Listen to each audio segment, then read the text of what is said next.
Hi, good morning. Thanks for joining us here in the Bay of Blessings, Port Elizabeth, for Grey High School under 14As versus St Andrews College under 14As.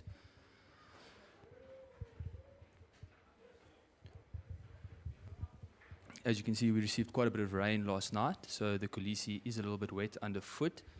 But traditionally, both these teams like to throw the ball around, so I think we in for quite a spectacle of running rugby today, if the weather conditions allow it. As you can see now, the Grey High side taking the field.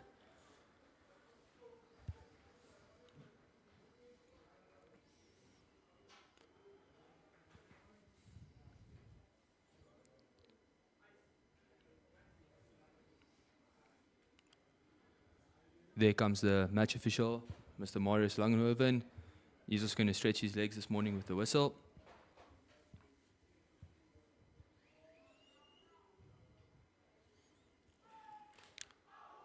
If we have a look at the two sides here, Grey High has had quite a good season so far. They played 8 games, they've won 7 and lost 1. Their last game that they played, they managed to beat Wynberg 18-15 in quite a tight encounter. Unfortunately, I don't have the St Andrews College results here, but I see the St Andrews boys are ready for the game to start. I'm sure their forwards are going to put quite a bit of pressure on this kick. I'm sure that's Liam Nurse with the ball that's preparing to kick off.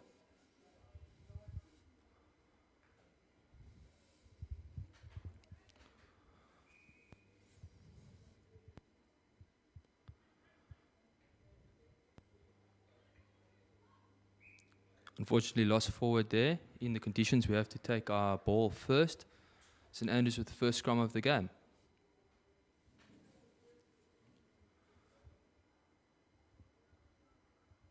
I'm sure St Andrews are going to want to put a little bit of pressure on Grey here.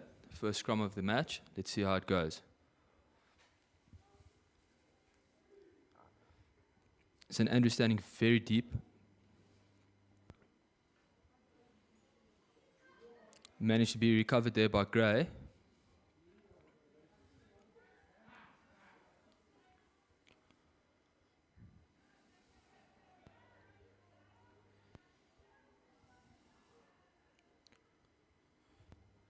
Trent Smith marshalling his troops there.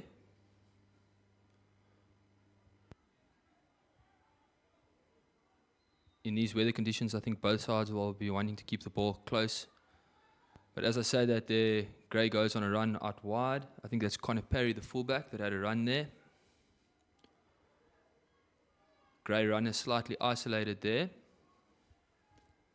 Grey managing to maintain possession. A little bit of helter-skelter at the moment. Good line speed from St Andrews. Oh, it's always nice to see a big man run down the field. I think this is number 6, Duncan Hudik. Crosses the white line for the first try to Grey High.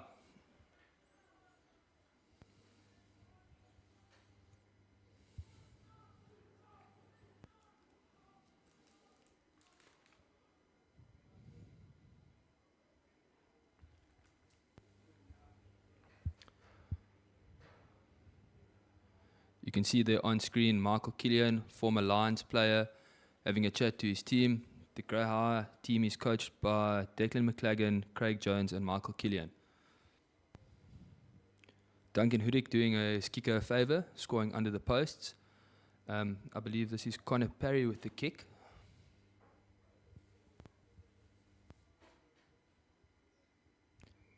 Easy as you like. It's going to be interesting to see how St Andrews College answer this first try from Grey. I'm sure their coach would have had some stern words with him there underneath the posts.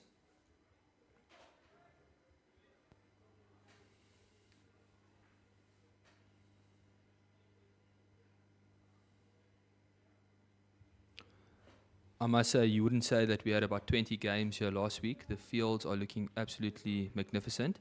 Many thanks must go to Danny Daniels and the state team for what they do. They work tirelessly here. Okay, Messi kickoff. Grey has a choice here. Do they take the scrum on the halfway or go for a kick?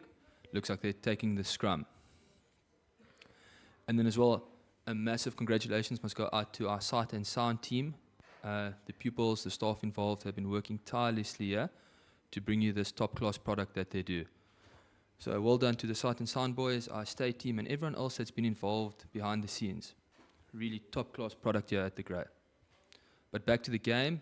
Grey with a positive shove there. St Andrews coming back. 8th man there, Anfred Janssen, managing to pick up at the base, running freely. Unfortunate knock on there by Grey PE.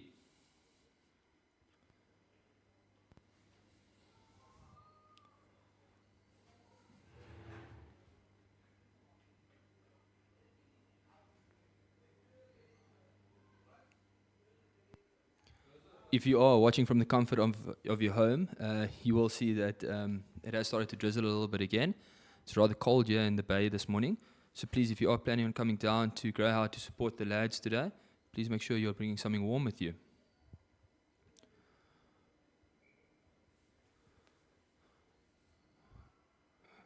Unfortunately there, young James the Lunger going down on his knee. I think it was just a little bit of a slip.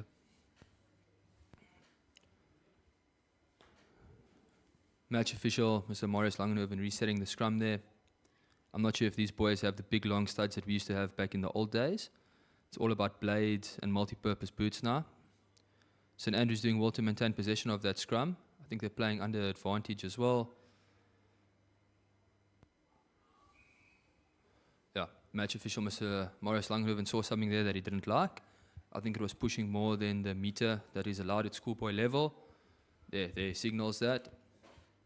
So St Andrews have a get out of jail free card here.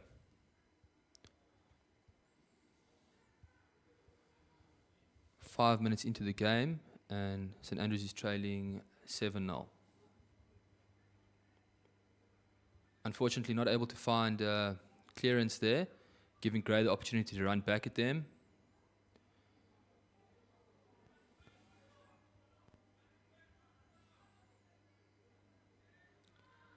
There's space on the outside if Grey PE wants to utilize it, but St Andrews College doing well to spread there on defense.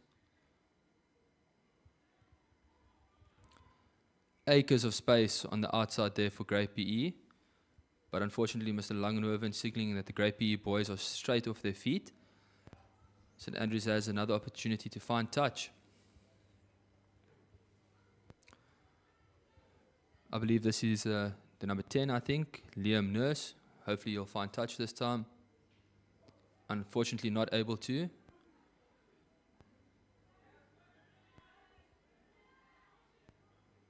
Flirting with the touchline there, the Grey PE boy. Great counter-ruck from St Andrews College there.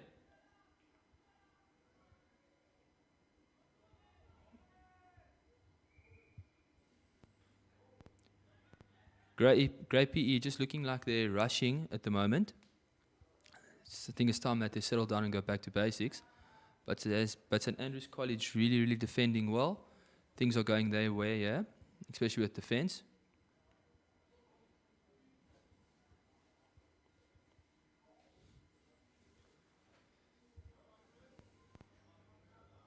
St Andrews College successfully finding touch there.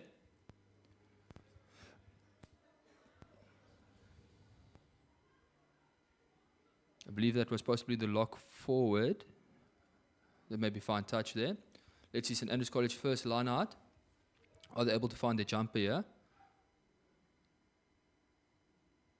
Easy as you like, a little bit of a messy recycle, but well gathered there by the scrum half, Josh Hardy. Oh, first time to see the St Andrews backs run. Doing well there. But again, I don't think the St Andrews boy supporting his body weight, straight off his feet, gifting possession to Grey PE. I think that's Tradesman, Nathan, quick little tap. Oh, great run that. And Bati scoring underneath the posts.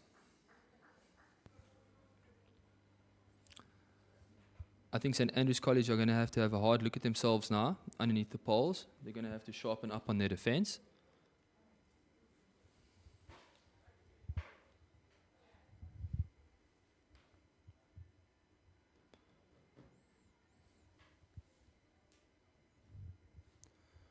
as I mentioned earlier on, the estate is looking phenomenal.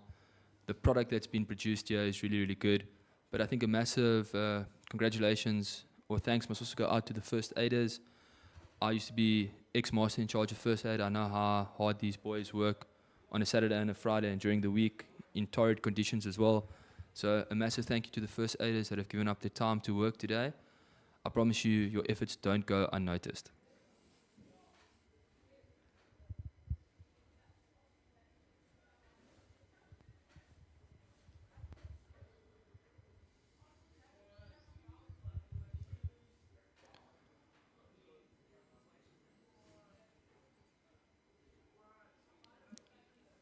Liam Nurse with the kickoff again. Let's see if he finds the 10. Yes, he does.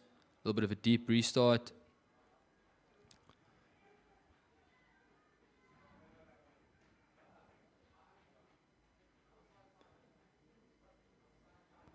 Gray with a great little run there. Pass is going to hand. Same side attack. So that's Tradesman. Find the little gap. Looks like he's going to go all the way. Trent Smith running there in support. Will Tradesman have the legs? Unfortunately, penalty. He wasn't holding the tackle, but he forgot to release the ball. So unfortunately, penalty for not releasing. Cool head should have prevailed there. Should have gone to ground and recycled the ball. Possibly a little bit of white line fever there. But I'm sure there'll be another opportunity shortly. St Andrews College able to find touch. Again, I think it's one of their locks.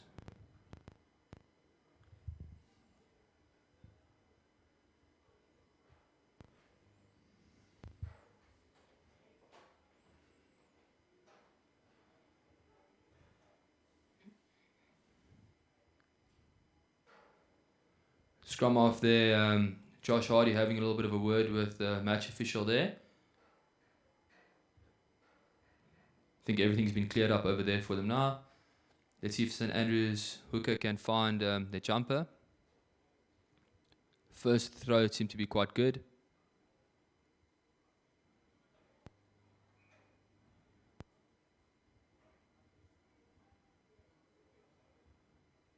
Boys are very over eager here. It looks like it has been a knock on. Boys walking to where knock on is, but unfortunately the scrum has to take part on the 15.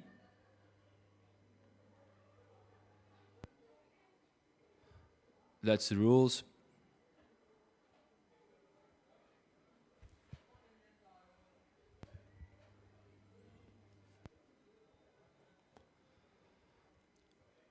It's going to be interesting to see what Grey P decides to do with this. Anford possibly picking up at the base of the scrum, or having our number 12 in Bati running a cutback line. It's going to be very interesting. I'm sure coaches would have practiced something on the practice field. So let's see what happens.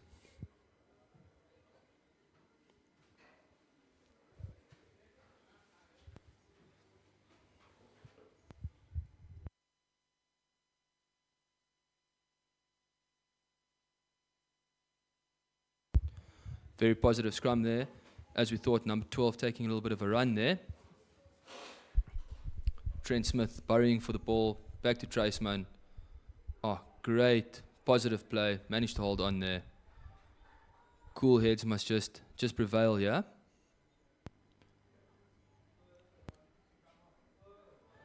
Welcome to Saviwe Bowe, our Deputy Head of School and Head of Hostel. He has just joined us here in the commentary box. Mr. Bowe, your idea of the game so far, if you have seen any of it? It looks like Grey's pretty much dominating here. They've been camping against St Andrews off, seen here in the scoreline. Let's see if they can further their lead here. No, definitely, I agree with you there. Big hit there from one of the Grey PE boys. But to come back to what you were saying there, I think Grey PE must probably go back to basics a little bit, not try to be too extravagant. And we always said in rugby, earn the right to take the ball out wide. Great little try there, opportunistic. Can't see who that was. Number is unfortunately on the opposite sleeve. But it's probably one of the big boys, probably Cole Bennett, possibly. I'm not sure.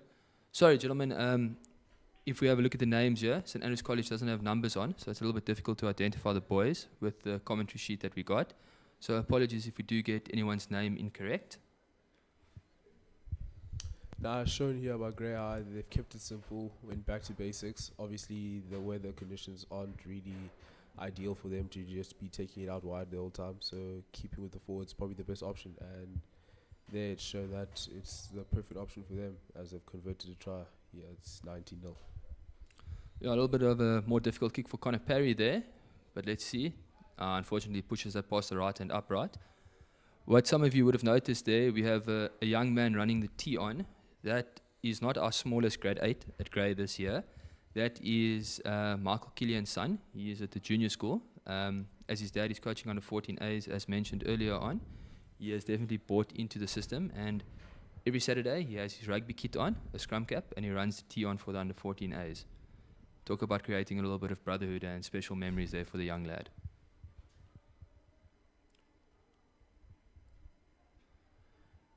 Grey boys look excited to run here.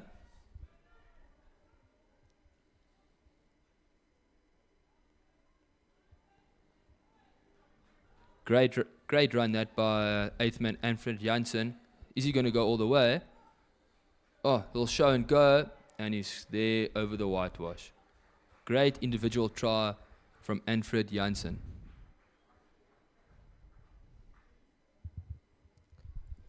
It all started off there with the kickoff fielder there by Iwanati. Made a couple good yards there. Gray decided to take it out wide, and there we see skipper Anfred Janssen goes over, and the score is currently 24-0. And let's see if Connor Parry can slot the kick.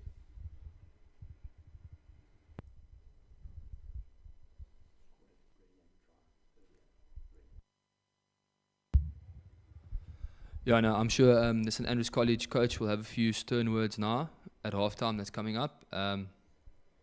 St Andrews boys look like they're out on their feet at the moment, but you can never count out a St Andrews boy.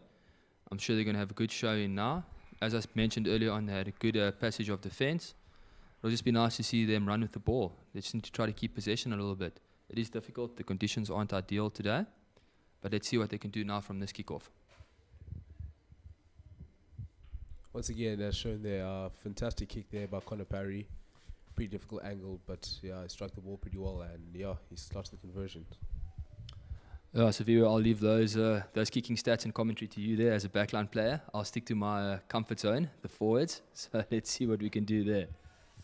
I think that's a little James DeLange taking the ball in. Grey boys lining up to take a run here.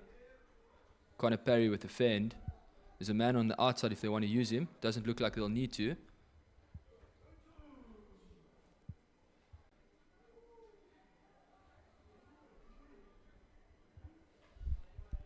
I think that's the hooker.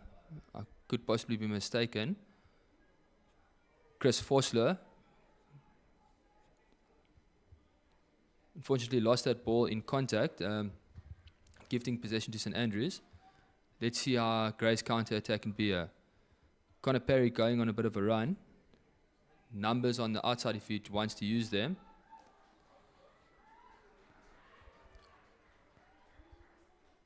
Doesn't look like he'll need them. Great individual try there by Connor Parry. Had numbers there on the outside, but didn't need them. Back to his pace, and there he goes over the corner. Yeah, I know. As you said, there a little bit of individual brilliance shown by Connor Parry. But what I would like to see from the Grey side, I would like to see them putting 2 or 3 phases together, sticking to their structures, that'll stand them in good stead. But as you can see, there's St Andrews boys grouping there behind the try line. I'm not sure which one of the players are there having a chat to them, but I can guarantee you there's some stern words being said now in that circle behind the line.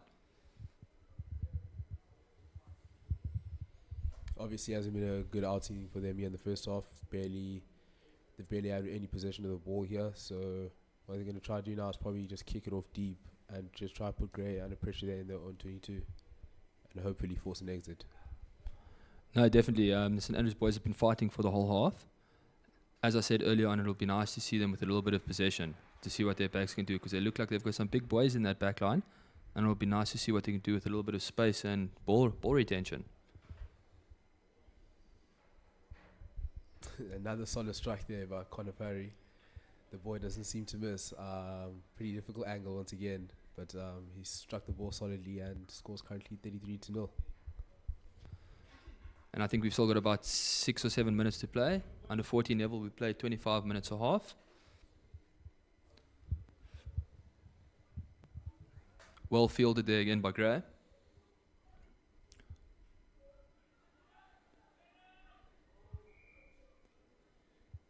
Gray PE going straight off the feet, sealing off the ball there. St Andrews with the opportunity here. It's going to be interesting to see what they do. Their line-out has been functioning quite well. Scrum time. Okay, they go for a little quick tap. I do not know if that was a wise decision there. But let's see if it'll pay off. Slightly isolated, it looks like it there, but managed to retain possession. First real attacking opportunity that St Andrews College have had.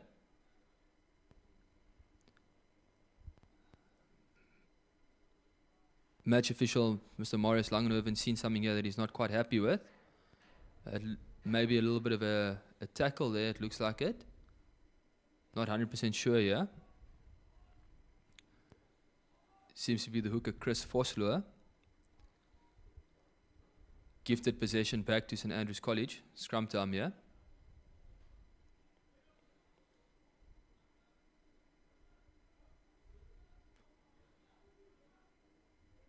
Okay, St Andrews College first real attacking opportunity here. Little scrum half, Josh Hardy gets a ball in.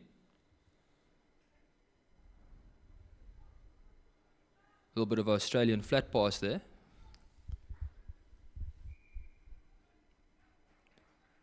Great pressure from defence there from Gray.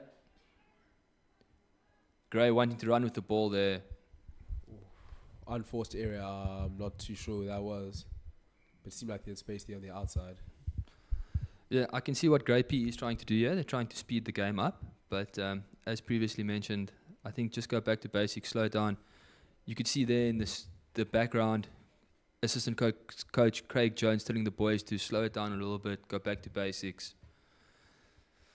No need to rush it.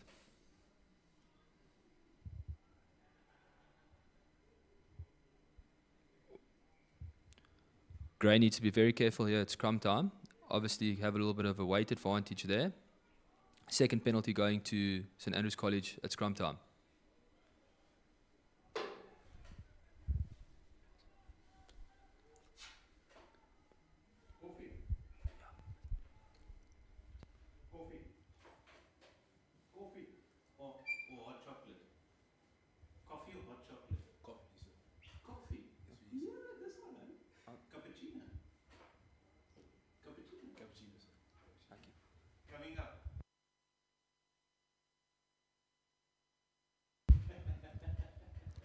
St Andrews here with another scrum. As I said, Grey have to watch themselves here. They've given away 2 penalties at scrum time. Oh. Unfortunately, knocked on there by Josh Hardy. St Andrews College, little scrum off, has been working tirelessly around ruck time and scrum time. Little live wire scrum off. You can see him getting his charges there into position for defense. Here goes Mbati. Oh, great run. Who's that now with the ball? Is that Ang Madaka? Could possibly be, I'm not quite sure. Sorry, as I mentioned, it's a little bit helter-skelter here. Quite difficult to see the numbers there of who took that ball.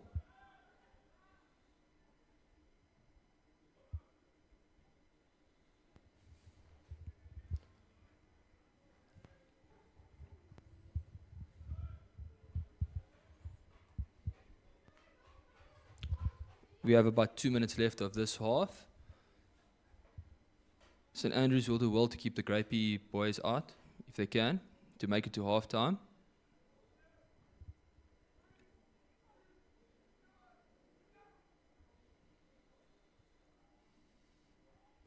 A little bit messy at line out time, but St Andrews College has managed to maintain possession. Oh, it looks like there's a Grey man with his hands in the ruck there. Possibly second bite at the cherry, I think, there. Grey PE, better be careful, yeah? Giving away cynical penalties so close to the line. But I think the discipline also needs to be looked at there. And they're providing St Andrews here with an opportunity to just get out of their half here. Not too the kick has found touch. Not a great kick, but nevertheless it found touch. As we said earlier on, conditions out there are quite torrid. We did receive quite a bit of rain yesterday and last night. The Kolisi does hold quite a bit of water underfoot. Luckily, it's the first game of the day. We will see how the field holds up when the first team plays.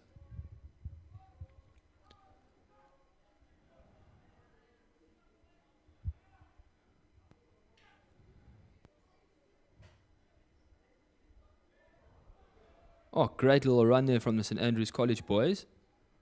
See what happens when they have a little bit of go-forward ball.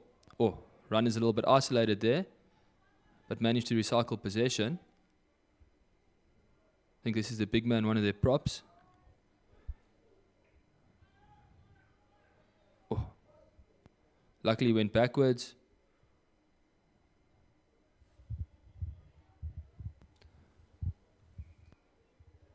Unfortunately, a double knock-on over there. Probably come back for a scrum for the first infringement.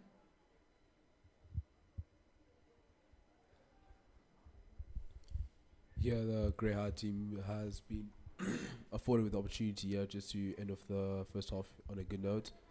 Looks like a middle scrum here, so they've got options both sides. So let's see if they can convert this into a try.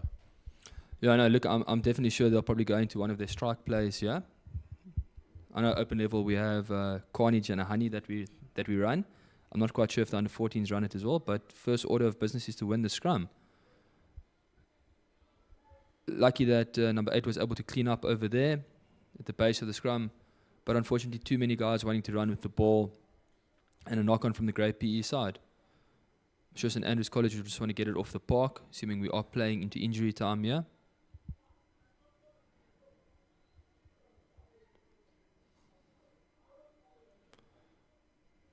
Oh, adventurous stuff here from St Andrews College.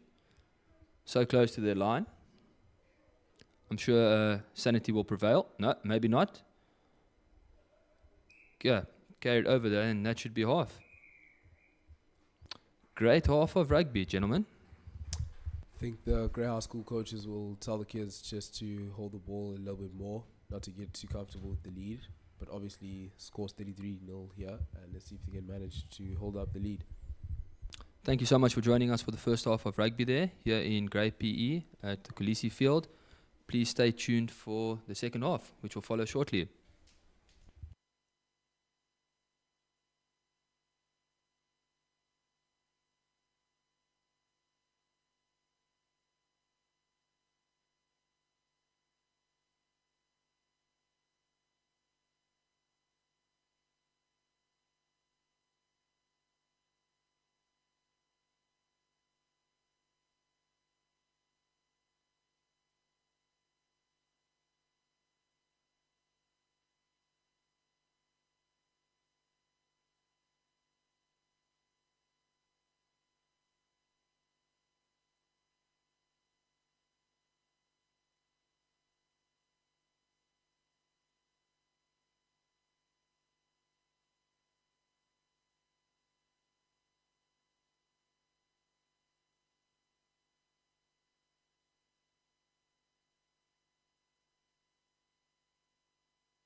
Yeah, thank you for joining us. About to kick off here on the second half.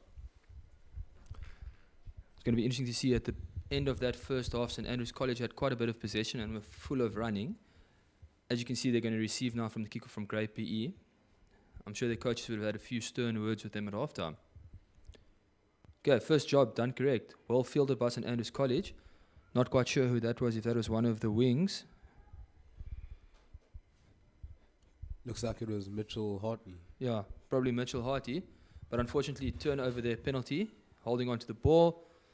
Gray deciding to play quickly. I'm sure the coaches would have wanted them to kick to the touchline. Tackle needs to release there. Oh, adventurous pass there from Mr. Tradesman. Oh, easy as you like. Perfect start for Grey PE. Mr. Boy, can you assist me with that? I can't actually see a number there on that young man. It looks like it's Sibulele, the number 13, sir. Oh, lovely, lovely. Yes, I'm looking at these the centre pairing for Grey PE running back. It's quite a sizey number 12 there, and quite a bit of pace in number 13. Not the ideal start for St Andrews College there, but a great start for Grey PE. I'll leave you to take on the kicking duties here, Mr. Bowe. Quite a tight angle here, especially for a left footer, but let's see if we can slot it.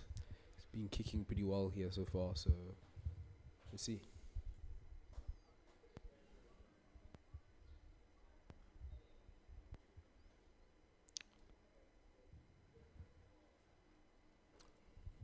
Just looks like the kick shaves past the right upright. Scores are now 38-0. Yeah, no, I'm quite glad you took over there. So we were, I would have said we would have pushed it past the right hand upright there. I don't know if he was compensating too much, but that's why I stay where I belong, in the forwards. I can assist you with the hookers and the props, but I'll leave the backline play to you.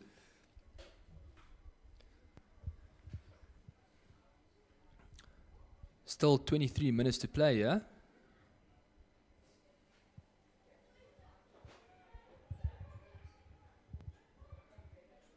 Quite a bit of space on the outside if Grey want to use it, but unfortunately the ball not going to hand there.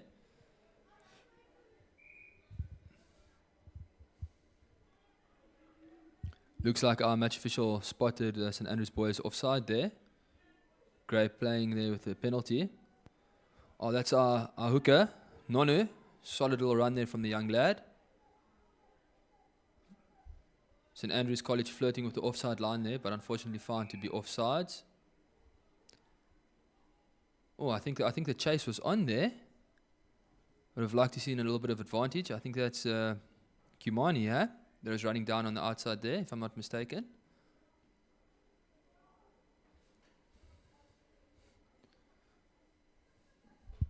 Yeah, it looks like they're going for the corner this time. Oh, sanity has prevailed at long last.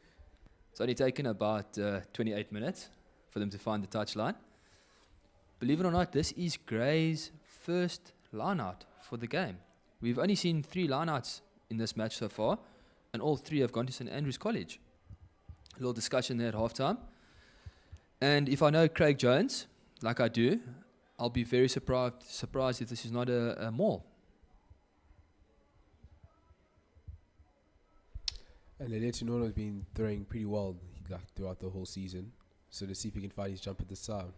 Oh, quite a difficult throw going at the back of the line-out in these conditions. But as you said, very well thrown by the young lad. And, oh no driving maul. Looks like the maul was going there. I'm not too sure why. I'm not too sure why the backs took over there. No, I think the backs want to score, and that's Ang Madaka. Great run from the young lad. Oh, centimeters from the try line. I'm sure he could have just stretched out and placed the ball there. As you know, we're allowed to place the ball in rugby. But unfortunately, whoever tried to pick up there forced a knock-on and have gifted possession to St Andrews College.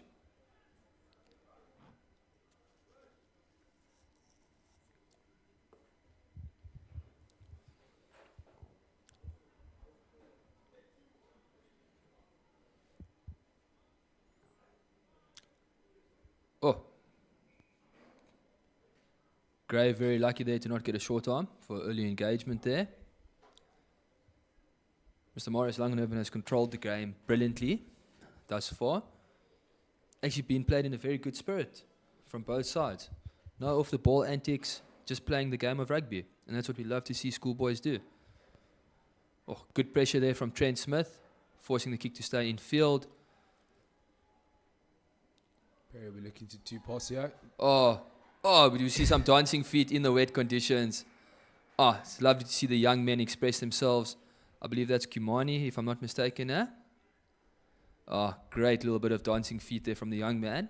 Quite adventurous, so close to the line in these wet conditions. But nevertheless, great try there from the young lad. Now, once again, fantastic footwork there by the number 11. Beats one, beats two, and there he goes under the sticks. Great to see him. Great to have him back here. I think we tend to forget how important it is or how much it means to these young lads representing their school, representing their age group at A-team level. To score a try on the Kolisi field is something special. Not just scoring the try, just playing on it. It's just an absolute privilege. No, definitely. As I mentioned earlier on, the facilities are absolutely phenomenal. The field is immaculate. Like I said, you wouldn't say that we had about 20 matches last week around campus. As you can see, as previously mentioned, Michael Killian's son running off there with the tee. Looks like he's going to have a busy morning this morning.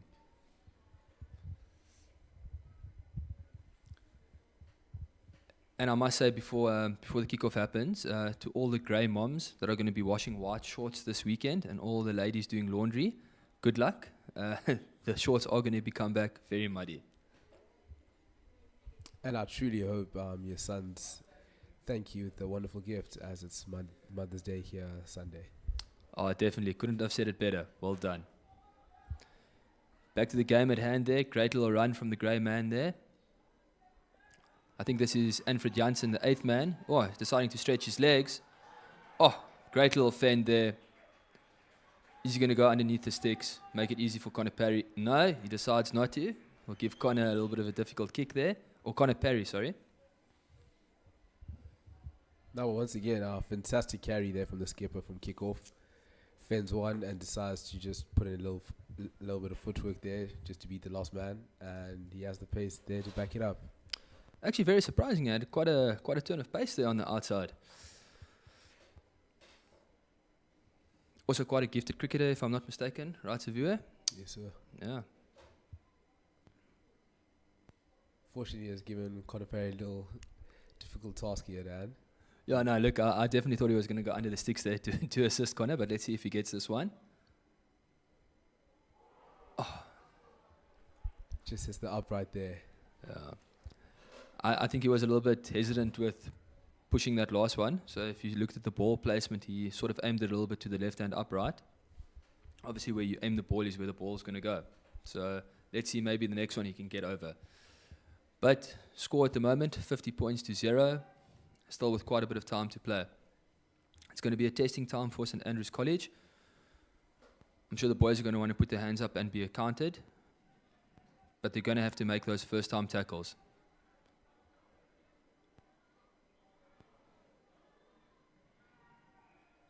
Unfortunately, Ang Madaka stepping out there. Line out St. Andrews College.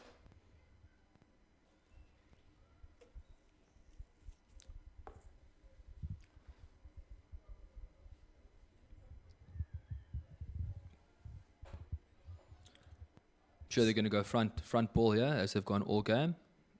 There we go. A little bit untidy at scrum time. Line out time there.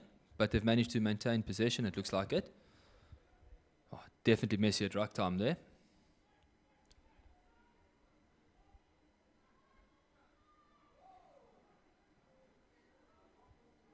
Oh. Madaka almost crossing the line there. Unfortunately, just taken out. Yeah, no, I thought the little chicken wing was on there when I saw the ball come around the back there. But as we mentioned, sanity prevailing a little bit over there. Taking the ball out, not trying to do the little chicken wing offload.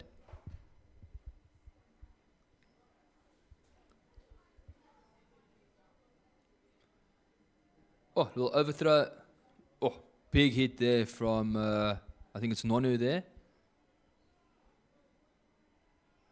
Another turnover ball here by Grey High School. They've got space here on the outside. Let's see if they can use it. Going route 1. Unfortunately, just off screen, you'll see there's a St Andrews College boy down. Hopefully, it's not a serious injury. First aid is already on the field. Nice to see the first aiders working tirelessly here. Try time, easy as you like. Our thoughts are with the young man there, the St Andrews boy that seems to be down. He did grasp at his collarbone. Hopefully, it's nothing major. Looks like it's the fly off there. Nathan Tradesman decides there to change. Decides to change direction there. Goes blind, and he doesn't need the man on his outside, and he crosses the whitewash. Definitely, you can see Godman's also coming onto the field now. As I said, it's never nice to see these injuries at schoolboy level. Unfortunately, it does happen. As you said, our thoughts are with the young man and the family, and we're holding thumbs that it's not too serious and wishing him a speedy recovery. I think match official Mr. Marius Langenhoven will probably stop the game until the injury is cleared. I don't know if Connor Perry will be able to take the kick with the injured boy there and the medics. No, it looks like he's going to take the kick. This is now definitely a difficult kick from out wide for the young man. Hopefully I didn't put the markers on him. Solid strike there, just seems a little bit short.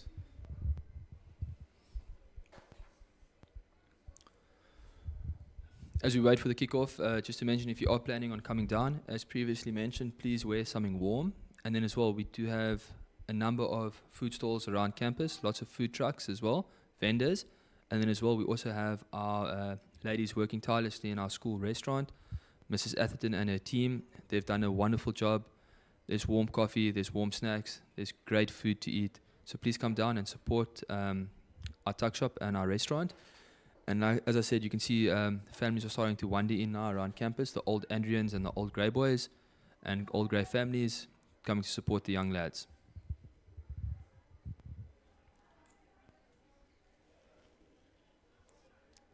Kick went 10 there, not too sure why the St Andrews boys didn't play that. I'm not quite sure who that young man is. I think it could possibly be Duncan Hudik, the blonde bomber there. I think he has number 6 on his arm there. He has been absolutely outstanding for Grey this morning. He has been tirelessly at ruck times. He's been carrying well.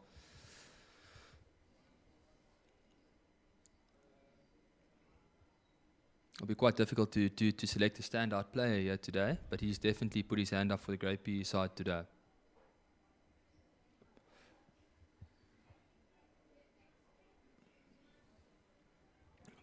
Pick up there at the base of the scrum. Oh. Grey PE boy in a very good position there to steal. Got the turnover. Ooh, some adventurous play here. Oh, well fielded there by Kimani. Oh, look at those dancing feet. No, you can't be gone. Is he going to go? No. Yes, some helter-skelter stuff. Yeah, I thought he was gone for all money there, Saviwe. Great little run there from the young man. And the blue machine just seems to not stop. Grey recycled quite well there. Looks like another pod's coming up here. Backline Nathan Tradesman calling for it. Decides to go by himself. Goes back to the safety of his forwards. Oh, young man still going. Penalty advantage here to Grey. Let's see if they can use it. Quite adventurous going by himself to the wrong side. Luckily, Grey was playing under penalty advantage there. Not taken from the mark there. Interesting to see Nonu standing at first receiver in the center position there. We can only guess where this ball is going to go if it has to go to the back line. But unfortunately, hooker Chris Vosloo, I think it is. Chris Vosloo doing the hard yards there, burrowing to find his way to the line. Now he's had a solid game so far. He's been putting in the hard yards, been shifting well, and yeah, he deserves a try there next to his name. Yeah, no, definitely. He's been tireless around the pitch today. Line-out throws have been good. Scrum hooker has been good. He's been good on the ground. No, definitely a solid performance from the Grey PE side. I think little Josh Killian there, he looks like he wants to play. He's got his scrum cap on, second skins on.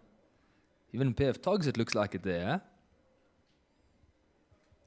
Probably giving some advice there to the kicker. Managing to get it over there. Nah, Nathan Tradesman, as on the extra 2 points there. Not too sure why he's kicking now. Probably Conor Parry's off, or no, it looks like he's still on.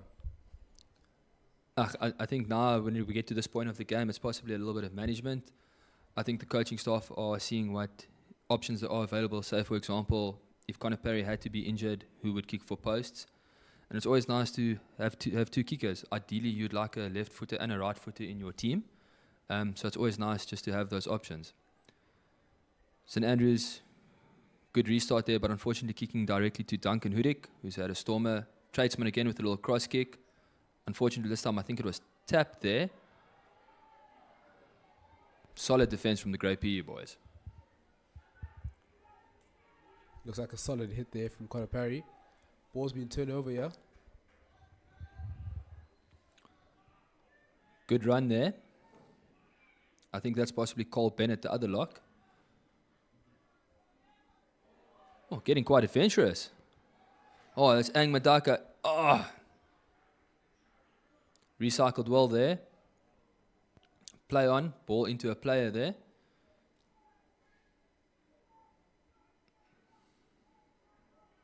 Oh, definitely messy at ruck time there.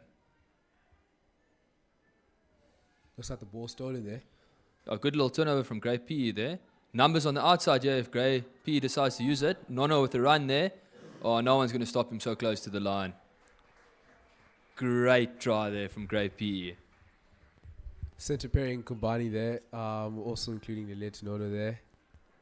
Also having a little moment there for him there, playing in the back line. But once again, another try there from the outside centre, Sibu. I think young Nono there is trying to tell his coaches something, that they should add an extra 1 there to his number on his shoulder. Instead of a 2, it should be a 12 there, the way the young man is running there in the centre field. 67-0 with the kick to come, with about 7 minutes to play. It's going to be interesting to see how St Andrews College fight back now. It's been a tough day for them at the office, but I'm sure the boys will want to put up their hands and be counted now.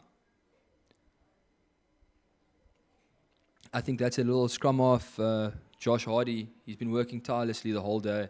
He's been chasing every ball, been controlling his team very well at the breakdown. Unfortunately, it's not always easy going backwards, but definitely been doing a good job there for St Andrews College. I think their 10 as well, Liam Nurse, has done very well under pressure. He's managed to get the ball away a few times. So the St Andrews College boys can be proud of what they've done today, but unfortunately will need a look at making their first time tackles. No, great character shown by the St Andrews boys. Obviously the scoreline isn't in their favour, but as long as they're just putting in 100% shift throughout the whole game.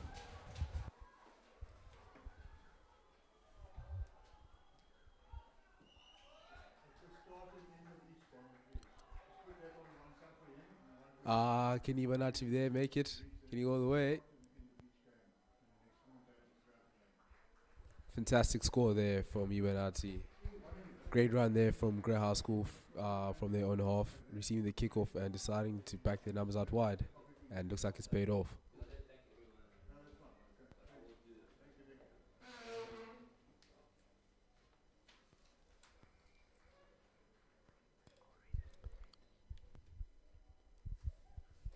Great conversion there by Nathan Tradesman. Didn't put it on the tee this time. Decided to back himself on the drop goal.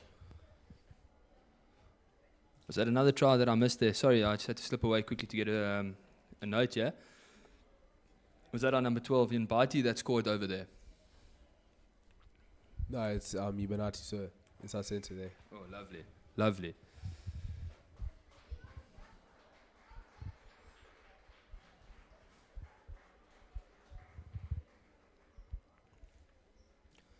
Okay, it looks like Mr. Langenhoven has called the end to this entertaining game. Some of the upcoming derby days will be streamed by Grey Sight and Sound on this channel. please subscribe to the Grey High School YouTube channel. If you are already watching, you can simply click the subscribe button. A big thank you to the Grey Rugby sponsors. They are Infinity Insurance, South Shore Brokers, Travco Commercial, Axis DSL, Milkwood Meadows, and Spur Steak Ranches. Thank you once again for joining us for a very entertaining game of rugby. Please stay tuned to watch the Under 15As, which will be starting soon. Many thanks.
Okay, cool, perfect. Sorry, man, I just missed you there.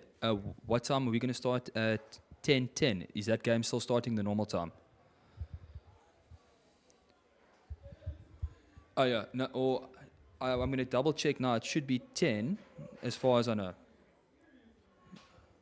Okay, cool, perfect, cool. So we'll just put off then in about 2.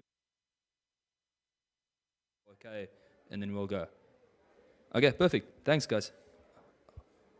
Oh, okay. 10 past 10. Okay, perfect. Thanks, guys. Cheers. Bye-bye.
Good morning for those that have just joined us.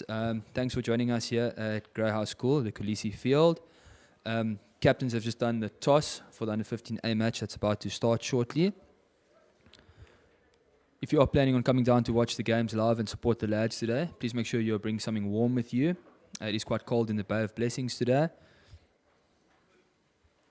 In commentary with me today, I've got Deputy Head of School and Head of Hostel, Saviwe Bowe. Bowe, what are your expectations for this game today? I expect it obviously to be a bit scrappy due to the weather conditions. It should be a solid game though. Grey vs Sack is always a pretty tough game, so looking forward to it. Yeah, no, definitely. As you mentioned there, we received quite a bit of rain yesterday here in the Bay and overnight. The Kolisi has actually held up quite well after the first game. I think a massive thank you must go to Danny Daniels and the state team. They have done a phenomenal job to make sure our facilities look so good this weekend. On that note as well, it's also quite important that we thank the Sight and Sound team for all that they are doing and bringing you this phenomenal feed. Just to inform you as well that a lot of the upcoming derbies will also be streamed by the Grey Sight and Sound boys on this channel. Please subscribe to the Grey House School YouTube channel if you have not already done so. If you are watching, you can simply click the subscribe button and be part of it. As you can see, the two sides coming onto the field there. Grey High led by Jed Patterson today. Unfortunately, I'm not sure who led out the St Andrews College boys, but it looks like quite a solid side. If we look there, St Andrews College under 15As have played 10 matches this season. They've lost 4, drawn 1 and lost 5. Last week they went down to Graham College in quite a tightly contested affair, 26-17. And Grey High's on the 15A side, it looks like they've had a pretty solid start to the season. They've played 8, they've won 7, and they've only lost 1. And they've just come off a fantastic win against Weinberg, 21-7. And I believe that game there was a comeback there in the second half, so kudos to them. Yeah, definitely. I think a great little win for them last week on reunion against Weinberg.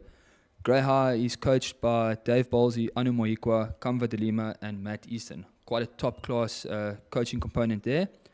The coach from St Andrews College is Jared Kruger. I'm not sure if there's anyone else that's involved in that setup. But as we get back to the task at hand, ball well fielded there from the St Andrews College boys. They'll look to exit here. Good kick there by Flav William Stevens. Young man seems to have quite a good boot on him. And then also, just as we say, a day like this will never be able to run without the kind efforts of our sponsors. We would just like to briefly thank Infinity Insurance, South Shore Brokers, Tavcore Commercial, Access DSL, Milkwood Meadows, and Spur Steak Ranches. Our sponsors have been doing a wonderful job and really do well around campus here. Unfortunately stolen there by St Andrews College at line-out time. Not the start that Josh Kempton-Jones would have liked there. Ball well recycled though by St Andrews College. One of their big boys, I'm not sure if that's Majali that went around the corner there.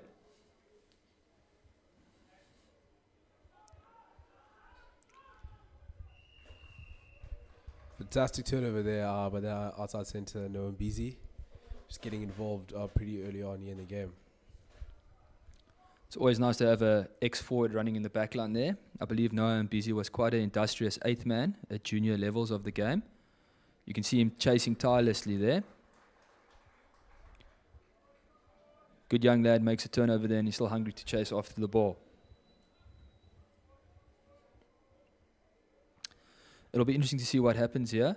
I almost want to put my money on it that Coach Kamva De Lima would make sure that there's a rolling maul here, knowing he was an ex-lock himself, loving the tough and nitty-gritty stuff up front. Let's see what happens here. Dummy jump.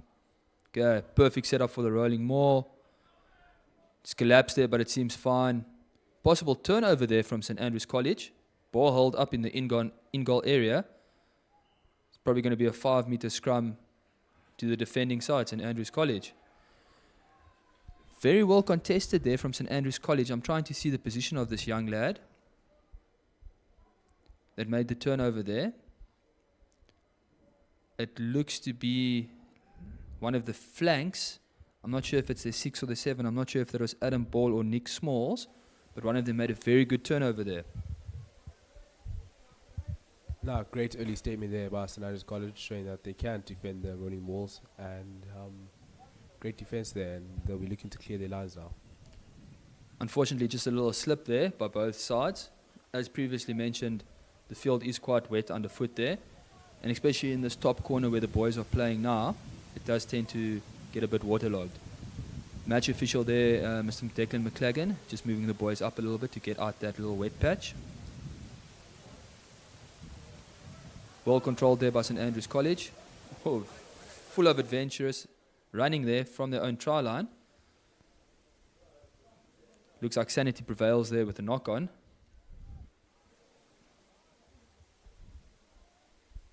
Looks like a tough area there for St. Andrews College. Now they're going to have to try defend, which is Grey's real first attacking threat of the game. Yeah, it's going to be very interesting. I think the Grey coaches will be a little bit disappointed that they weren't able to cross the white line there with the rolling maul. But I'm sure we're going to see a strike play here, either the 12 or 13. But great tight head there from St. Andrews College. Well tidied up.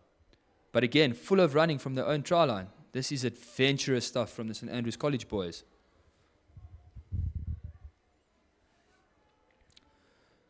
I'm sure the boys will look to set up an exit here. Trying to get a better angle there. But really full of running. This is energy sapping stuff. Great carry there. I believe that's Majali possibly. Finally, a little bit of sanity prevails there, looking for the kick, but unfortunately not able to find touch. Bit of miscommunication there from the Grey outside backs, and forced error gives St. Andrews a penalty here. Great call there from match official, Mr. McLagan. So we talk us through what happened there with that unforced error from Grey there, being a wing yourself. Was that just a lack of communication, or boys just being over eager in that situation? Nah, from here it just looks like miscommunication there from the fullback in the wing. Maybe one of them didn't call for the ball, and that's why.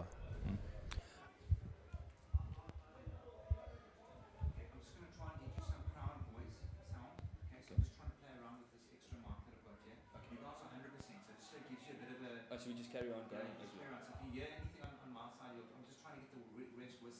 Will that be here? Yeah. Okay, cool, perfect. Great run there from the St. Andrews College Centre. I don't know if that was Will Francis there possibly. But St. Andrews College full of running rugby here and having the full play of the ball here. Playing under advantage, being able to risk it here for a little bit. But unfortunately no advantage coming from the high shot there. I think Grey PE possibly a little bit shell-shocked here, Saviwe, if we look at it.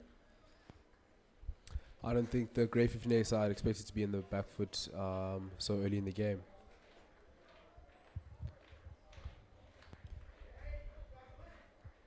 No, definitely, I have to agree with you that they're gonna have to put their hands up and be counted here on defense.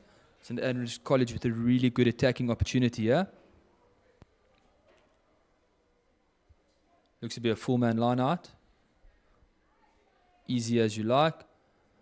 St. Andrews College trying to give us a little bit of our own medicine here. Rolling more, working towards the posts. Grey doing well to stop the momentum there. St. Andrews College being able to reset. Grey PE is going to have to get the heads in there. Playing under the advantage. Coming in from the side. I think it's that flank again. Like I said, it's difficult to see whether it's a 6 or 7, if it's Adam Ball or Nick Smalls. But that boy is definitely working tirelessly in the early exchanges of this match.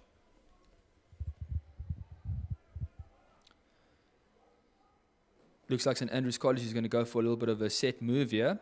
They've split their forward pack. Let's see if the big... Oh, it doesn't go to the big boy Majali. Oh, hands are on there. Unfortunately, Grey not able to get the turnover there.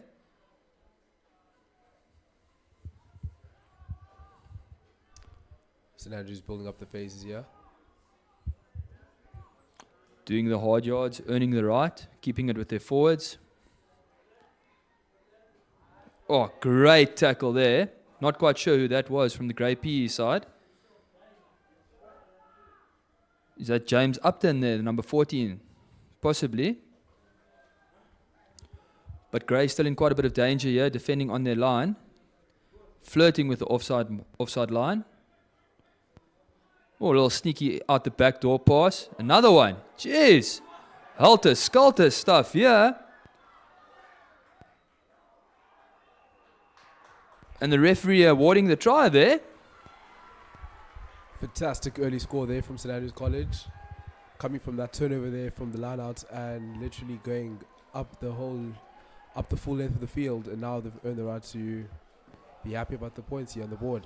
Yes, Severa, I think that this is a perfect example. This all stems from that miscommunication between, I think, the 14 and the fullback that knocked the ball on, which awarded the penalty for the offside, playing the ball in an offside position.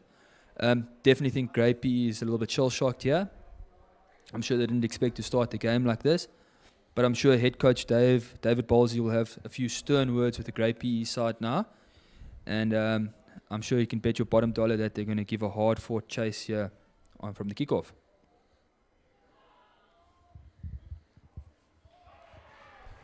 Flower there converts the try. It's currently 7 points to 0. Great kick out of hand and looks like he's a solid kicker off the tee as well. Yeah, no, look, Severa, I must come back and say that it was a great passage of play from St Andrews College. Boys full of running in the back line. Quite adventurous to see 3 little out the back door, little chicken wing passes there that just created the space. Just shows that St Andrews College isn't shy to give the ball some air despite of the weather conditions, yeah. Well fielded there from the St Andrews College boys. Ball taken back into the 22 so they can't kick it directly out. Great little dink there from the flower of William Stevens. But now let's see what the Grey Backs can do with a little bit of space. Tristan Kemp deciding to find a little bit of space at the back there. Yeah, great pressure there as well from the wings. To give Grey a great attacking position here. No, fantastic kick there by Tristan Kemp. Identifying that the wings might have pressed up a little bit too high, and obviously the space there at the back gives Grey an attacking opportunity now.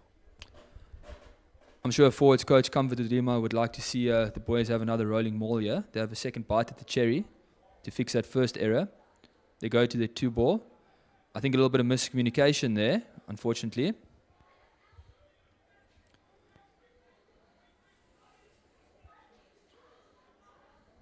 I think that was Daniel Nodia, unfortunately losing his footing there on the run.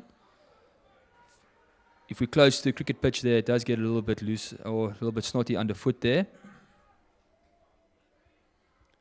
Oh, no, I'm busy running hard and straight. Well picked up there. I actually can't see who that is. I think it's Kieran Killian, if I'm not mistaken.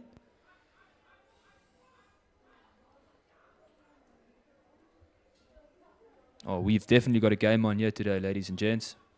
Space on the outside if they want to use it. But unfortunately lost forward there. Unfortunate error there from Daniel Nordier. Just losing the ball there in contact and gives St Andrews a chance to clear their lines now. If you can see there in the background, we see kicking coach Matthew Easton and as well Mr. Lawrence Christie from St Andrews College there.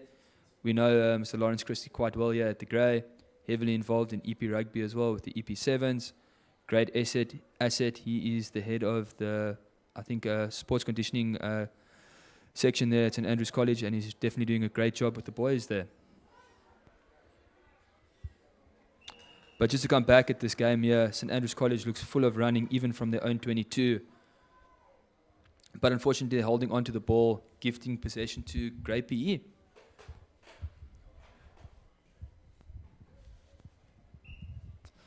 Zavira Bowe, I would like to say what you think is going to happen at this line out.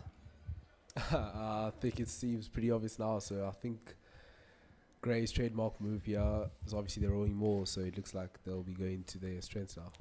Hopefully the hooker can find their jumper and they can set them rolling more. This is the third attempt.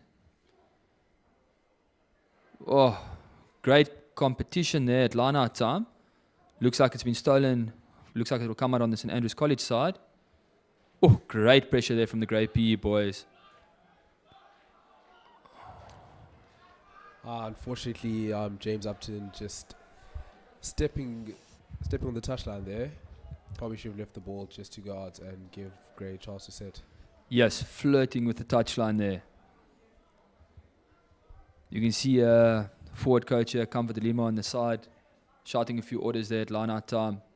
Oh, comedy of errors there. I think 2 or 3 knock-ons and possibly playing the ball from an offside mark there, but we'll come back for the first infringement. Scrum down to Gray.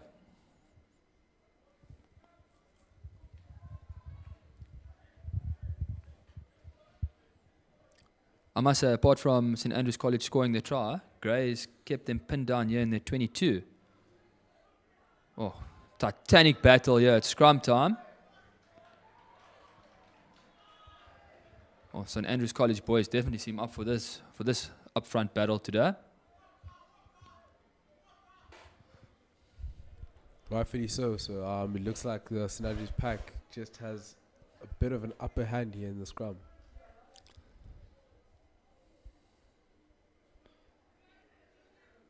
Oh, it's very rare to see a Grey PE under 15 side get dominated at scrum time like this. They're going to reset. I'm sure the forwards of St Andrews aren't going to mind scrumming all day. I think the Grey PE side just needs to drop their hips a little bit lower, get their heads underneath the St Andrews boys. As you can see there at scrum time, the loose head prof from St Andrews is getting underneath him there. But great scrum from Grey PE.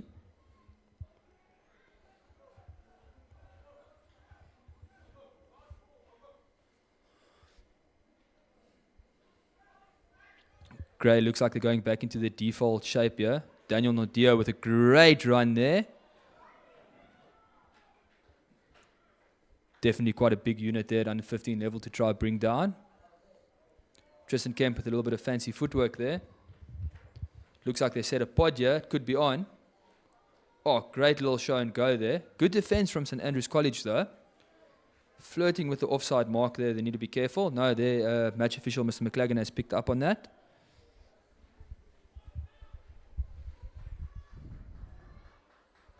Oh, it's on here for Mr. Noam Busy. Oh, unselfishly gives it away to James Upton. Scored in the corner. Now, fantastic finish there from James Upton.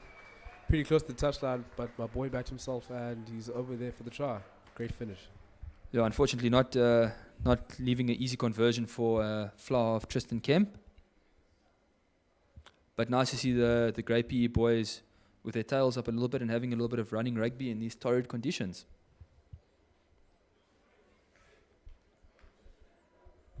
Pretty tight angle here for Tristan Kemp. Need a solid strike and hopefully the direction is pretty good as well. See what he can do here. Yeah, no, look, I wouldn't like the pressure of having this kick, unfortunately.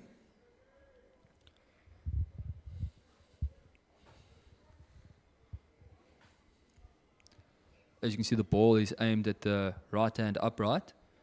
I think he's going to try to aim for that right-hand upright just to squeeze it through the middle. Let's see. Unfortunately, direction was good, but unfortunately the distance just not enough on that kick. St Andrews stay in the lead here, 7 points to 5, with 9 minutes to play here in the first half. So we've definitely been an entertaining half of rugby so far. As you can see, the stands are starting to get a little bit fuller on this side of the supporter stands. That young man, Noam Busy, has been full of running.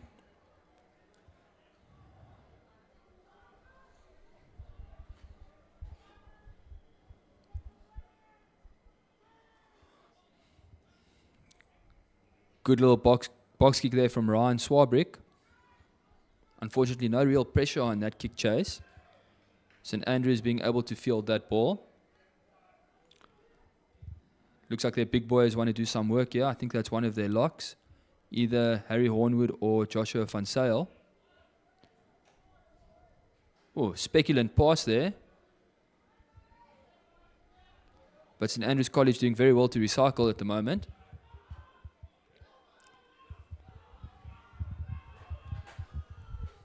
Oh, Grey P, better be careful, yeah?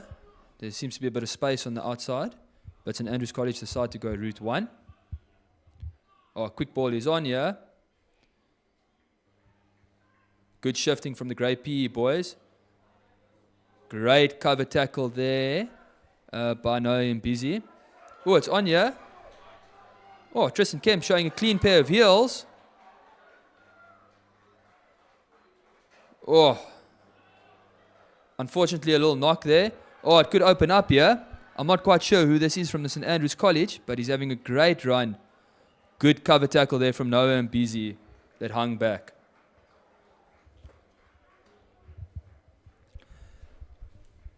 Looks like a pretty open game, yeah. Great kick there by Tristan Kemp. Shows a clean pair of heels to regather the ball, and St Andrews just counter-attack. So it looks like a pretty open game, yeah.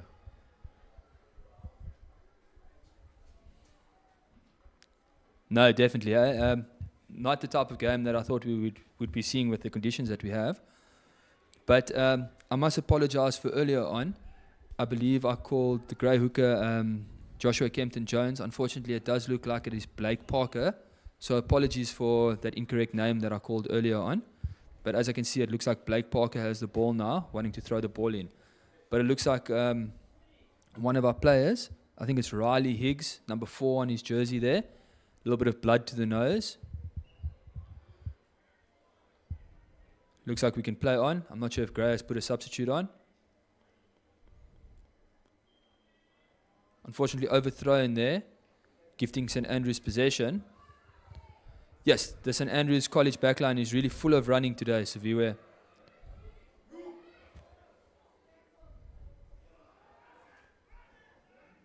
Unfortunately, just forcing the last pass there. But it looks like it's that talisman for Grey High under 15, Tristan Kemp, getting the ball away.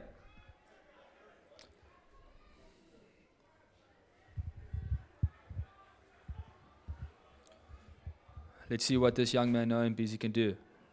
Puts the ball to boot. Just put everyone on side. Great tackle from the young lad there.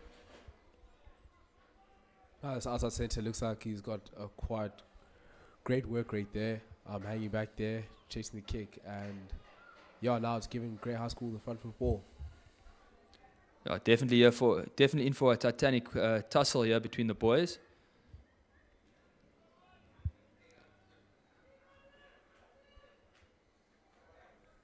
Great little run there by captain Mr. Killian. Grey boys still look a little bit shell-shocked here. I think Grey need to relax and revert back to their default position and their default shape. Slow the game down a little bit, run their pods, keep the ball tight. Because if we're going to give the ball to the St Andrews College backline, these young lads will be full of running. I totally agree, so I think we should just keep it tight. Obviously the weather conditions aren't ideal, and obviously if we play out wide the error rate increases, so let's just keep it tight.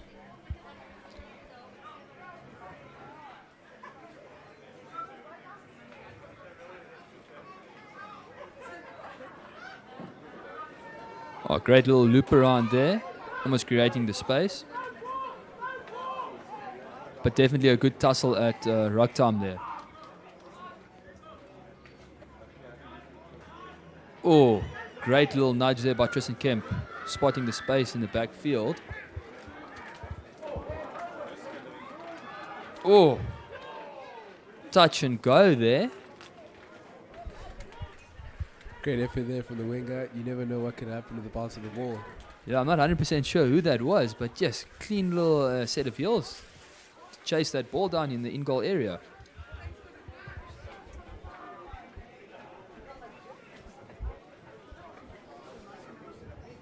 Oh, I'm so glad there. I see someone in the background also walking with a pair of gumboots on. I've worn my gumboots today as well, so at least I won't be the only one out here today wearing gumboots. Oh, luckily there's backwards from the Grey P hand, or no. As we thought it was knocked on there. I'm not sure if that's St Andrews College head coach Jared Kruger quite involved there on the sideline, motivating his boys quite a few coaches there on the side of the field. But it's always nice to see the passion that these coaches have for their teams, encouraging the young lads to play the sport that we love so much. I think that's why most of us got into coaching, is to give back to the game that we love so much. Oh, good defense there from Grey PE. Great spot tackle there. Because I believe St Andrews College possibly had numbers on the outside there. They're definitely utilizing the width of the Kolisi to their advantage. Yeah, a bit of an unforced area there from St Andrews. Reckon they should have just kept it tight and just pulled the face from there. No, I couldn't agree more with you there, Saviwe. But like we said, definitely a tighter game than what was probably expected this morning.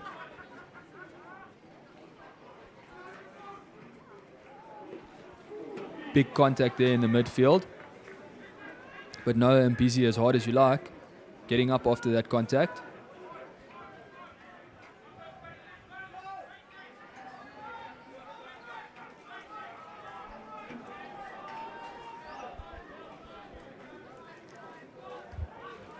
As we thought, Gray back to the basics. Daniel Nordia with a great little run there. Oh, there's that flank from St Andrews. Wanted to have the second bite of the cherry at breakdown time. Oh. Unfortunately, a knock on there. Scrum down St Andrews College.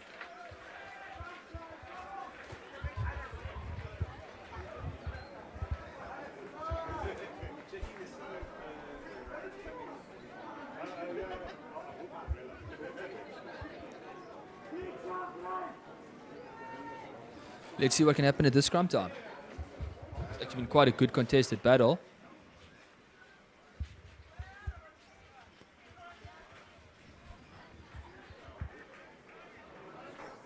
Oh.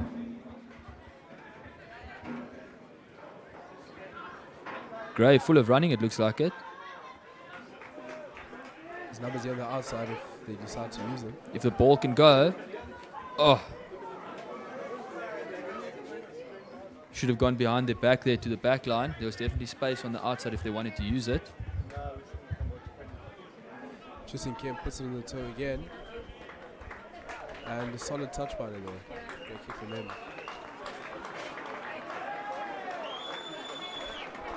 And it looks like it's half time there. St Andrews College taking the lead there. Scores are 7-5. And you can wait for a short little break and we'll be back here for the second half.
Thanks for joining us today. For those that have just logged on, you can see the team sheets have just been posted up here. We're going to go through the Grey High School under 15A side here. It's actually been a phenomenal day at the office for these boys. Boys have put their hands up quite nicely. If we go through the team there, Daniel Nordia has had a stormer of a game at loosehead prop today. The rest of the forwards have also been playing very, very well. Captain Kieran Killian has had a good showing at inside centre.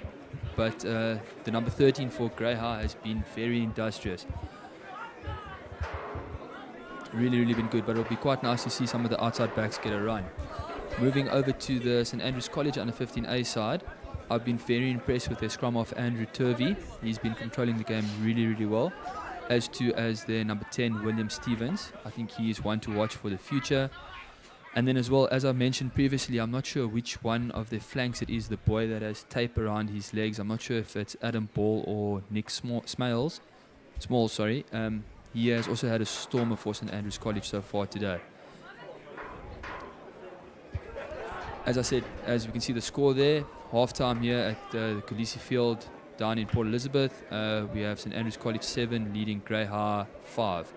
We have 25 minutes left to go. It has been an absolutely titanic battle here between the two sides. And please join us for the second half. As mentioned as well, our future games will be streamed as well on this platform.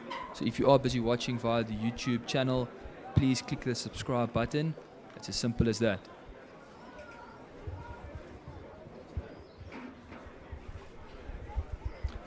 So Viwe, just to bring you in here quickly, being a backline player yourself, obviously as I mentioned as well in the previous game, conditions aren't 100% ideal.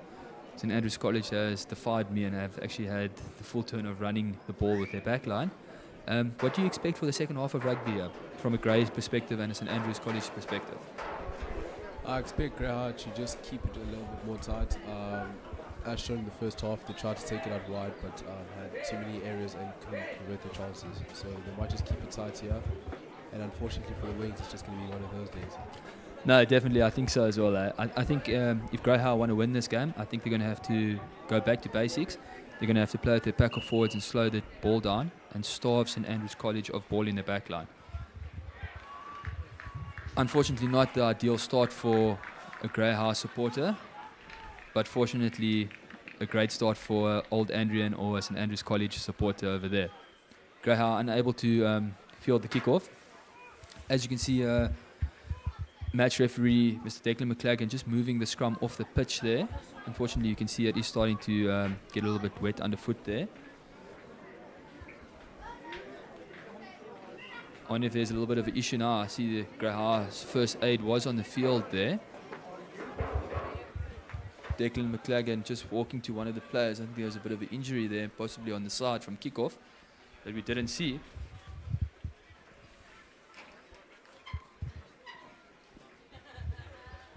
Apologies, there we go, they've panned out there. There was a bit of an injury, I think it's to one of their locks. Not sure if he just needed some magic strapping or a sip of magic water there, but he seems good to go again.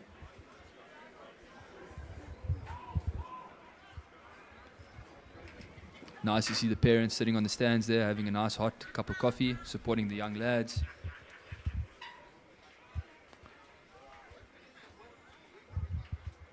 Now, great attacking opportunity for St Andrews. Let's see if they can execute. Oh, big shove there.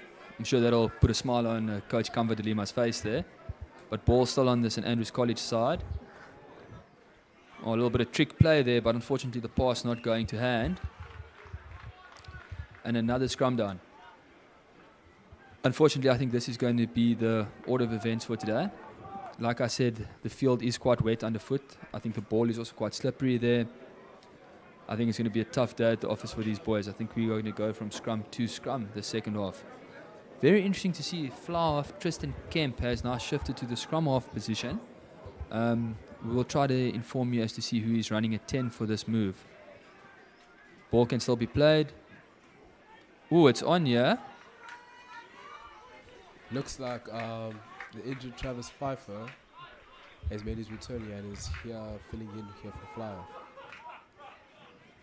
Oh, it's nice to see Travis Pfeiffer back on the pitch. Broke his finger a couple of weeks ago or a couple of months ago.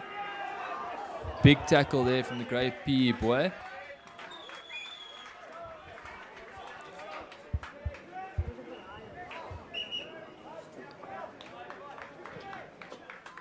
I don't think there was any ill intent there. I just think it was quite a big shot from the Grey PE boy. But very nice to see the St Andrews College boy back up on his feet. As we know that rugby is a full contact sport, there are going to be heavy collisions on the day. That's why these boys go through the rigorous conditioning programs that they do to make sure that their bodies are able to withstand the constant contact that they take.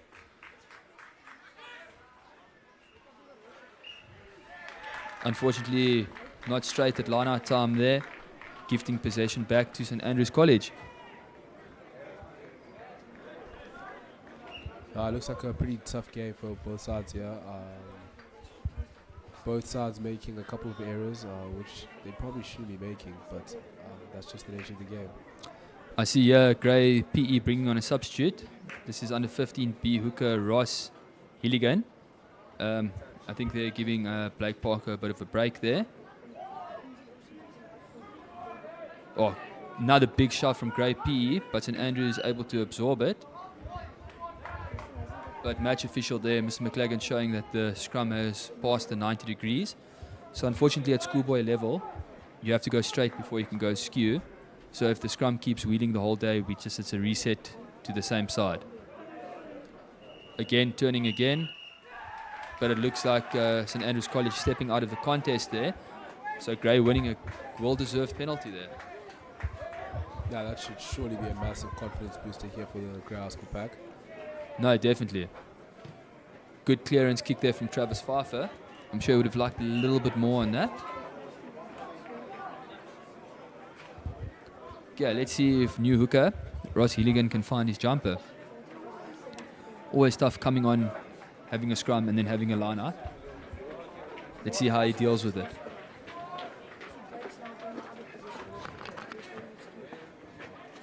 Well, I think a little bit of miscommunication there at line out time.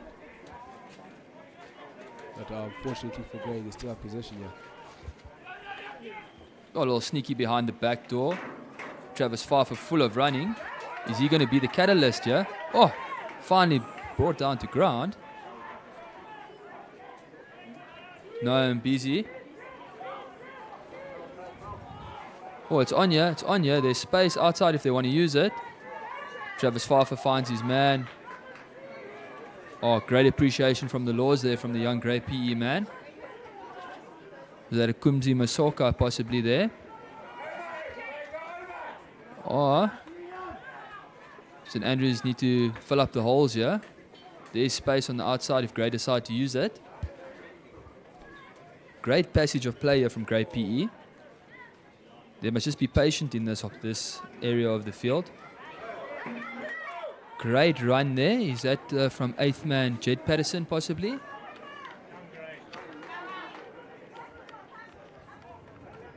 Grey playing under advantage here. They can risk it if they'd like to.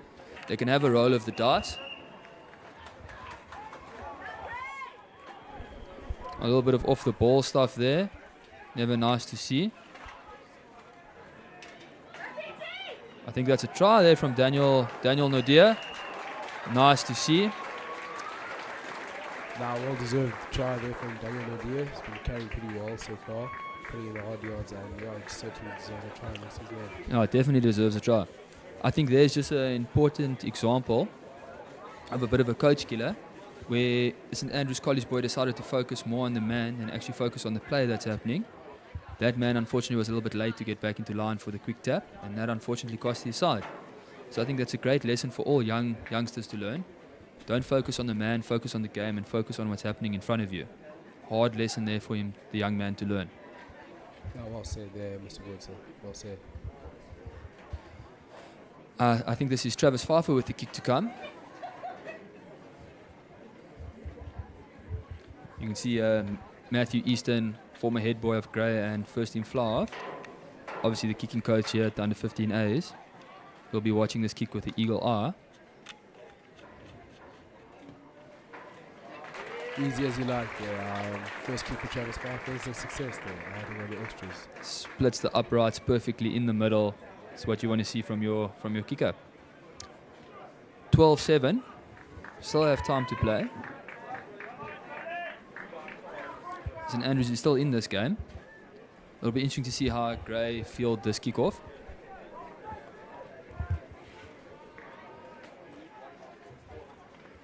A little bit better communication from the Grey PE boys there. Good run there from, I believe it's the captain, inside centre, Killian.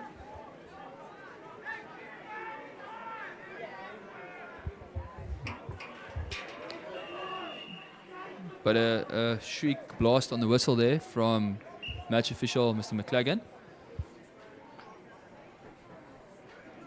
Penalty, I'm not quite sure what happened there at ruck time. But I think it's the same boy that was involved in that little scuffle off the ball there that Mr. McLagan had a chat to. I think he has to have a deep breath and just recenter his energy there. Otherwise, he might be in a little bit of trouble. We definitely don't want to see cards at this level of the game.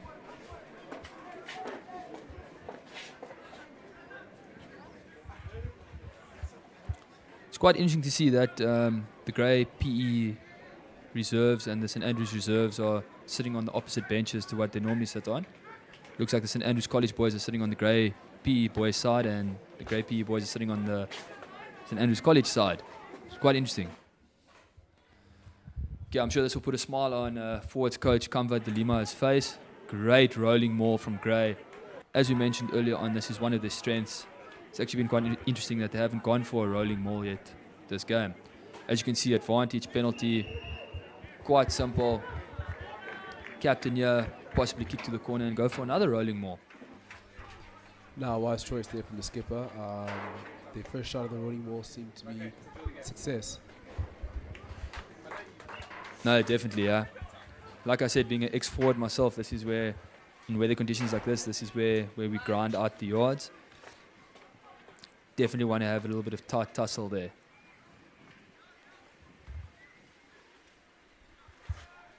So nice to see that the rain has stayed away for this game.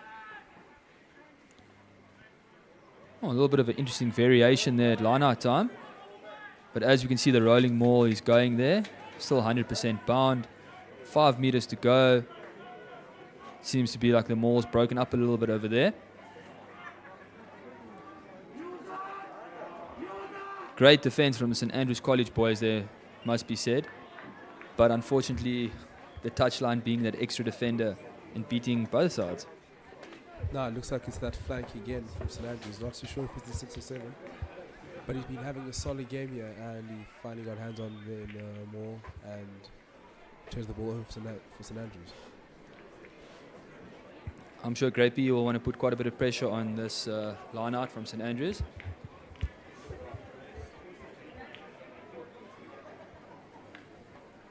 Luca just telling them to open up there. He has to come down. Oh! Play advantage there, unfortunately lost Ord. St Andrews boy has to be careful going off his feet there at right time.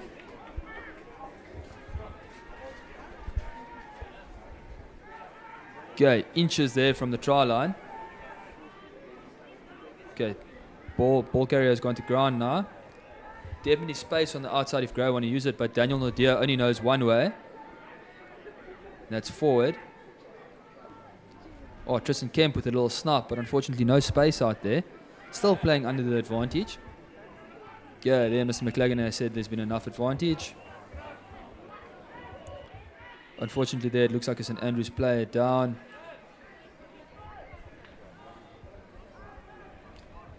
Grey half first aid quickly onto the field to assess the situation.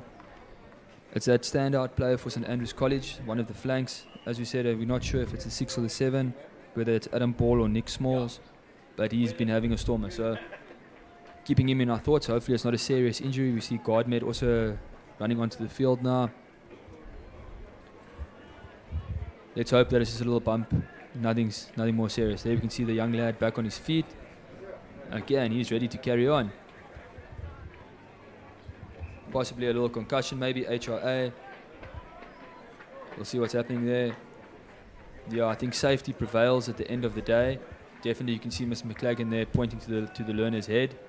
Definitely has to go off and be assessed. Safety at schoolboy level is much more important than the win.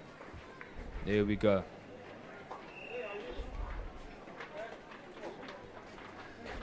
Inches from the try line there. Oh, great carry there from the young lad. Looks like he's lost it just there over the line there. Unfortunate area there for Grey High. That was inches there, unfortunately.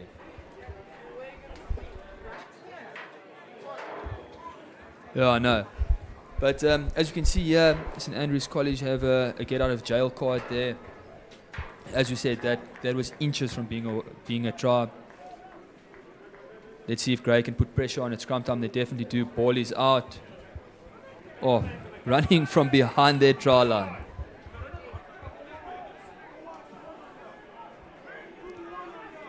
Still anybody's game. Oh! Great pressure there. And Daniel Nadir gets his second. Unfortunate error there from the St Andrews Flower of William Stevenson's. Has been having a solid game so far. It's just unfortunate error there. Gives great opportunity to take the lead here. Yes, definitely, Saviva. I think unfortunately that's William Stevens' first mistake of the game. He's had a solid performance, solid outing so far here on the Kolisi today. And unfortunately, I think with two big men charging down on him behind his try line, he possibly maybe took his eyes off the ball at the last moment to brace for a bit of contact. But this does give Grey High a little bit of breathing space. There is still time to play. St Andrews College is still in this game. Definitely don't count them out of it. They've been in the battle the entire game. See if the Flower of Travis Pfeiffer can add on the extras here. A little bit of a difficult kick here. Such a sweet strike and straight through the uprights. Doesn't seem to miss, eh? Yes, it looks like a little bit of poetry in motion there, coming from a forward player. A skill that Mr. Bueta never quite acquired. No, but I'm sure any young kickers out there, anyone that understands the difficulty in kicking for posts will enjoy that. Travis Pfeiffer really does strike the ball very sweetly there. I'm sure St Andrews College will want to put quite a bit of pressure on this kickoff. Unfortunately, deciding to go deep and no pressure, letting Gray field the ball quite easily there.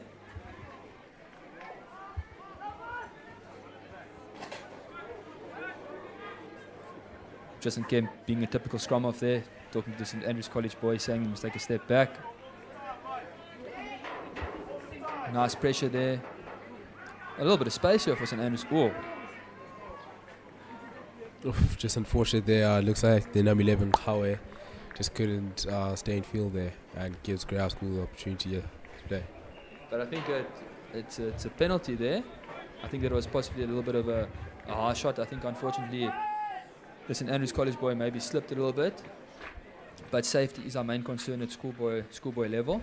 I know we're looking at it across all forms of the game, all age groups, but safety has to be paramount. You will see as well at schoolboy level, normally if it's a tip tackle, it's either yellow or red.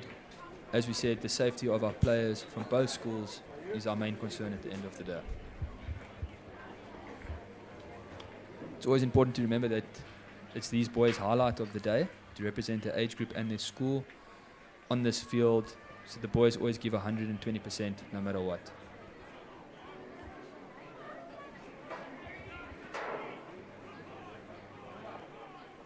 Oh, big contact there in the center field.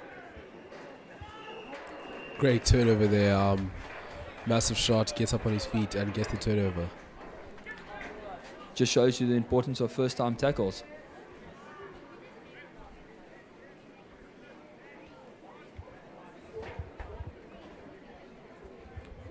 No real breeze to speak of today.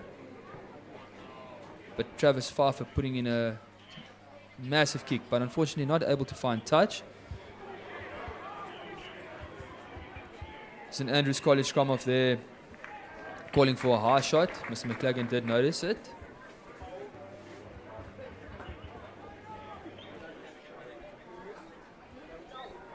See in the background there, Mr. Garen Everett, head of the hostel, with his umbrella, keeping a vigilant eye over his under-15s here. Manager of the age group there.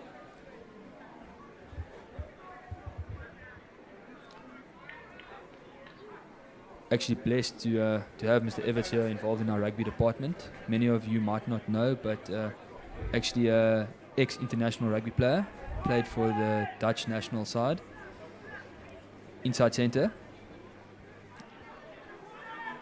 I must say I wouldn't have liked Mr. Evers running down my channel back in the day. But a great little turnover there from the great PE side. Game seemed to have opened up now and has gotten a little bit scrappy. Noam busy looking for a little bit of work coming in from the centre position.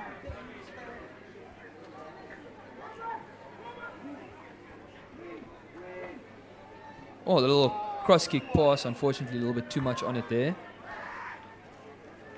but Grey being able to roll the dice as they're playing under advantage. Just a little bit of background as well there on Lawrence Christie. Played for UCT Rugby as well, also played in the EP men's setup as well, and for NMMU for a time. Was a phenomenal hooker. It's always nice to see that, as I said, we give back to this game that we love so much. All the coaches giving back to the sport that gave them so much.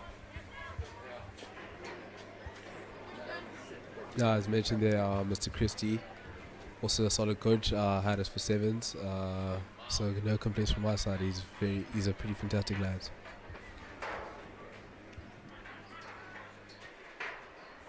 As I said, I also wouldn't have wanted to catch him running down my channel at schoolboy level. I must be honest there. Yeah, but coming back to the game at hand, another rolling maul.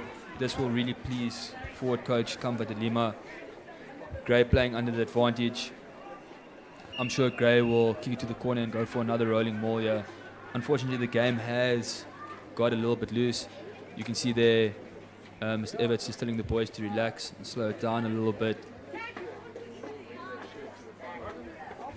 And as easy as you like. Fine touch, go back to the basics. It might not always be the prettiest rugby, might not be the most entertaining rugby, but it is winning rugby at the end of the day. As we can see on the screen now, all the umbrellas are out around the field. The rain has decided to come down. And straight after this, I need to go warm my team up. So it looks like I'll be warming my team up in the rain. Oh, a little trickery play there at line-out time. St Andrews expecting the maul to come. Oh, is that Lucette prop Daniel Nadia on a storming run again? His penalties here seem pretty costly for St Andrews, given Grey all the momentum in the world here, and scores are 19-7 with 5 minutes left to play. Yeah, I know. Look, I think St Andrews College aren't doing themselves any favours now on the field. They were in the contest. They are still in the contest. But I think cool heads need to prevail here. Unfortunately, they're giving away cynical penalties. And it is in their 22. They need to be careful here. I'm sure referee Mr. McLagan wouldn't want to go to his pocket. Good contest there. I don't think the feed that you ladies and gentlemen are seeing is doing justice to how hard the rain is coming down here on the field. It is actually quite miserable here. It is coming down rather hard. So expect the ball to be very greasy now.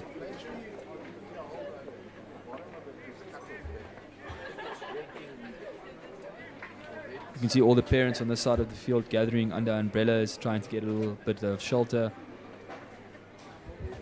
Oh, adventurous stuff here from St Andrews College, playing behind their own try line. But unfortunately dotting it down there, so that means a 5-metre scrum to the attacking side. Be very interesting to see what Grey Hard does from this position. Now, certainly giving Grey House good opportunity here to attack. 3 minutes left in the game, and Grey House will be looking to end the game on a high note. Let's see if the strike play will work out just as planned here. No, definitely. It's quite interesting to see Tristan Kemp back at flower off. Little setup. There's going to be a set move here. Oh, no, and Mbiza cuts back in the line. Unfortunately, well read there from St Andrews. Still on here on the outside if they want. Oh, great little chase here, but unfortunately the ball beating everyone into touch.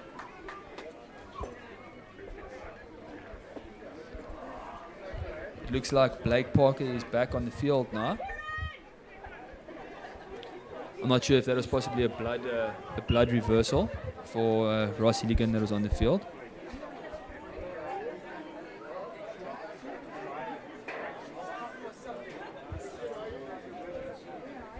Looks like possession has been given to St Andrews here. St Andrews line out. Not 100% sure what's going on here. It seems to be a little bit of confusion there at line out time with numbers.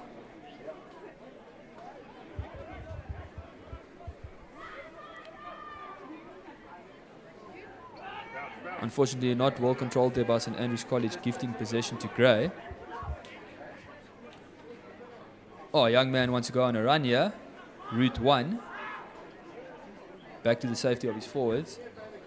Oh, Daniel Nadir, I'm sure, saw the try line there. Great little run here from St Andrews, but unfortunately, ball going to a great P, but a shrill blast on the whistle there.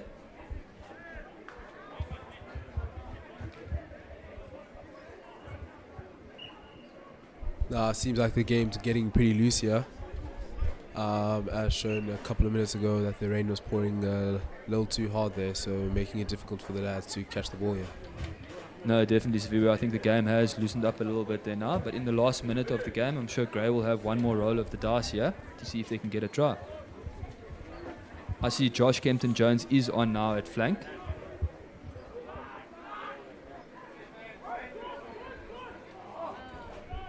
Once again, just showing there, it seems like the rain's playing a massive factor there. Unforced area there for St Andrews, giving Grey high possession. Another unfortunate area there, but we're going back here for the knock-on. Scrum down, Grey High School ball.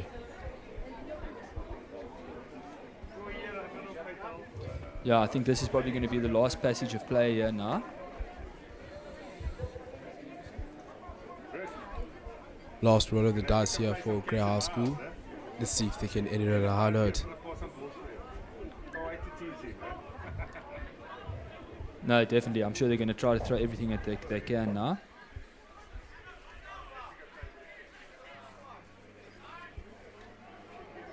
Another unfortunate area there. Looks like Noah Bees has still got possession of the ball here. Gives the speed still. Is that a Kumzi Musaka there? Yeah, it looks like he ran straight into a flanker there.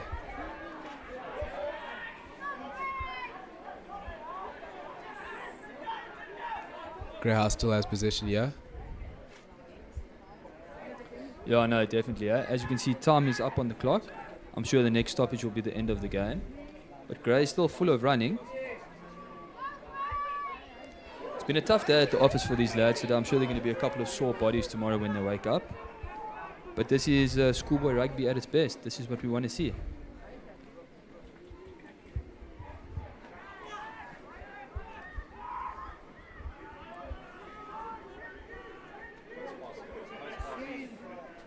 Oh, great take there from Noah and Busy. Oh, Massive fend there from Noah Beasy just to end the game off. That's full time, ladies and gentlemen. Scores down 19-7 to Grey High School. good hard-fought victory there from Grey. But a very good game at the end of the day. Please stay tuned for the rest of the fixtures here on the Kolisi field. Up next are the 16As, followed by the Reds, the Blues, and then the first team this afternoon. Just to inform you again, many more games and future derbies will be streamed by the Grey Sight and Sound boys on this channel. Please subscribe to the Grey High School YouTube channel if you have not done so already.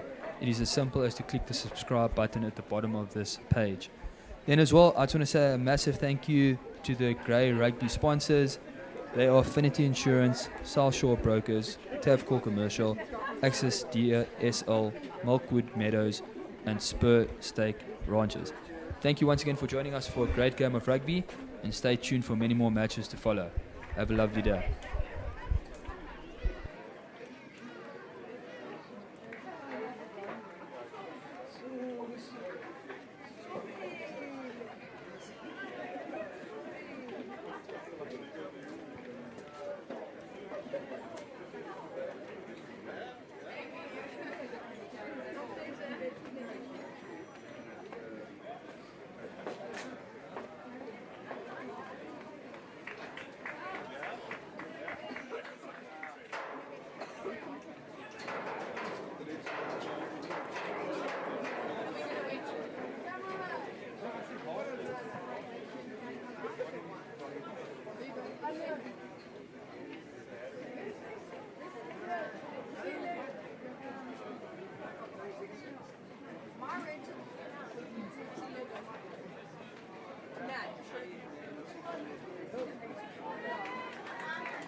Welcome, ladies and gentlemen, to Grey High School on this cold and windy Saturday morning.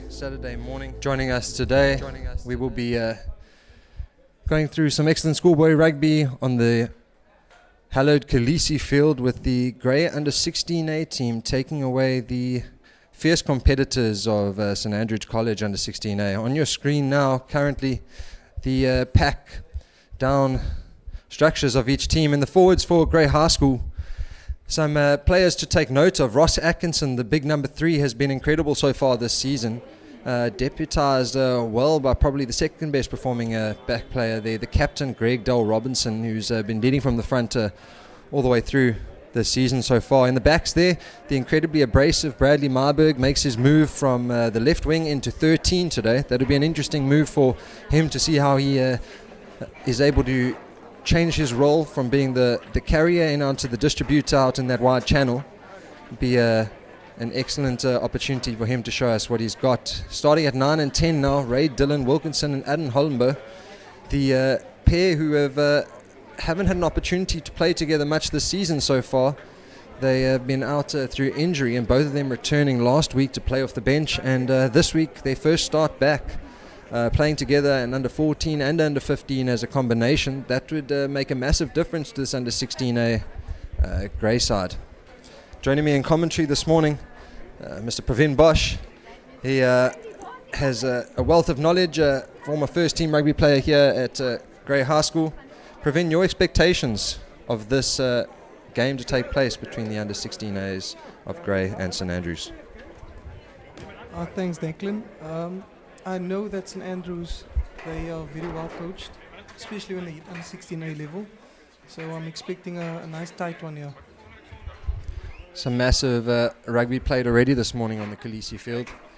Starting off with the under 14A team taking St Andrews 74-0, calling that game slightly early.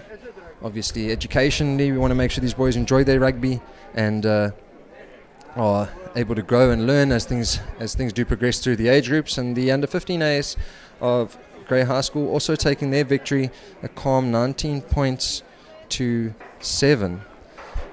On the screen now, the team of St Andrews, captained here by William Beamish at the number 5 lock. He's mobile and a very good line-out option for him, so he'll be looking to put his authority out in the game, especially at line-out time with the wind blowing from right to left here. Just a faint breeze, not too windy just yet, but that opportunity to use this bottom left-hand corner of the Kolisi field will come into play for both teams.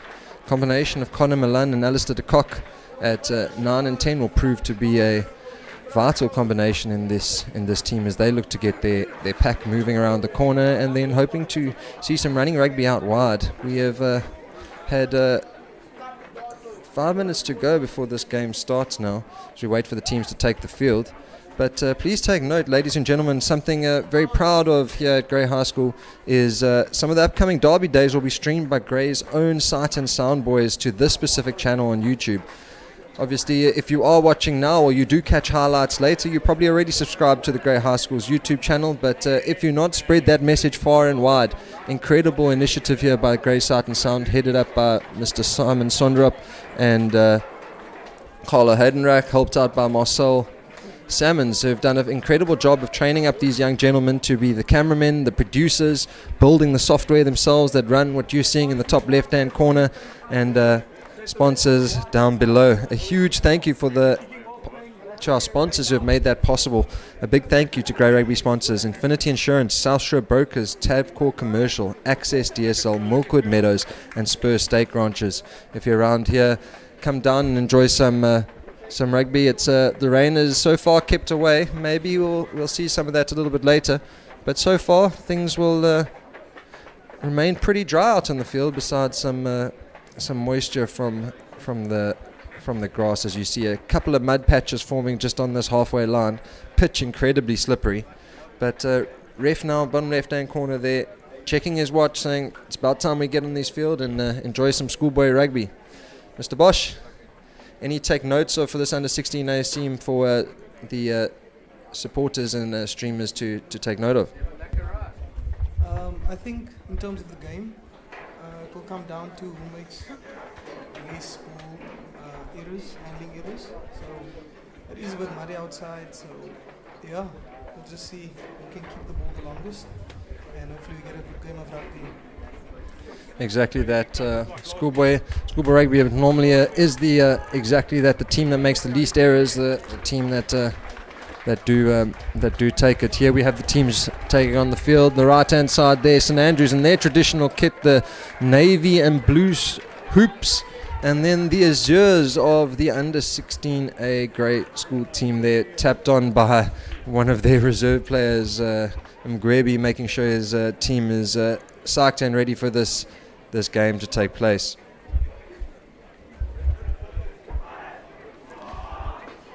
There goes the cheers of the St Andrews team all the way from Grahamstown. And currently Adam Hollenbo, ball in hand, ready to kick us off here. 30 minutes of non-stop action-packed rugby to take place here on the Kolisi field. And Adam will get us underway, playing from left to right against the wind. He kicks deep.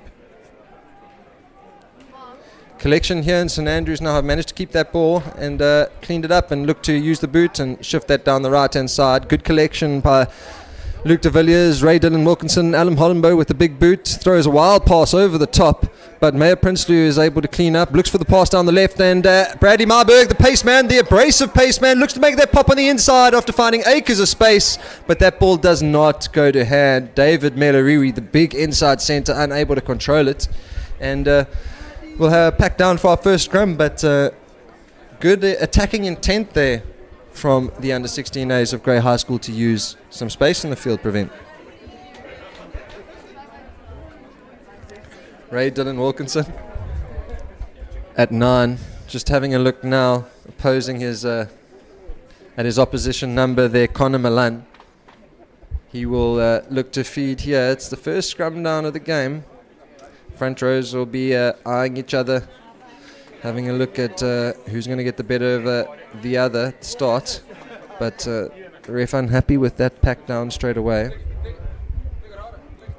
The front rows here, Kabonga Foster, Cody Wilmot and Ross Atkinson packed down against Luca Negrini, Adam Nurse and Dathan Jonas Ago. Difficult conditions underfoot here to scrum. Hopefully we won't see too many scrums today. Scrum down the call. Milan feeds. Messy ball. Milan caught in possession there by Ray Dillon Wilkinson, but they do manage to recover, deputising there Oliver Gent at 9, fumbling over each other, and the ball does go back to De Kock, who manages to exit, and making a couple of meters there. A little bit messy exit, Pravin. Seeing that they were under pressure. But yeah, so they have another opportunity. Let's see if they use it. Grey now, their first attacking set piece inside the St Andrews 22. Wilmot has an opportunity here to feed. Greg Dal Robinson comes to the front. Stolen by St Andrews. Ball goes to ground and knock on. Probably the call there from Grey, but St Andrews do recover it. Milan now looking for his number 10. Plays back to De Kock. De Kock puts it to that left boot and manages to find some prime real estate just further up the field, just edging away those meters, especially in the weather today. It doesn't matter how many meters you get, it's just important you keep edging up the field. 10 is so under pressure there of St Andrews. I think the scrum off is going to have to take some ownership there of those exits going forward. Massive confusion for Grey, but Greg Dal Robinson does eventually go up for it, and St Andrews actually managed to get the ball. A little bit messy there from Grey. Calling is difficult under in the wet here. Ball goes out to the left, and that is Oliver Johns, who's managed to throw a long pass outside. That's the left wing now of Oscar Kent, who's managed to carry that ball up into space. Milan now playing down the left-hand side. That's the captain, William Beamish. He does well. Ball. Ray Dillon nearly getting over that. Milan again. And now the loose forward of Lawrence Kutsia. Knees to the ground, release the call. Milan looks, goes the opposing side, and they manage to find a little bit of space if they can use it. Ball's back inside. Good interplay between backs and forwards over the top there. And that is Asante Chavera, who's going to make it way all the way through to the end. And the pass did go from him to Matle Klanje, who scores just to the left-hand side of Gray's poles. And good interplay, probably the leading cause of that attacking play from St Andrews between backs and forwards, Pravin. Definitely. I don't think St Andrews are going to kick a lot, and they don't need to. And they look very, very dangerous with ball in hand so far. Excellent communication between backs and forwards there. Just probing that short side, that'll be a worry for Gray, as we see this big carry here from Matle Hlwanje. Right, he's made an incredible run there, starting off that move, getting hands on the ball, playing down the left hand side, and then staying with support, putting himself in a position to receive it again. And he's done very well there to make meters, and to finish that off well with a dive on the left hand side of the Grey poles here. Ray Dylan Wilkinson trying to make things difficult for him, but it's a good finish by the young man. Now to add the extras, Alistair de Kock.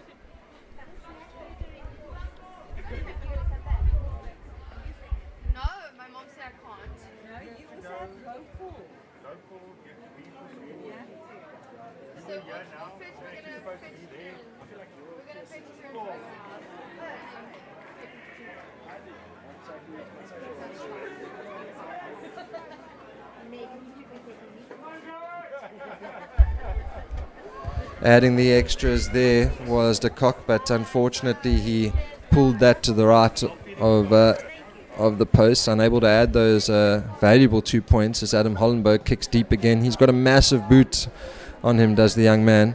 Milan now looking again.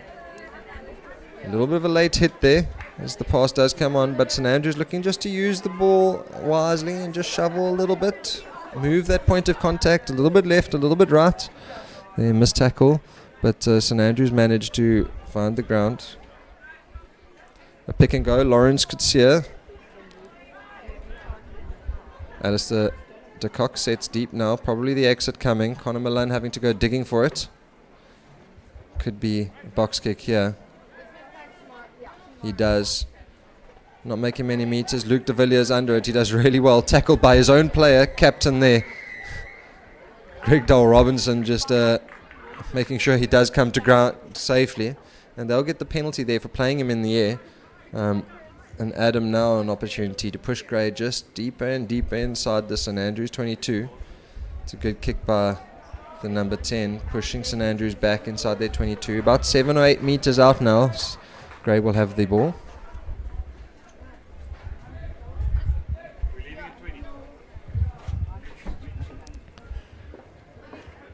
And now Wilmot will have an opportunity to feed his own line out. 5-man bailout option. John Else does well to collect, fumbling it once or twice. And now the maul is set and Gray going forward, but it does eventually come down. Advantage shown. Ray Dylan Wilkinson can't get the ball and the penalty does come. Pravin, your thoughts here, would you be looking to scrum, maybe set that maul again? I'll definitely set the maul again. It's worked before. I think if there's another infringement here and they're moving forward, could be a penalty try. And that's exactly the call that comes from the captain there, pushing that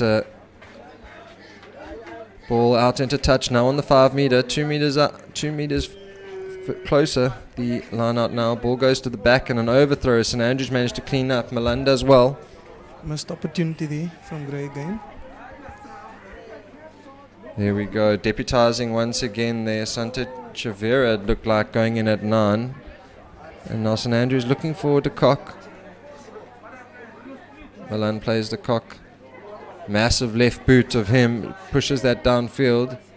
One bounce and out into touch. That's an excellent exit from St Andrews, relieving pressure on him, on his team there, the number 10.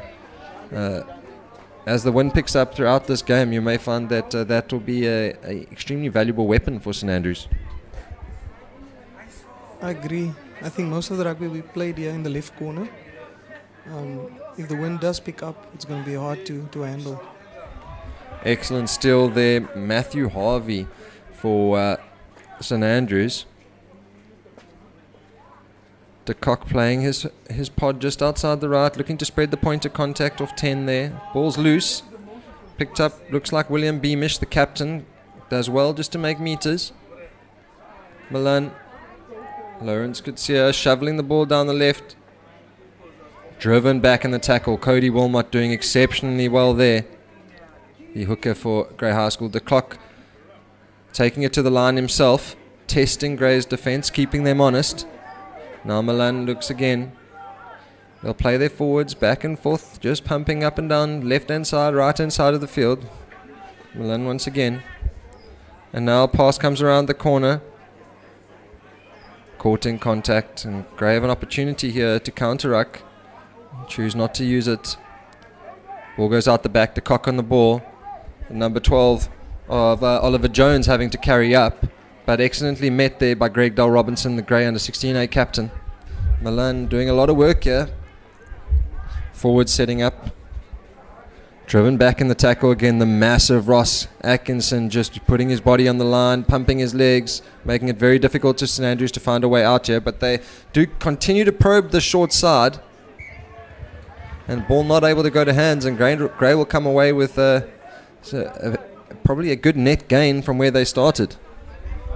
I think bad decision making there from the St Andrews boys. They had a go with two, and seeing that they didn't get past the advantage line, they should have hoofed it down the field into this left corner.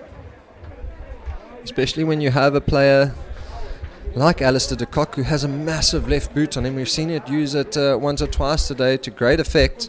And with that sort of weapon in your arsenal, it would be great to use that, especially under pressure on your own try line here. But now Grey will have an opportunity. We see the setup, an interesting setup. The right wing of Luto and Tontela, he played a flank at under 14C level, and then last year making the move to the back line and found his way in this under 16A team. Good work by him. But Grey unable to use the ball that comes the way, and now they do give it to De Kock, who unfortunately fumbles over his line, and Grey will pack down again at on the 5 meter line. And this is an opportunity now to probably see a similar set piece, slightly wider the scrum, and Ray Dillon will be giving his forwards a word or two. You wouldn't be happy with the service he's getting there. Grey is definitely playing all the rugby here, so I think they need to use one opportunity that they're getting. St Andrews used their one, and they are up. Ray Dillon Wilkinson to the left-hand side. Adam Hollenberg cramps up short, passes the ball to Bradley Marburg. He's abrasive in the carry. Once again, John Elsnell breaking the tackle of the first, and then eventually going to ground. Adam Hollenberg set to the left-hand side there. Grey do pick and drive, seem to have come up short. Ref is there to have a look. Ray Dillon Wilkinson, Greg Dell Robinson carrying a bit upright and gets driven back himself. Ray Dillon Wilkinson. Adam Hollenberg looking to use the right-hand side here, and that is the big Lubango Foster. No, it is not. My apologies. That is Klumi Ucha, who's done well. The number 7 loose forward. That will probably be his first try at A-team level. Carrying out wide in the trams here. Adam Hollenberg, you'll see, makes a good pass, and then even better pass by Bradley Marburg out wide. And Klumi had work to do to cover a little bit of ground there and beat his defender, Pravin. Definitely. He's also another boy that made a move to flank. He started off with hooker for the past 2 years, and seeing if anything happens at flank for him. Doing well. He's a big boy. Doesn't have much height, but what he lacks in height, he makes up in dogged determinedness, as Adam looks to add the extras. Difficult kick for him.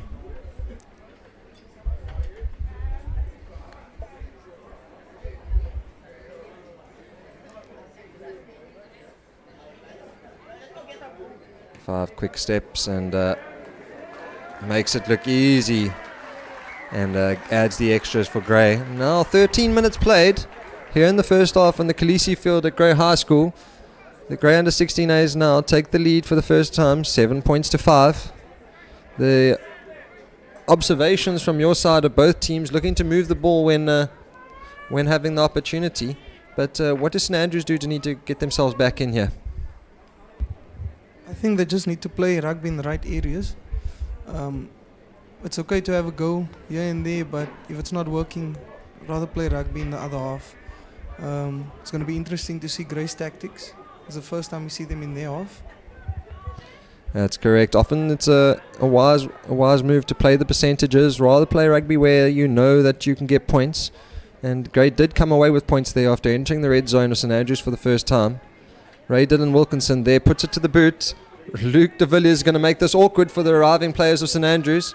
Once again, big hits in the midfield. Could be over the ball there. That could be a very important steal, but just missing it is Bradley Marburg. Big counter-ruck as they look to use this left-hand side. Ball goes a little bit astray. Greg Dal Robinson's beaten, and now the pace of Oscar Kent. Doing very well to beat one or two defenders and then set up the plus move on the right-hand side in that pod. Just shifting once again. Matthew Harvey carrying. Oscar looking for some men who want it.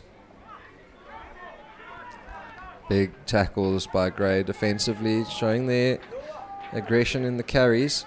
But St Andrews now push the ball down this left-hand side. Support on the inside. Klwanje looking to move it, and he does just that. No support now for Oscar Kent, but that doesn't bother him. He does eventually get kind of scraped to ground as support does arrive to him, but that's an excellent carry from the young man as Thomas Owen Jones now looks to find some time on the ball. Big carry once again. Greg Dal Robinson just making the hits where they come. Out the back door there. Oliver Johns carrying. Milan looking for someone who wants it, but unfortunately pass slightly too low for his forwards, and the knock does come for Grey High School, and decent outcome, but Grey would have to be careful, especially on the short side. St Andrews really looking just to play one-off little passes and move the ball back and forth between backs and forwards, making Grey's lives very difficult there. Grey's going to have to get that defensive line intact there. It doesn't look like St Andrews are kicking this ball anytime soon. Ray Dillon Wilkinson now. He'll feed Greg Dal Robinson at the back. Greg picks up Dal Robinson. Adam Hollenbow now on the ball. He shows and goes the first time that number 10. Slightly isolated though in the carry. And the steal does come. Unfortunate for him. First time we've seen him really take it up to the line. He's quick as the number 10, Adam Hollenbow. But too quick for his support players there, unfortunately. We'll see this now. The highlight from the previous attacking play. Good play. Good hands. Excellent hands by the St Andrews backline 3 there. St Andrews up for a short line out, and that's well fed by Adam Nurse. And eventually troops do arrive. Use it. The call. Milan goes digging.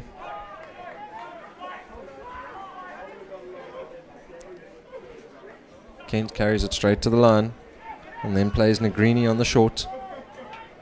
Milan beamish on the ball, brushes off one, pushes off the second, through 2 to bring him down. Support does arrive. Ray Dillon Wilkinson does get his hand on the ball, makes the steal successfully, and then unfortunately just a knock on there from Cody Wilmot, the stealer, not Ray Dillon. Apologies. Very difficult, ladies and gentlemen, although there are numbers that you can see on the right-hand shoulders here, not always visible for us at commentary here, and St Andrews without numbers does make it difficult, so we will do our best to give these boys an opportunity to hear their name on the stream. But at the end of the day, schoolboy rugby here shining through. Big scrum. Milan. De Kock plays short. Kent doesn't get that pass through. Possible knock-on, but advantage being played, and eventually ref does blow the whistle. I think the ref should give a bit more time for the boys to play the advantage, and then just see where things go from there. It's always a difficult thing to be as a ref. Nobody wants to do it. A thankless task. No matter what you do on the field, there's always an opinion coming your way. But 100% it is one of those things that schoolboys like to do, is to have the advantage. As a coach myself, I also want the advantage as much as possible to see my boys have an opportunity to play. Adam plays out the back. Luke de Villiers now has found some space. He's looking for support. Doesn't come and tries to put it to boot. Ray Dylan Wilkinson now, first opportunity on the ball for him. He cleans up the blushes of that charge down kick from Luke de Villiers. Counter-ruck, excellent from St Andrews. Great counter-ruck there from And St. Andrews. Milan just making sure that the ball is won. St Andrews now recovering just on their 10-meter line. Milan, de Kock takes it to the line himself, could be isolated now. Lubango Fossa looks like he's got his hand on the ball for Gray, but the clean does just shove him off the ball slightly. Negrini on the ball, the big prop forward. Kent now has to clean up, and he does well. Slightly high tackle there from Matthew Hargreaves, just rising above the shoulder. Milan just testing A and B on that ruck, just to keep them honest, make sure the forwards don't decide to leave them available. And eventually the penalty does come for that high tackle from Matthew Hargreaves. And now, what would the call be from St Andrews here? I'm sure they'd be looking to put themselves up the pitch. It's going to be a mess here for the kicker. Looks very, very muddy on that pitch. So hopefully the boys don't slip. Unfortunately, exactly what commentators cursed there. Ball doesn't manage to go out, is slippery underfoot, and you could see it was worrying him as the kicker there, as Ray Dillon fields the ball and sends it to John Else. Ray Dillon, excellent box kick, good air time on that, and Going back for the penalty there, for the high. Plunge did very well under that high ball after seeing Luke de Villiers charging down on him. Luke was eyeing his ribs and hoping he'd be able to put some Spur steak ranch sauce on those ribs and send him down the ground. But the ref will come back for the penalty for the high tackle as Adam Hollenbo pushes it into touch. All to play for here for both teams. Tightly contested affair, but Grey seemed to be just holding the advantage in most areas of the field, Pravin. I agree. A tight game is predicted here.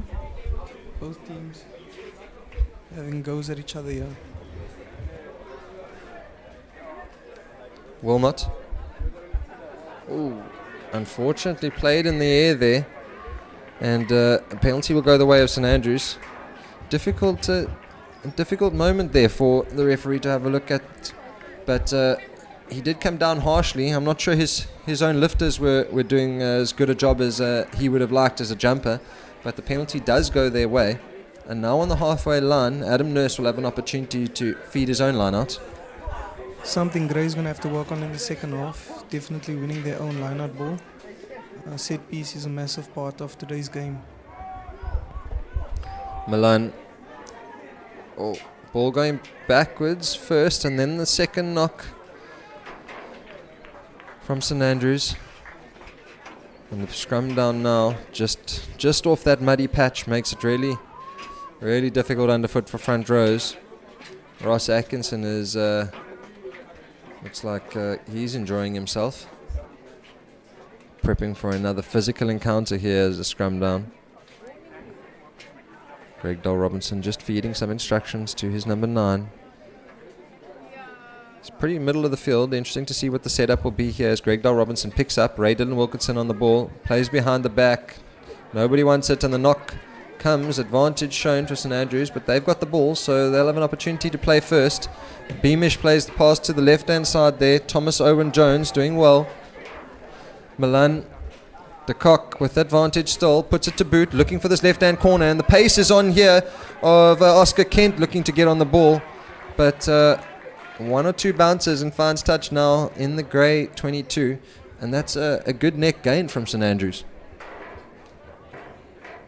At times, St Andrews using the boot to good effect. But I would like to see how Grey's going to handle this exit here. Probably go back to the scrum half, Ray Dylan Wilkinson.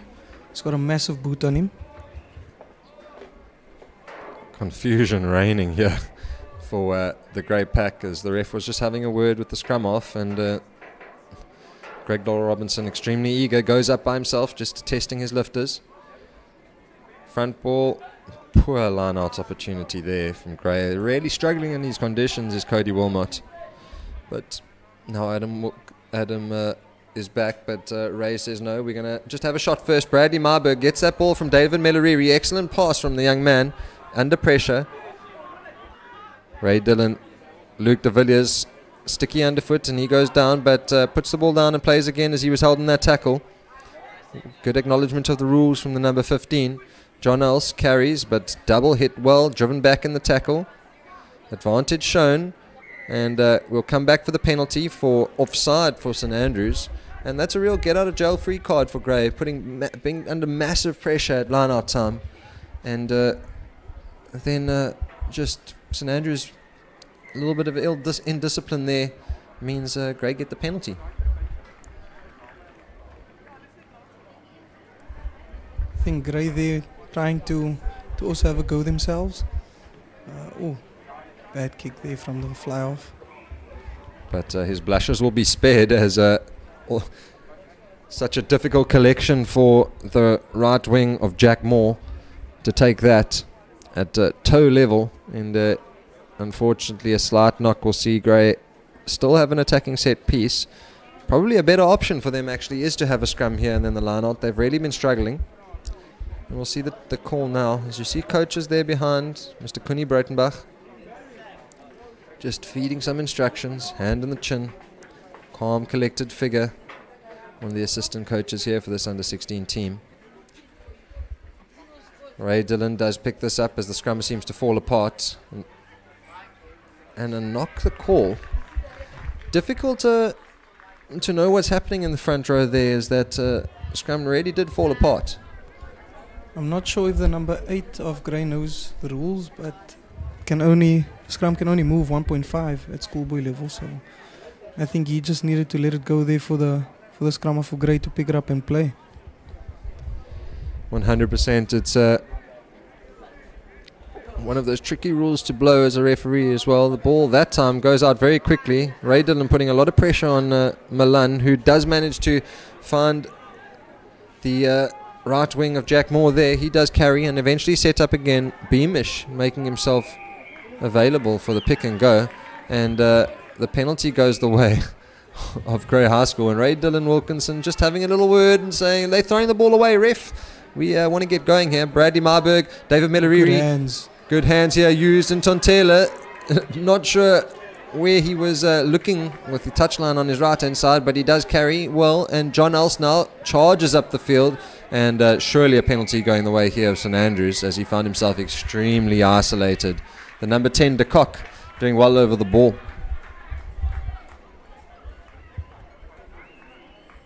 With 27 minutes played, we have 3 minutes left of this half. You'll see the steal from the number 10, getting over the ball, doing very, very well. Excellent jackal by him, and then he also finds touch on the halfway line. Gray's really going to need to start taking care of the ball in the second half. But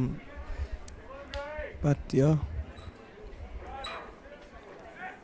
St Andrews feed, they get their scrum, they get their line out ball, and they set them all. Ball's going forward, and they just need to be patient here. One of the key fundamentals at schoolboy level is just to show patience. When that second shove does come on, there's often opportunities. Kent carries straight to the line. Klanje will deputize and go and clean up for him. Milan now. Boys coming around the corner. Good carry there. That's Thomas Owen Jones, it looks like. He's done very well. Beamish on the ball. Bounces off Adam Hollenbo. We might have to pick him up from his own try line a little bit later. But de Kock looks up, sees no one's home, and tries to push it over the head of Luke de Villiers, who does very, very well to take that going backwards and put it to boot himself. And Luke de Villiers doing excellently, working hard to find his way up the field, kick and get over the ball, make the tackle, and then force the penalty. So excellent work by the number 15 of Grey High School, Luke de Villiers. As we see now, this big carry. Adam Hollenbo bearing the brunt there of a big William Beamish carry. Hargreaves inside ball there. I don't think it's a bad option from Grey here, seeing that their lineouts aren't working. So they're deciding to keep the ball in hand. Atkinson driving his legs. Every time we've seen him on the ball, he's been making meters. Adam Hollenbo David Meloriri now out the back. Bradley Marburg looking to use the space on the left-hand side. Luke de Villiers now got Akers in front of him. Last pass to Meyer Prinsloo on the left-hand side of this field. Good work by the grey backline there. Good dummy line on the inside there. I think it was Luke de Villiers running the dummy line first, if I'm not mistaken. But excellent work from the backs there, just waiting for the last opportunity, just to draw their man, step on the inside and play that pass to the outside. And easy work as you see Luke de Villiers now with the ball in hand. Draws this last man at the last possible second. And a great support play by the left wing there, Meyer Prinsloo. Great fundamentals there from Luke de Villiers with a throw and pass.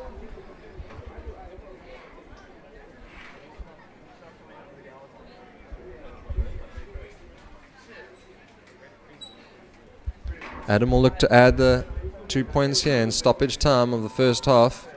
And he does. Excellent kick by the young man. 14 points to 5. We'll be heading into half time now, I assume, as I haven't heard the ref blow that half time whistle, but we are over the 30-minute mark. 30 minutes to play normally at under 16 level. But the ref says we have time for one more. Mr. Cock has an opportunity now. I'm sure he'll be looking to push this deep into the back corner. I'm sure the Grey Boys will get the ball and just hoof it out and get to half or not. Deciding to play here. Greg Dahl Robinson, excellent carry and a little chicken wing pass. Klumi, the try scorer, eventually does try to force another one and it not going to hand. But great play from Grey High School there, under 16As, looking to use the ball even from their own half and just be dominant in the carries. So we'll go into halftime here at Grey High School on the Kolisi field. 14 points to 5, the under 16As lead this game against St Andrews. And excellent work from Grey High School and St Andrews as we look to go into halftime and see some good schoolboy rugby come up in the next little while. Thank you.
Welcome once again here to the Kolisi field in the blustery Gqeberha. It's massively wet underfoot today, although the rain has managed to stay away thus far. Just come down in maybe for about 10 minutes at the end of the under 15A game. But currently, weather holding out. So good opportunities now to show some attacking intent and move the ball if we can keep it up off this muddy pitch and centre spot. But currently the under 16A team of Grey High School just leading after a tightly contested first half, 14 points to 5. Pravin, if you were the opposing team's coach here of St Andrews, what would your advice be at halftime? I would still tell them to play in the right areas of the field. It's still anyone's game here. It's just 2 scores and St Andrews will be on top. But I would also like to see Grey's tactics. I want to see if they're going to go back to their line-out or they're going to just keep the ball in hand. Grey really have struggled over at line-out time so far, and St Andrews rewarded with an early penalty in the in the opening minutes of the second half. The captain there, William Beamish, saying, enough of this, let's take early points. It's going to be a difficult kick for his number 10. I'm not sure his number 10 would be too pleased with him here, saying, let's kick this on a really, really sticky and slippery pitch on the Kolisi field. He's going to take this couple of meters backwards as we see this penalty go the way of St Andrews. Holding the call, the try scorer, Klumikucha, unable to release, and under massive pressure, St Andrews get that penalty, and that's an excellent way for them to be starting the second half. An opportunity to put early points on the board. Good start for them, but also a lazy start from Grey.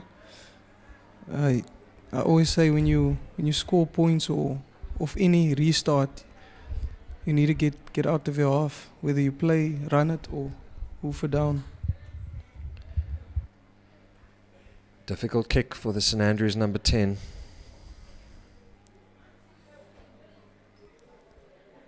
Long run up as he has got meters to make here. The left foot does strike that quite well, and straight through the centre it goes. A little bit of a high pressure moment for the number 10 there. Alistair de Kock adding the points, and 3 points, just narrow that gap and keep taking them when they come, and you'll find yourself putting yourself in a really good position as the game progresses. With only 2 minutes in, it's a good recovery of 3 points for St Andrews. Now just short of 14 points to 8. Adam Hollenberg kicks to that left boot of de Kock again.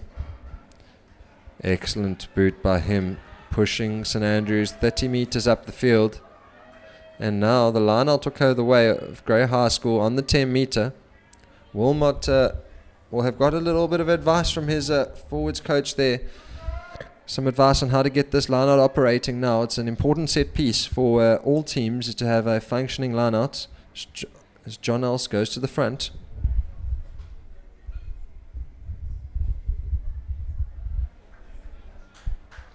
Does find that ball, and advantage shown now for that maul being taken down illegally. But Grey have the ball. Ray Dillon Wilkinson just looking both sides before playing Ross Atkinson on the carry. Ray Dillon again. Hollenbo puts a boot, sees the space, tries to push it over Klwanje, but Klwanje does very well to take that. But as the advantage had been shown, Grey will now have the penalty. What would you be looking to do now as a attacking Grey team? I think I'll kick the ball out again. They just won their first line-out, so hoping that the confidence of the hooker will be up. But they decide to run the ball here. Ross Atkinson, good tackle, very, very low there. But Klwanje and Libango Foster, we haven't seen him carry yet today. And that time brushing off his first defender, and then eventually does get taken to ground as Hollenberg takes this ball now behind the back. Mayor Prinsloo finding something for him to do. Does recover even though he was initially taken to ground. Straight to the ground there. That's Negrini. Ross Atkinson once again. Wilkinson, Hargreaves, big carry. Labango Foster will clean up for him. Wilkinson again, Hollenbo looking to move it. Kucha now has got the ball. Greg Dahl Robinson out on this left-hand side. He beats one. High tackle advantage being shown. Bradley Marburg, the abrasive outside centre, carries first. Ray Dillon looking for the ball behind the back of everyone. An advantage will be over as we'll take that penalty on the 10 metre of St Andrews. 2 balls on the pitch now. Questions to be asked. Not backing their line out. We see this high tackle on Greg Dahl Robinson.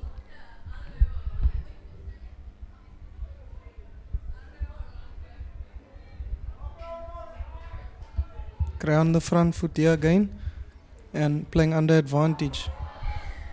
Never mind. Advantage the call, and they'll have another opportunity here to decide what they're going to do. Penalty call. And Ray Dillon Wilkinson once again looking to play his forwards on the right hand side. Kucha on the ball. Lebongo Foster on his outside. Little pump show and go. And eventually taken to ground as the cleaners do arrive. The penalty goes the way of St Andrews. That's if we're going to have a look critically at that moment and see Kucha, who's going to carry that ball short, he has to make sure he has support players next to him. And Lebongo Foster, although there, had been very, very high on that clean as you see him miss it completely. And that puts added pressure on his arriving players as well. I think Gray should have taken a 3 and make it a 2-score game again. 100%. It's probably take a page out of the St Andrews book there and just take the points when they're on offer. Adam Hollenbo, a decent kicker of the ball, could have had that opportunity and had a crack. There's still lots to play for, but keep extending that scoreboard when you have an opportunity. Might be the way this game goes, especially in these difficult conditions. And now, ball going over the top there as the St Andrews medical team go ahead and have a look at the lock forward of William Beamish, the captain. They'll want to keep him on the field as long as possible today. Been exceptional over the ball and in the carry. Ray Dillon Wilkinson to feed. Wilkinson. Melariri, the big inside centre, beats his first. Takes 2, pumps his legs, goes down. Good placement. Wilkinson.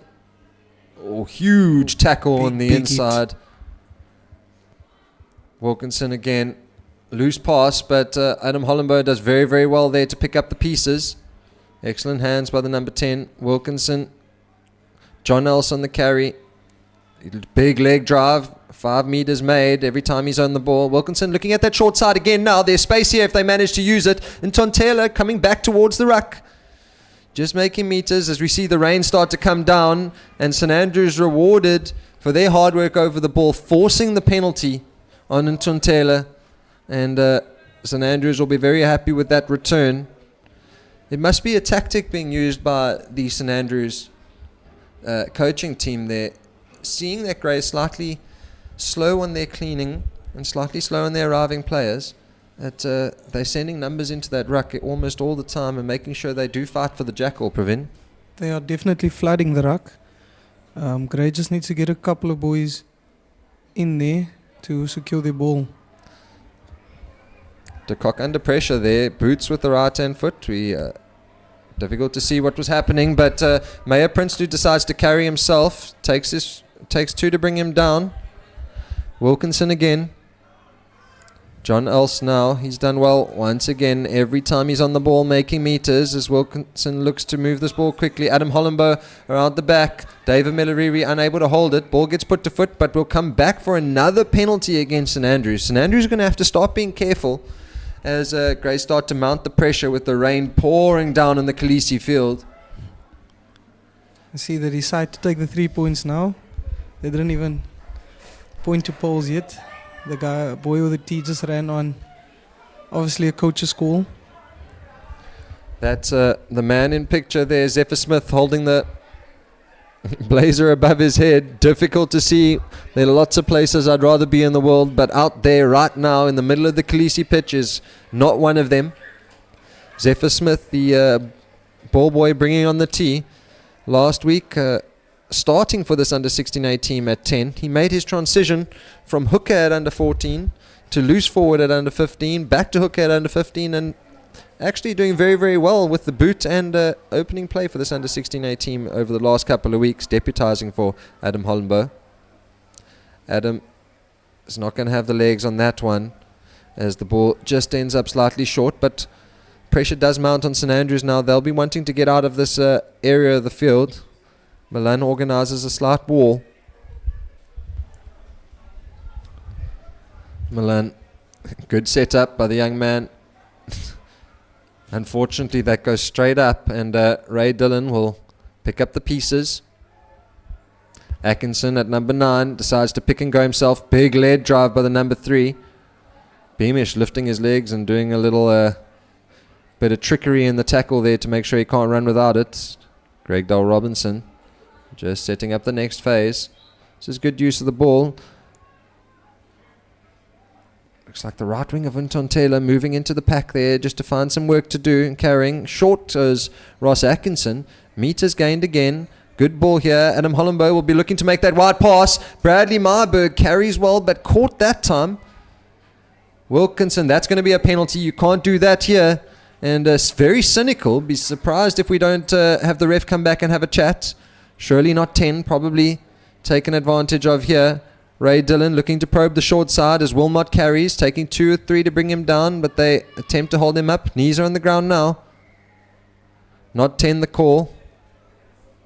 Gray keeping it really tight here. Clearly see the change in tactics since that the rain has started to fall again.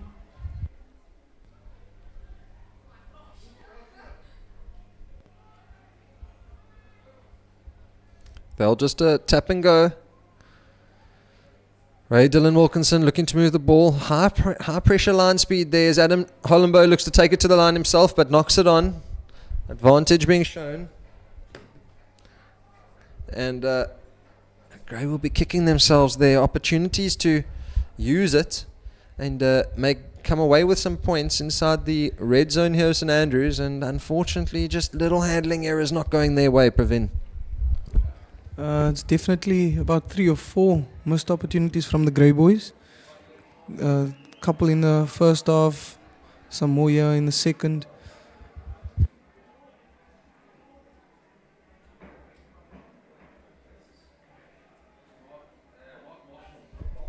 That feed does come in from St Andrews, but they are very much under pressure. So I stumble over my words. Kick out the left-hand side and does very, very well under pressure there to use the space for the left-booted kicker. And he plays the open side and manages to find some decent real estate, just relieving the pressure on the St Andrews team. But all to play for still. Nearly halfway through the second half, and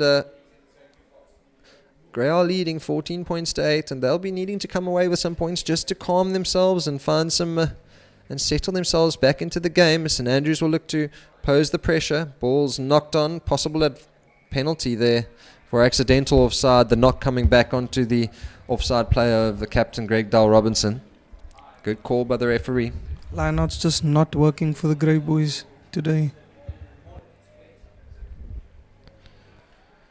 De Kock just keeps pushing St Andrews back up the field.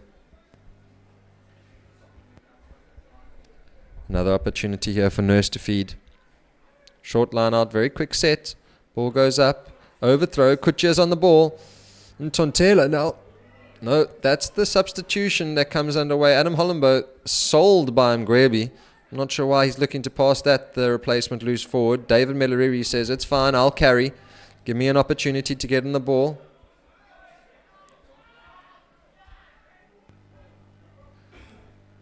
Wilkinson now. Excellent technique on that box kick. Very competitive, and competitive is exactly what you want from those, but unfortunately Meyer Prinsloo bundled out into touch after making an excellent collection under that high ball.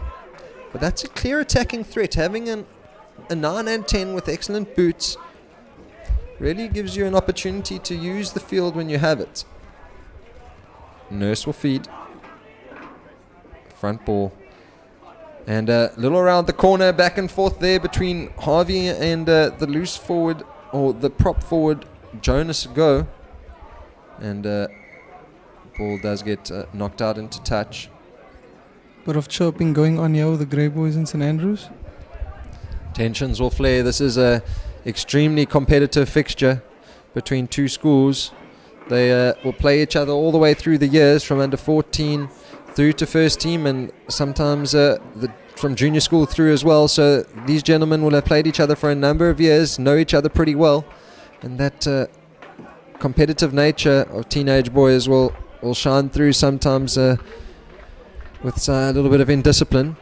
But for the most part so far, ref handling the game very, very well, as Wilmot looks now to find his own jumper. Delay ball, Ross Atkinson goes to the back. Oh, a little bit of a fake throw means the free kick will go the way of St Andrews, who decide to play and go quickly. Ross Atkinson meets the attacker front on. Excellent hit by him. De Kock now not sure who he's playing, and eventually the pass does come in, but collected and taken down by Greg Dale Robinson. Excellent hit by the captain. Forces that steal as well.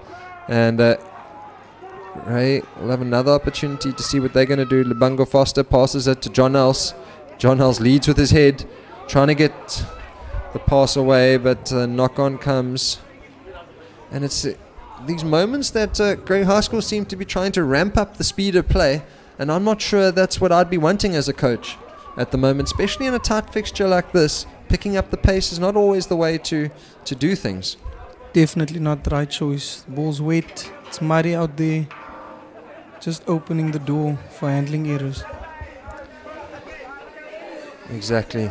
Oftentimes best just to slow the game down, find an attacking platform that is stable, like a scrum, where we can pull up all of our forwards into one specific spot and use the space available in front of them. But trying to keep mounting the pressure against the St Andrews or Grey High School, as this second shove comes through exceptionally well there from Grey High School pack. They'll be loving that. I thought we'd see a little more reaction from that pack there, as they have another opportunity to pack down. Zach Murray, the number 6 for Grey High School, has actually shifted in now to lock forward with John Hargreaves leaving the field. And Graby joins us now after a yellow card from last week. He's now back on as your blindside flank. Milan de Kock puts it to boot. Luke de Villiers is under it. Knocked backwards, says the ref, as he decides just to probe again. Won the ball as Ray Dillon feeds Ross Atkinson, who's unable to hold on to it and eventually has to dive over it. His handling errors are going to kill the game, but it is very, very wet out there, ladies and gentlemen. Very, very difficult to play in these conditions, and been an exceptionally high quality rugby game so far. Both teams looking to do different things. Grey looking to dominate with their forwards, and St Andrews interlinking well between backs and forwards. So different approaches leading to a very competitive fixture so far, Pravin.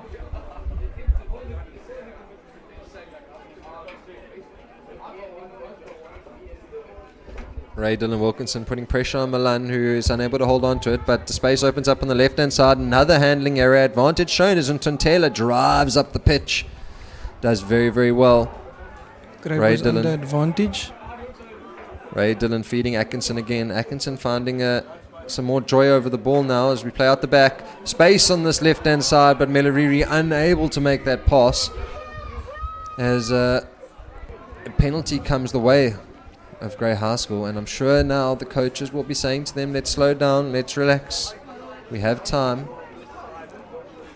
Adam Hollenbo decides it's perfect opportunity to use my skill set, and I'll push this ball out into touch, and we'll have another attacking platform. Not out, unfortunately. Commentator's curse put on Adam there.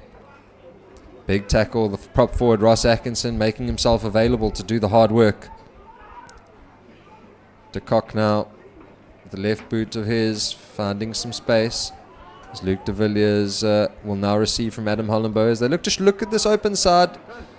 A little bit of space there for Meyer Prinsloo, who beats his first defender and is now keeps driving through.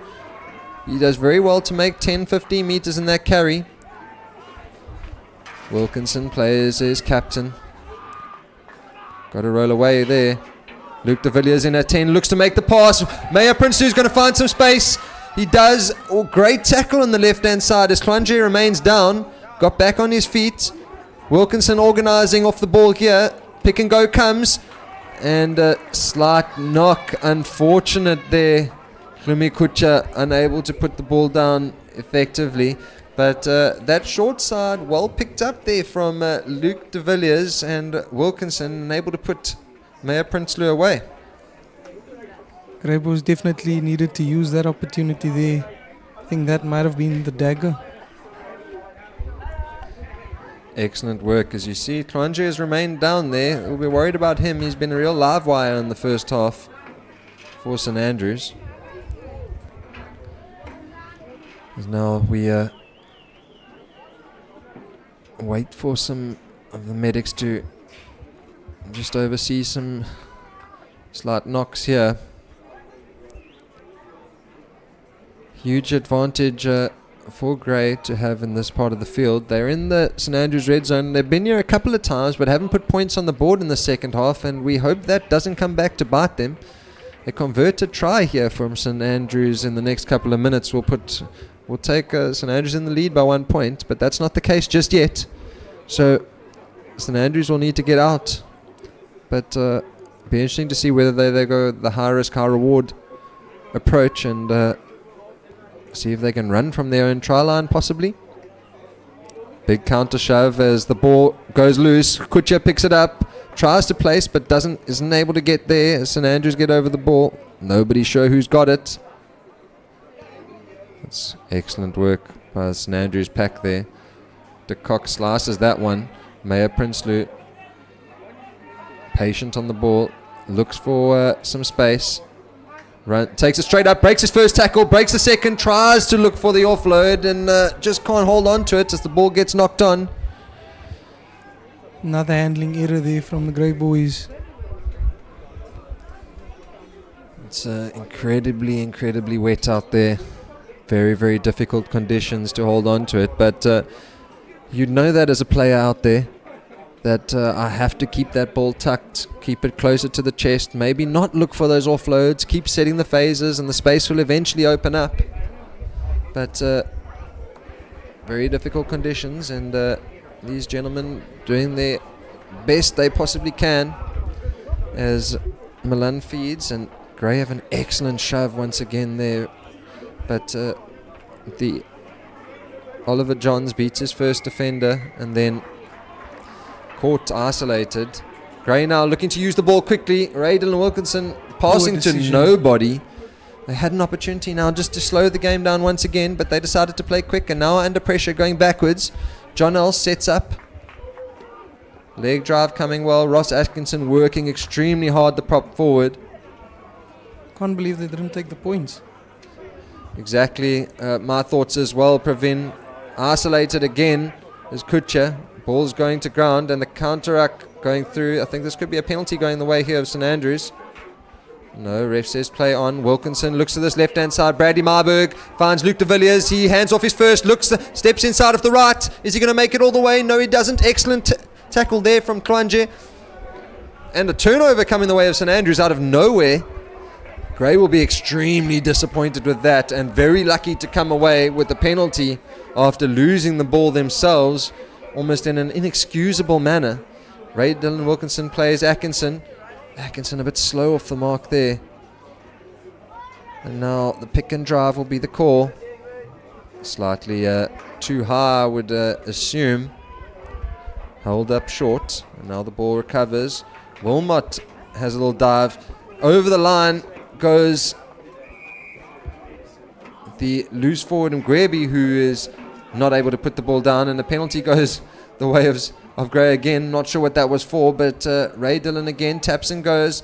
Atkinson hit back in the tackle. Massive tackle there by Beamish.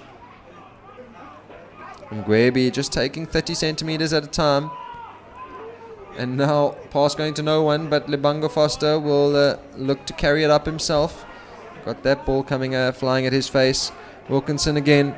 Hollenbo, Melariri, Marburg. There's space now if they can shift, make that final pass, but caught ball and all is Meyer Prinsloo.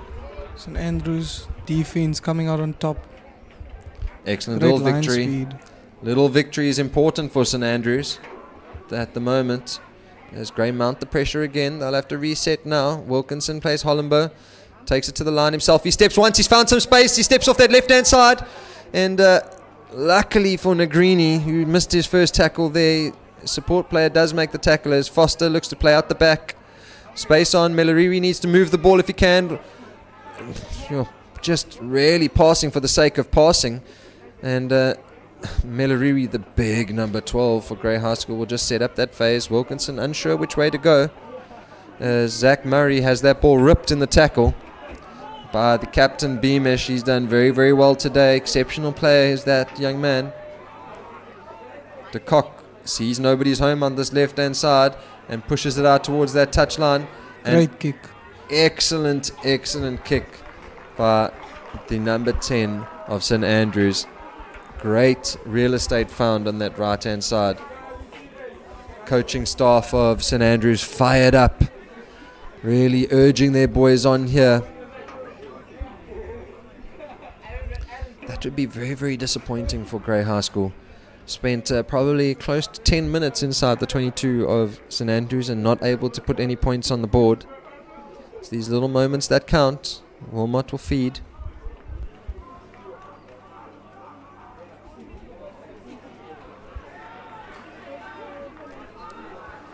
And there in the back picture you'll see Leletu Nono, the prop forward and hooker for the under 14As. Just having a glance, keeping those balls dry for us. Gray get the penalty. Choices. Good decision from Ray Dillon there to slow it down and just get some territory. It's a good kick by Adam, using what the tools that he's got just to push Gray back up the field. They really need to find some extra points here. Be surprised if a penalty doesn't come again if they don't take those points. Wilmot has an opportunity to feed the shortened line out again. Gwebi hangs at the back as Kutcher looks to come in and deputise at 9. St Andrews win it, but backwards the call first, knocked by Gray, and very disappointing. You'll see there Zach Murray really frustrated that he wasn't able to hold on to it. St Andrews definitely going to throw the kitchen sink at this one. About 2.5 minutes left to go. Back of the picture there you'll see Mr. Fenner Barnard, MIC of rugby here at Grey High School. Excellent coach, incredible success in the Sevens arena himself. An excellent player and passionate rugby man as Grey get to win this ball from that line out. The ref says a knock at the back of that base and Grey will have the push put in themselves. Now a couple of options available for Grey here. Do they look to keep running the short set up with maybe David Melariri and then go to a pick and drive just to eat up some seconds?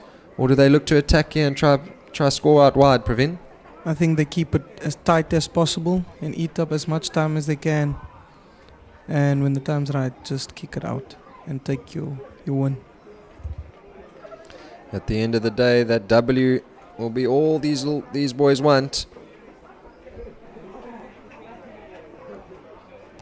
Ray Dillon feeds. Ball's quickly out the back, and they'll play Melariri, who goes a little bit of a push pass there.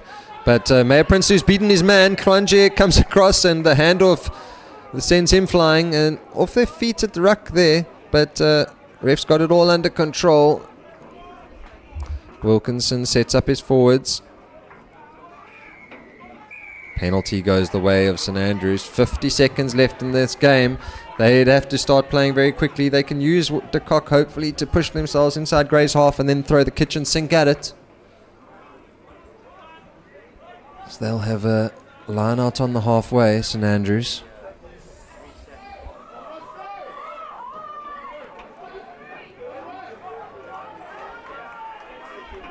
Quick play by them. They win their own ball off the top. Milan de Kock. Lawrence plays the short ball and knock on, possibly a penalty, as we see Twanje just a little bit in front of the ball. And that should be the game. About 10 seconds to go. Gray decide to play quickly again. I think Bradley Marburg's beaten one defender. Looks to play the pass. Wild pass. I'm not sure why he's throwing that when we're already in overtime here.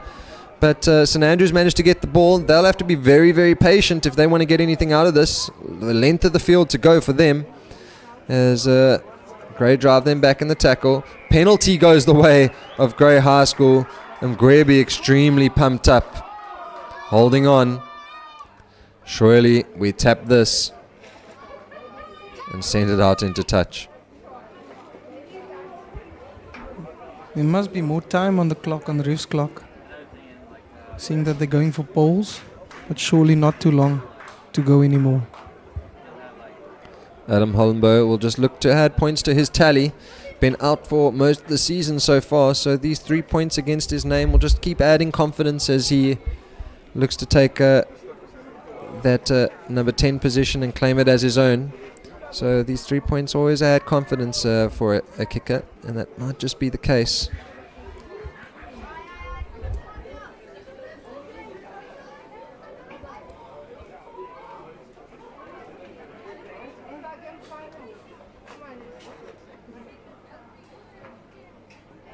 Strikes it. Over the poles it goes, adding the extras. 3 more points mean Grey under 16As will run off victors here against the St Andrews under 16A team on the Kolisi field in a wet and windy Aberga, 17 points to 8. Grey High School will be extremely happy with that outcome. A gutsy performance by St Andrews, and Grey possibly not making the most of their opportunities as well. But they'll be happy with that outcome, Praveen. Yeah, I think they'll just be happy that they got the win today. But a good performance from the St Andrews boys.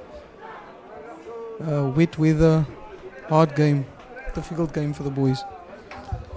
Exactly how we like schoolboy rugby to be, competitive and not one-sided. So that was a great outcome for both teams there. Well played and well played in the right spirit as Grey under 16As come off the victors, 17 points to 8.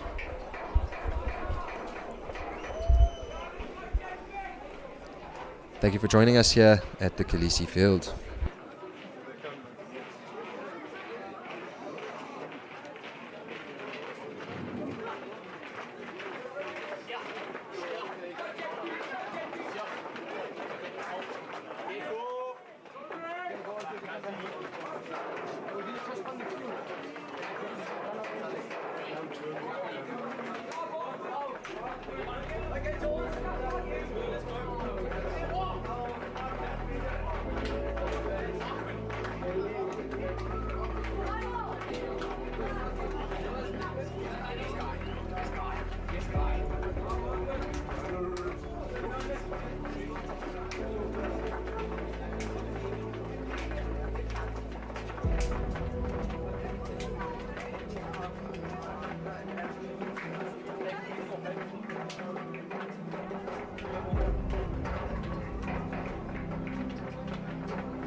Welcome once again to Grey High School here on the Kolisi field. Excellent rugby being played this morning so far between St Andrews College and Grey High School. Currently the next game underway as we see these two teams take the field. Grey High School thirds will take on St Andrews College third team. The Reds, as the team in the azure blue who take on the field behind the screen, are affectionately known, will take on the St Andrews third team, and it'll be a really tightly contested encounter as we see some of these fixtures have been so far this morning. The under 16A is coming out the victors there, 17 points to 7 I think the final score was, but or to 8. So excellent rugby being played on the Kolisi field so far as we head in now to the open games. Anno, lots to play for these two teams. Morning there, Dex. 100% lots to play for, school pride and all of that involved. Just so it's going to be a good cracking game of rugby for the rest of the today, right now, and for the rest of the day. You saw those lineups come up ahead there, but some players to take note of here on the Grey team. I'm really looking forward to see Mitle Sale get himself on the ball, but some of the other players from your side, I know that you'd be hoping to have a good game from Grey. 100%, I completely agree with you with Mitle Sala. Over the last couple of weeks, he's been a good player to watch, but having come in, Bano has been really great, and as well as the pivot, Johan Kutsia, those are really key players to look out for, as well as David Lovemore moving from the centres, finding himself on the right wing this week. So yeah, good cracking game of rugby in store. And for St Andrews College, 9 and 10, William Stern and Scott Miles will be looking to control the game for them, especially now as they play a little bit against the slight breeze that's coming across the field from right to left. Important that those halfbacks have an opportunity just to set themselves well.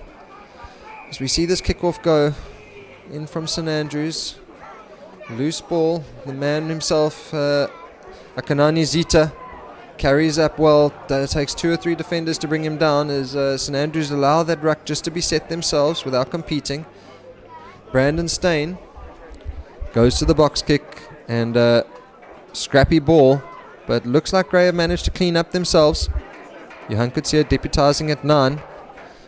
Big carry by what looked like Blayton Ward. And Johan Kutsia now will put that to the boot and look to see if he can find some real estate down that side. But now Aya Diapu has got his hands on the ball. Very, very messy start for both teams so far. No one really taking the initiative and setting some phases. Silly penalty to give away by Grey High School there, entering the side of the ruck. Could be Louis de Toy possibly. 100% there. It's just a bit of inaccuracy at the breakdown. Clear infringement on the laws. Just the boys not going to the gate. Coming down on the side, but the ball hasn't found touch. Looks like it's...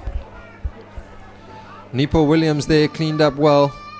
And Marquin Domingo now the man in the white scrum cap playing on the right wing. Good use of space here. As there's space on this left hand side, Tom Hobson manages to make some important meters and eventually taken down. Stain goes digging for it. Johan Kutsia now on the ball, plays his forward short on the left hand side. Michael Anderson doing a good carry there. Stain again. Kutsia picks it up from his toes. Akanani Zita throws the wild pass. The Mitle Saleh does very, very well, taking that one-handed behind his head as Kutsia sees some open field and decides to use it. Diapu now cleaning up for the St Andrews team. As we'll see them slow this down and just have an opportunity to reset and go look for it. Number 9, William Stern goes to the box kick. Excellent distance on that. Nepo Williams under it. Got backwards the call. And sells out Brandon Stain with a pass that makes him sees him take heavy contact. Number 9 wouldn't be enjoying that. 100%, and now he's not going to be too pleased about that. But turnover now, St Andrews look to go on the ascendancy here. Stern plays behind the back there, left hand side. Mangena, his first touch of the ball, does well to make a couple of meters in tightly contested areas. Sonke Maseko cleans up for his forwards. Stern, Miles takes it up himself. Heavy contact there. Excellent tackle. Great bit of defense there from the Grey Boys. Looks like it was Zita and Mihle Saule. The prop partnership really getting stuck in terms of the defensive aspects and really shaking the frame of the St Andrews boys there. Panokeke will really have enjoyed being involved in the physicality of that. He's a former under 14A, under 15A player, and has found himself really unlucky with injuries. You'll see that right knee strapped up today. And excellent cricket player as well, excellent rugby player. Now he finds himself working his way up from 4th and 5th team now to play for the Reds. And I'm sure his ambition will be just to keep climbing the ranks and showing what he's made of. But ball going down. And we'll have the scrum. Steyn looks to feed his first scrum of the day. Pretty central. Steyn feeds, and that ball is a bit messy. We'll have a reset. I know, as the coach here, what would you be looking to do for Grey? 100%. I always tell people there's no better platform to attack from than a midfield scrum. So just have a setup and have an assessment how they load their defense and make your assessment from there. Steyn will feed. That's a better ball. Pick up there from JP van Staden. Plays behind the back. Tom Hobson finds Lovemore after Steyn does get that pass away. Still going backwards though. Pick up and go to the smallest man on the field. That might be a penalty. Looks like he gone through the 45 and eventually is taken to ground. Steyn wouldn't have been enjoying the physicality, the number 9 there. Just recovers himself, and penalty goes the way there for the high tackle eventually. Steyn wouldn't be enjoying the ball that's been given to him, especially in these kind of half passes. 100%. That's the second time now Steyn has been getting hospital passes, so I don't think he might be too pleased with his troops there, really selling him down the wild there. 5 minutes played here on the Kolisi field. Grey high thirds, and St Andrews third team 0-0. Akanani Zita playing at number 2. First opportunity for him. Been playing a prop for the most part this season, but this sees him go in at number 2. Important position as CJ Nodia enters the fray at number 3, and that ball doesn't go to hand. St Andrews recover, and they'll bash up with the heavies in the midfield and eventually put it to the foot when they see no one's home. The chase is on here, and Julian Mapur, very quick. Nipa Williams recovers, and silly error by the St Andrews players. They're diving on the man on the ground, and that's a get out of jail free card for Grey High School. 100%. That's an easy call to make there for the ref, Rodney Bonaparte. So you just have to make sure you don't go down, make sure you keep your footing. But the good pressure from the right winger Julian Mapu, unfortunately just going down, as we see Johan finding touch from the ensuing penalty. An opportunity here for Zita to make things right and win this high pressure penalty, and he'll feed his own line out on the 22. 5-man the call. Michael Anderson up in front. Steyn, Kutsia, Hobson carries short, finds some space. Nipa Williams unable to hold on to that pass on the right hand side. And St Andrews recover now with Stern digging for the ball. Forwards there, Machaba carries, and he's taken down hard into the ground, and we'll go back down again here for another scrum. What have you noticed from an attacking platform here of St Andrews? What are they looking to do so early in the game? I just think St Andrews have to, unfortunately, just take care of the ball as conditions are really testing. So if they can just look to take care of the ball, string phases together, really ask imposing questions of the Grey defense, I think that will really put them in their ascendancy. Unfortunately, they're just not doing that at the moment in terms of keeping the ball. Steyn now, he feeds again. Cleaner ball. Kutsia gets it and decides to put it to boot. Could have gone out directly, and will look to probably go all the way back to where that was kicked from. There's little errors, but added pressure onto a team who can't get out their half at the moment. St Andrews would really be looking to capitalise here as they found themselves in the red zone of Grey for the first time in this half. Now, this could be Bert White to feed. Full man line out. Suspect a maul will ensue here.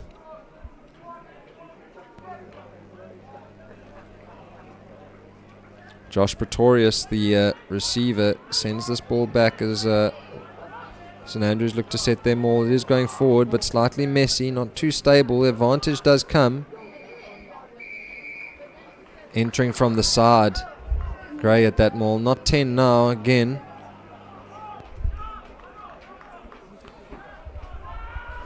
Stern has to go digging. Tendo Sube lets that ball go past him and plays his forward Josh Pretorius on the left-hand side. The penalty, though, will come the way of St Andrews as they tap and go again, and ref not happy with the mark, Anil. Oh, 100%. That's what it took for St Andrews to really get ascendancy. Just hold the ball phase by phase, and unfortunately Grey infringing it at the tackle point there, and deemed to be a high shot there by the referee as they look to have a shot now at poles to try and break the scoreboard. I think that would be the thing Grey would be kicking themselves about, is they had opportunities to put points on the board early in the game and chose not to do that. And now St Andrews, in their first attempt in the red zone, they had 1 or 2 shots, didn't make the meters, and now it comes again and they'll take the 3. And that's some good rugby decision making by St Andrews, not winning the collisions, so we'll take the points when they're on offer. This looks like Scott Miles, the number 10 for St Andrews, to see if he can just get the 3 points on the board and allow St Andrews to reset. Just have a go again. Strikes it straight through the middle. Not many easier than that, straight out in front of the poles. 100% there. Good strike there from Scott Miles. Good little confidence boost to get him into the game and flowing. As St Andrews draw first blood here on the Kolisi. 3 points plays no to the boys from Grahamstown. The St Andrews third team done very well so far this season. They've played 4-1-4, beating Graham 42-22 in their most recent outing. As this looks like Maknisa Magena, he tries to make a pass out to his prop forward, but unable to hold on as Grey recover the ball. Steyn now, Kutsia plays behind the back. Michael Anderson carries. He's a very, very physical young man, excellent player for this third team. CJ Nordia, brother of the prop forward of Piti Nordia in the under 15A team, unable to hold on to that as Grey look to use the ball quickly. Steyn again probing the short side. Anderson carries, bumps off 1, takes 2 to bring down. Cleaners do come in. Kutsia out the left hand side. Akanani Zita and Mikle Sale together there looking to use the ball. Steyn, Kutsia behind the back. Tom Hobson now going sideways, not really sure where he should be going with it, and eventually caught with ball in hand. Ref says play on. Steyn, Banokeke on the ball. Good carry by him under pressure, and goes back towards his support play. Good play by him. That's Mikle Sale carries, and he's found himself incredibly isolated coming back away from his support players, and St Andrews win a penalty. The pumped up player Josh Pretorius extremely happy that he's won that penalty. 100% good piece of defense and patient defense from St Andrews. They're just allowing Grey to be a bit too lateral on attack, let them string together phase after phase and waiting for the opportunity on the deck, and good accuracy there from the boys from Grahamstown in terms of the breakdown. Ladies and gentlemen, we're really fortunate to be able to be on this stream with the streams taking place over the next couple of derby days, done by our very own boys here at Grey High School. The Grey Sight and Sound boys stream this channel all by themselves, all the way from cameramen to producers to cable runners and the like. Done an exceptional job they have. So if you can spread that word far and wide, joining this YouTube channel, it would make these boys very, very proud of their hard work, as we now get to enjoy it. Marco and Domingo just doing very, very well under the ball there, and sets up the ruck and goes and cleans it himself. Bano Geke, under huge pressure, has taken down after a heavy collision. Kutsia now looks to play on the right-hand side. Behind the back does Mitle Sale. There was space on that open side, but now David Lovemore finds himself having to take that ball in and then eventually make another pass. Very scrappy by the back line of the Grey Reds here. Steyn goes and looks for it. Kutsia sees the pressure mounting of that St Andrews high press and unable to hold on to it. But offside the call, and they'll have a penalty here. Goes the way of Grey High School. I think Johan Kutsia's blushes will be spared with that one, having an advantage, not doing the basics, looking up at the last moment before regathering the ball. But fortunately for him and his troops, they had advantage, so they go back to the point and he sticks it into touch. And now Grey rather look to have an attacking platform in the St Andrews half. Zita now feeding this 5-man line out for Grey High School, the Reds. The man drawing the ball in the back of the picture, brother of the loose-head prop here, CJ Nordia. Ball goes to the middle. Eventually won, and Grey look to set them all. They've managed to be patient here. Someone goes climbing over the top. Ref gives the warning. But Steyn does take it. Bano carries. Hard carry by him. Slightly isolated, but St Andrews find their hands on the ground and get told to leave it. Kutsia straight back. Sees no one's home on that far right-hand side and looks to probe that area. As Japu has to pick it up and use his left boot and kick it back. It's a good kick by him as well, and he might get the luck of the bounce here. Tom Hobson once again goes to ground, and another penalty goes the way of Grey High School for the same error that we saw earlier in this half. Diving on the player of the ground is extremely, extremely dangerous. Unfortunately there for St Andrews, not accurate in terms of their chase and how they manage it, finding a lot of real estate there from the Grey boys, but unfortunately at the last split second, diving on the man that's already on the deck, and that's an easy penalty to get for the referee. As Kutsia not really able to find much distance so close to the touchline. He'll put that out into touch.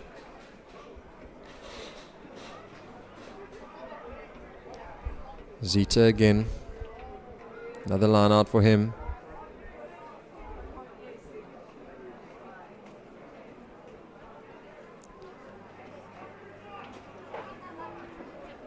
JP van Staden, the captain, unable to hold on to it in that line out as St Andrews come away with the big man Ben White carrying up the field. Bano doing well in that tackle together with Tom Hobson. Looks to put that to boot, and Nepo Williams will collect. Steps one, steps two, hands off the other. Good work by him under immense pressure. Steyn, long pass deep to Johan Kutsia, who's got a massive boot on him. One bounce, and it finds its way back in field. Right wing of Julian Mapur has to send that. That could be forward, but ref says play on. So St Andrews now have position in the midfield. Charge down comes. Grey managed to collect again. Looks like Tom Hobson on the ball. Bano does extremely well there to clean up for his a very isolated player, and the ref is unhappy with something from St Andrews, making sure he understands where he stands with the referee. Does that young man, as Johan Kutsia now will look to push this into the left hand corner. Oh, very, very wet underfoot as St Andrews get to clean that up and push it back downfield, and they get the better of the bounce. And after a penalty in the opposing half, St Andrews now have a defensive line out on Grey, just outside Grey's 22. Bit of misfortune there from Johan, slipping on his planting foot as he was looking to kick, and St Andrews capitalising on the bit of fortune on their end and really turning things their way and by a big kick and turning things around for their boys. Akananizita sends that in, and Kian David sets that line out up. Louis de Toy, his first carry, does very, very well, does the loose forward, and eventually, unfortunately, loses the ball as St Andrews look to take on the space on this open side, and that penalty comes the way for a high tackle. St Andrews took 3 earlier. They'll be asking questions now. Slowing the game down, just relaxing. They decide against 3 points, kicked from a similar area, and that has not found touch and almost rolls dead. So a 22 dropout will go the way of Grey High School. Yeah, Dex, those are what they call the coach killers. Those are the controllables. Unfortunately, getting a bit too greedy on his kick there. But fortunately for them, they're receiving the 22 dropout. But I can tell you now, they probably would have wanted the set piece deep into the Grey half, but unfortunately not panning out for them there. Johan could see an opportunity just to keep turning the St Andrews pack around. Manages to play back with Diapu picking that up. He looks for support and then decides to go himself. And now Stern can look for his players. White has been very physical in his carries. Takes 2 to bring him down. Stern now. That's Maseko. A little kick pass on the left-hand side. Actually quite effective, despite not looking too good. And the forward pass, surely the call. Ref hasn't blown the whistle until fairly late there. But left-hand side, Mangena will be ruining that forward pass as he had lots of grass in front of him. Yeah, Dex, unfortunately, just not timing his run, slightly getting ahead of it, possibly looking for the pass before contact, and unfortunately not to play out that way, and he unfortunately just overran it there. And yeah, would have loved to have gotten the ball with a good clean pair of heels, nothing in front of him, just hopefully to the try line. Just in the background of the scrum, you'll see the ever-present Mr. Tyler Buerta and Mr. Aubrey Ferreira, the coaches of this side. Mr. Buerta, an old Grey, Reds player himself back in the day, a passionate old Grey and rugby man, doing very good work with this third team as a coach. As Nepo Williams looks to put some foot on that ball and unfortunately doesn't get it. Knock-ons left, right and centre here, but backwards again as wild passes are thrown. Nobody really sure what to do with it as the tackles come in and St Andrews are able to set their phase. Tackler's got to get out there. There's a penalty, could be a penalty incoming, but he does eventually come. Stern under pressure. Offside the call. Difficult to see. Number 9 looked like he had hands on there, fooled everyone. Yeah, Dex, just a comedy of errors there, but unfortunately for the Grey boys, possibly not starting in an onside position before putting pressure on the scrum off, as another comedy of error happens now as the ball is not finding touch as it goes to Marco Domingo. Big tackle there from the boy. Steyn gets now an opportunity for Michael Anderson to get on the ball. He's immense, is he? Steyn going back. Kutsia, a little kick over the top, but collected on that left-hand side by the number 13, Matthew Hoos. Counter ruck coming the way now. Grey looking to pile some numbers into this ruck, but St Andrews just pick and go around the fringes, set up another phase. Penalty.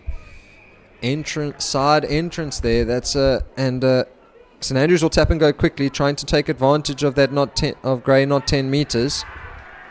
And a little bit of indiscipline, ill discipline now being shown, and CJ Nordia may find himself in trouble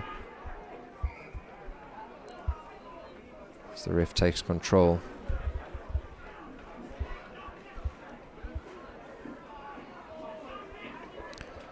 And a yellow card will be shown now for CJ Nordia.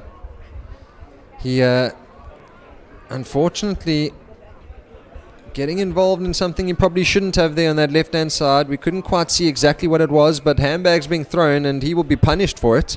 And unfortunately, that's his second yellow card in 2 games. Last week he came back from injury and spent probably 15-20 seconds on the field before seeing yellow, and this week the same fate going his way as Kutsia fields that ball as St Andrews were unable to find touch. Steyn now sends it back as JP van Staden, the captain, number 8, decides to put it to boot. Left. Ooh, Diapu is caught man and ball there by Tom Hobson. He'll put that on his highlights reel as St Andrews look to put it to the boot and just take some grass up.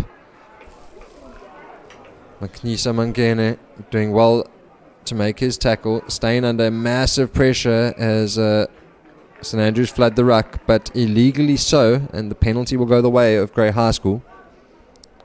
Very seesaw affair here from the boys of St Andrews and Grey High School. No one really capitalizing on the little bit of momentum that they generate.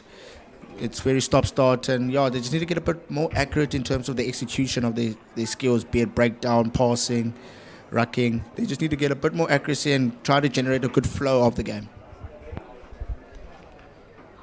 Neither team really grabbing this game by the scruff of the neck and just saying we want it more than the other. They're both looking to play some attractive rugby, but neither really being able to take advantage of their own ball. Zita now will feed a 4-man line out, goes to the front. Kian David does well. Steyn finds Kutsia. Looks like Tom Hobson has done very, very well on the ball in his carry so far today. Steyn again. Going back the short side, JP van Staden looks to play David Lovemore. He's found his time on the ball very limited so far. Steyn again, Bano running the dummy. Michael Anderson, ever present, is the lock forward. Kutsia, long pass. Zita looking on the +1. He manages to get that ball away. Tom Hobson now steps in the inside. He's got grass in front of him. Has he have the legs to go all the way? No, he doesn't. Little goose step in the middle of the field. Steyn now needs to get this ball quickly. Kutsia coming back towards the ruck, extremely isolated, slowing the game down. That will not be what the Reds would have needed in that spot. And then a silly knock-on. We'll see all that advantage thrown away from the Grey High School Reds. Good bit of rugby there from the boys from Grey High School. Good line break there from Tom Hobson. Found himself a bit isolated, but however, once they put the pressure on, Grey just needed to consolidate and really piece together the phases. Unfortunately, the ball not going to hand there. Now a bit of a get free out of jail card there from St Andrews, as they were really under the pump there. Mr. Tyler Buerta will be wondering where the super glue is, if he can just have a little rub it on one or two of his players' hands here, because the attacking opportunities are plentiful for his side, but they're unable to really make use of that momentum that they've had so far in this game.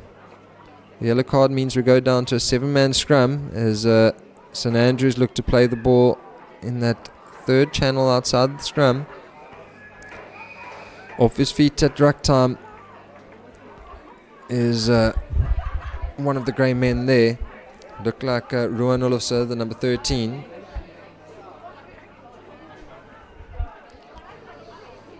Scott Miles tries to find touch, but neither kicker really doing the business on those penalty kicks. And a knock-on again from Grey will mean a scrum down for St Andrews on the halfway line. Yeah, Dex, unfortunately, Scott Miles not finding touch, and Grey really kept in them back position by not securing the ball, and that's just been the tail of the half, Declan. Just very stop-start affair. Both teams not really looking to build momentum in terms of ascendancy, and yeah, unfortunately, that's just how the rub of the green is working in this first half, and hopefully in the second half they can look to rectify those errors from both sides. Stern feeds Miles, who comes around the back there. Philip Ewing looking to get in the ball, trying to put that over the head of Marquin Domingo. Marquin does very, very well. Good acknowledgement of the rules by the young man, who knows he was held, releases the ball, gets back on his feet and buys his supporters some time. Steyn goes back to Kutsia, whose ball's outside the 22, knows he can't kick that out directly. bounces, stays in field, and he's going to be able to collect that himself, looking for some support play. Tom Hobson bounces the first player. He's got Rowan Ulisson on the inside. If he can use him, decides to go himself. That opportunity really went amiss there. Steyn now. Louis DeToy over the ball. He carries. Loose pass. Kutsia picks it up. Bert White, the prop forward for St Andrews, cleaning up, and then messy ball again as Mikle Sale decides I'll just lie on it and set up the next phase. Michael Anderson carries, looks for the offload, but decides against it. Steyn trying to organise. Great, just have to look to get patient here and really piece together the face after face, take care of the breakdown and force the St Andrews boys to make tackle after tackle. Doing exactly that now as Kutsia looks to move this ball a little bit wider. Ruan Olofse at number 13 tries to probe himself. All offside, says the referee, and a penalty now going the way of Grey High School. 30 seconds left on the clock, and pointing to the polls, asking the question of his coaches is JP van Staden, but Johan Kutsia goes and has a chat and says it's pretty wet underfoot, I think. I'm not sure I want to be trying to make this kick in this part of the area of field. Yeah, St Andrews breaking the one cardinal rule and letting the ball bounce, and that's just where it started to roll for them, unfortunately. So yeah, just the boys just have to make sure the ball and the backfield is managed a bit better rather than not letting it bounce, and yeah, taking it cleanly. Johan Kutsia not finding touch again. That's the third one in a row and probably the sixth one overall, as Julian Mapur throws that back infield. That's a wild thing to do in this area of the field. Ruan Ulfsa thinks he's got the ball down, but Rev says no, we're going to come back for the knock. And JP van Staden, the captain of this Reds team, making the move from inside centre back to number 8 this week. Goes and asks the question of the ref, asking time, is it safe for the prop forward CJ Nordia to rejoin the fray? The referee calls him over. More discipline required by both teams, as Grey over in optional injury time here, referee's injury time, as they'll pack down 5 meters out. They need to get points now. 100%, Declan. Points right before the boys go into halftime would really lift their tails going into the second half, and they could not get a better platform than an attacking scrum in the St Andrews red zone on the 5 meters. So let's look to see what the boys from Grey High School can really do with this platform. Be interesting to see what the setup is on the right hand side of the field as Steyn feeds. Steyn, Kutsia, couple of dummy lines. Marquin Domingo looks to carry it, but ball goes down to ground as St Andrews look to use the space here, and Diapu decides not a chance. Are we playing rugby here within overtime with a 3-point lead? I'll kick that straight dead and go in half time. St Andrews thirds versus Grey High School thirds. The Reds on the Kolisi field will see halftime come with St Andrews leading 3-0. Huge thank you to our sponsors for Grey Rugby sponsors here: Infinity Insurance, South Shore Brokers, Tavcor Commercial, Access DSL, and Milkwood Meadows and Spur Steak Ranches for their incredibly hard work and incredible work with our boys to make this these fixtures possible. St Andrews leading Grey 3-0 as we head into halftime.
Welcome once again to the Kolisi at Grey High School, Rebecca, on this blustery and wet Saturday morning. Luckily, for the most part, the weather has done its part and stayed away. We've had moments of downpour throughout the morning, but currently on the Kolisi field now, the Grey High thirds take on St Andrews' third team, and the weather is staying away. So opportunities will go the way of both teams as they look to hold on to possession. Even though it's slightly wet underfoot, the ball should remain relatively dry. St Andrews leading this game 3 points to 0 with the second half to start. The yellow card of CJ Nordia in that first half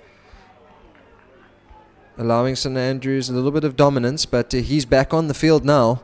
So all's fair game as we go into the second half with that kickoff by Johan Kutsia just not going 10 meters, much to the dismay of Panokreche, the number 7 for the Reds team, who took that and was looking to take advantage of the space he had in front of him. Both teams having opportunities so far, but unable to really make the most of them. Really evenly matched as we look to have the first scrum of the second half. Bert White, the big number 1 for St Andrews, has been enjoying his contest scrumming down here. There you can see him holding CJ Nordia very well, and eventually gets the second shove on them as St Andrews look to move the ball slightly wider. Diapu comes in at the second receiver, who drops the ball on. Nepo Williams now has got space in front of him. Nepo Williams, the flying left wing for Grey High School, will jot down underneath the poles and come away with important first points in the second half. Nepo Williams got some speed and really enjoyed that moment himself. Yeah, good bit of rugby there from Grey High School on defense. Yeah, as you feel, they might have missed opportunity right before the halftime, but now really asserting themselves with that bit of fortune and good grace in the beginning of the second half. And that's a good sight to see the flying left winger Nepo Williams have about 50 meters of work to do. But as soon as he got the ball, it looked pretty effortless. And yeah, there was only one way that was going to end, and that was going to be in a try.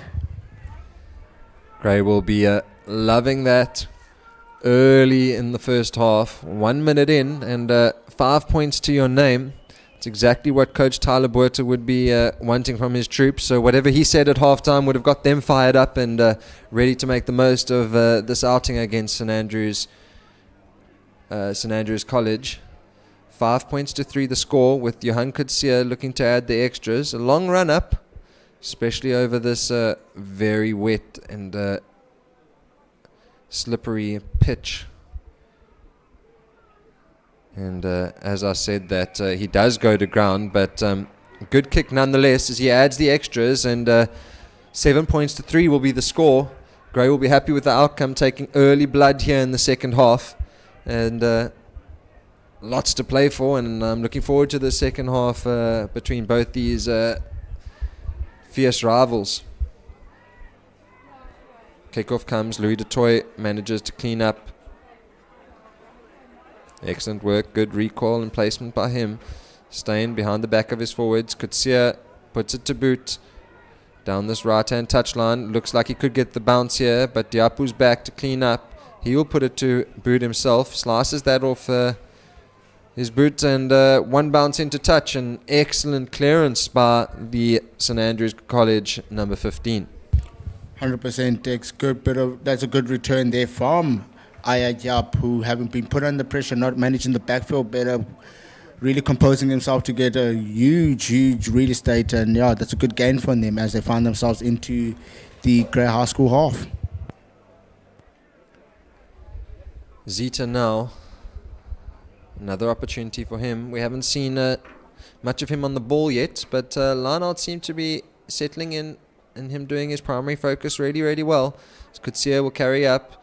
Tom Hobson, that arm of the defender going slightly high, but the ref is happy with it. Stain looks back.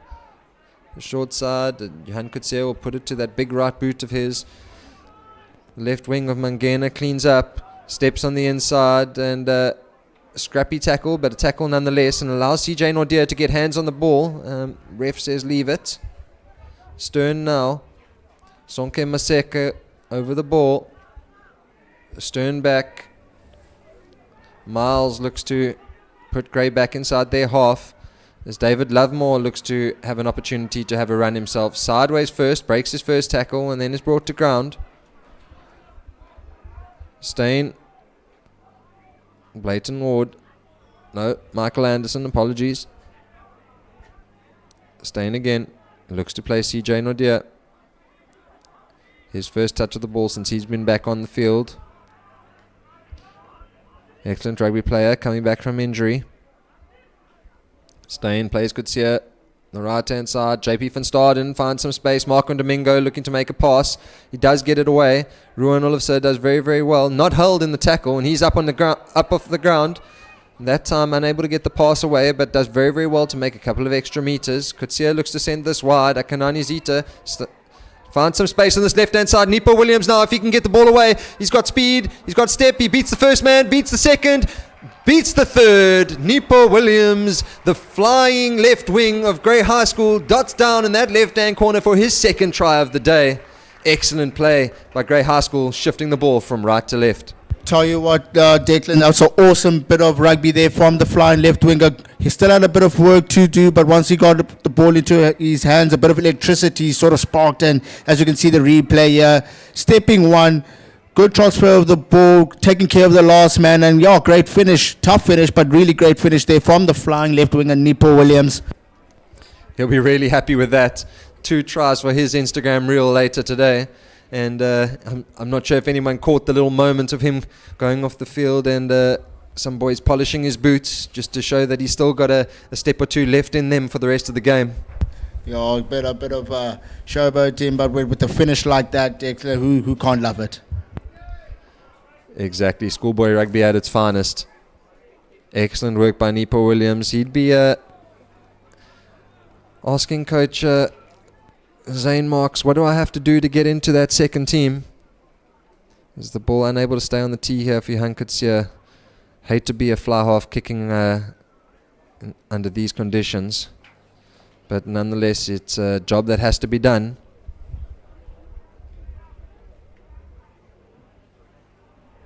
It's a better strike by him, but unfortunately just goes past the front of the poles and unable to add the extras there. But Grey High School now, 7 minutes in, have scored 2 tries in this second half, and looking really to turn on the burners and make St Andrews pay for a couple of errors they're making early in this half.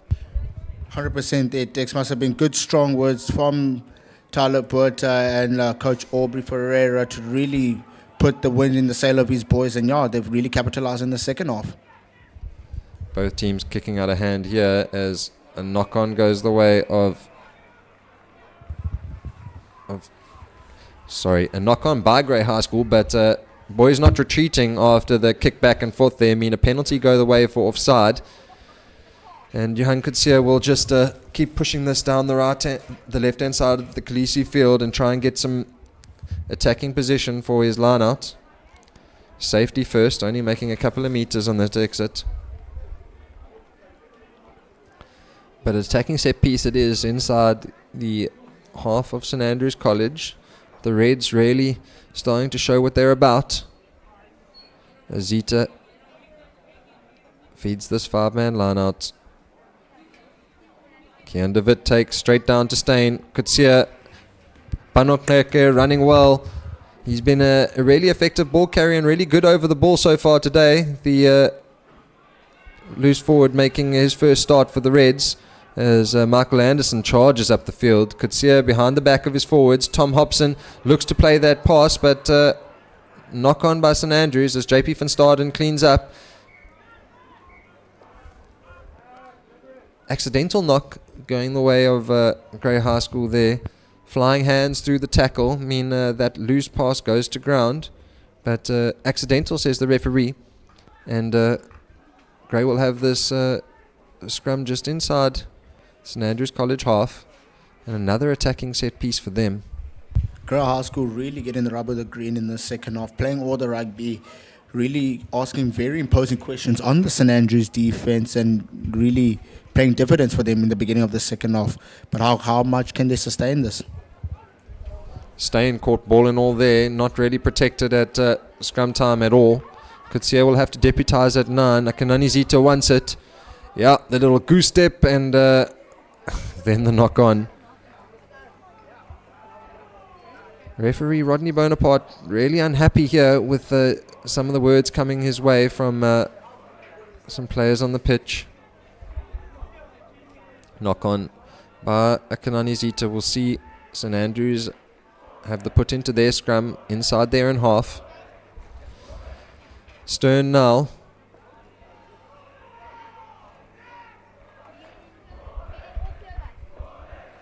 Will feed his scrum. Better protection from St Andrews than Grey provided their own scrum off as Stern plays that pass to his number 10, Scott Miles, who knocks that on backwards and then cleaned up by Philip Ewing.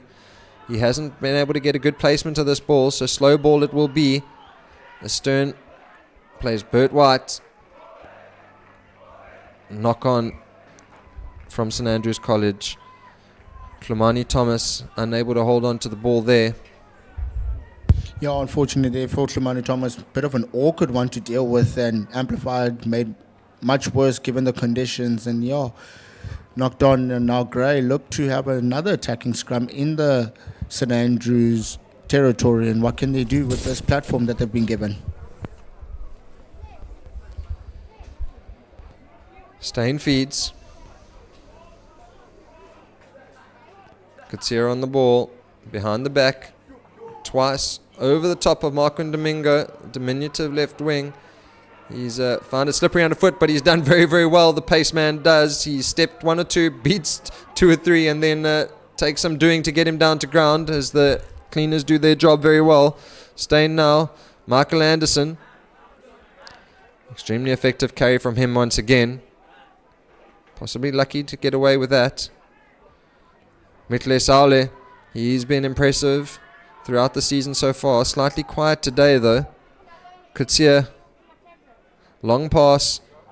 Tom Hobson plays out the back there. Kian DeWitt finds himself in the centres, but unable to hold on to the ball as he forces his offload. But lots of rugby being played here. Grey really looking to use the width, but possibly finding themselves slightly too deep or slightly lateral on the attack. Anu?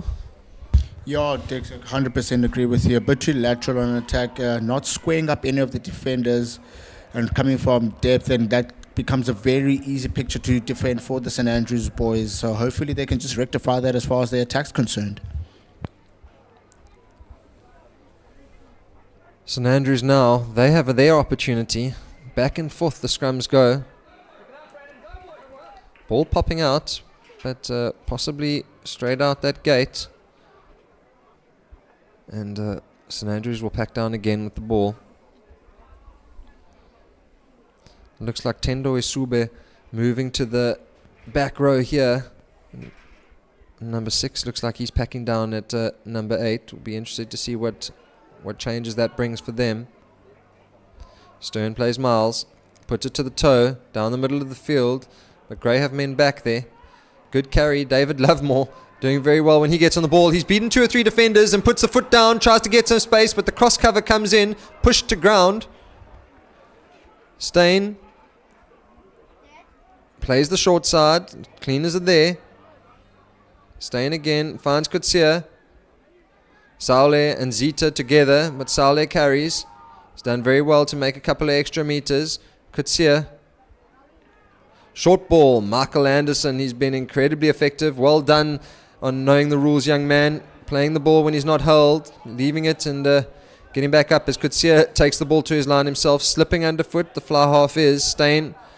Bano puts it to the toe after the knock on as St Andrews clean up. Advantage going their way so far. Counter-ruck stopped as Stern sees A and B not set. Tries to have a go himself, but finds himself in a bit of trouble with David Lovemore, the right wing, just getting himself that steal.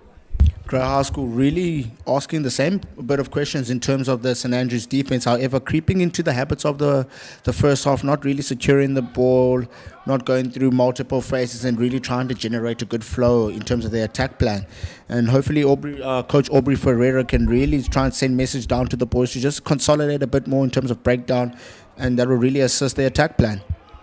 Free kick going the way now of St Andrews, scrumming straight up. CJ Nordia, penalty against him. A little bit rusty is the young man at the moment, but I'm sure he'll be finding his feet and finding some rhythm as the season progresses. Nepo Williams under massive pressure on that left wing, finds himself isolated. Advantage going the way there of St Andrews, and the penalty does go their way on the halfway line. St Andrews tap and go. Gray did retreat, so ball's available. Sube unable to hold on and knocks that on backwards, and then recovered there by what looks like Louis Dutoy. Excellent leg drive by him, fight on the ground. Very important work. Jan Kutsia looking up, seeing some grass available to him. If he can get the bounce here, this could be an interesting chase. Diapu puts it to his left boot and kicks it straight into touch, and Gray will have the line out. Good net gain there from the boys from Grey High School, really finding a bit of space. Does the Grey High School fly off Johan Kutsia, and not the best of exit there for Aya Japu, and it's a good bit of net gain there from the Grey High School boys, who find themselves in the half of St Andrews, and how can they look to impose themselves with this attacking set piece.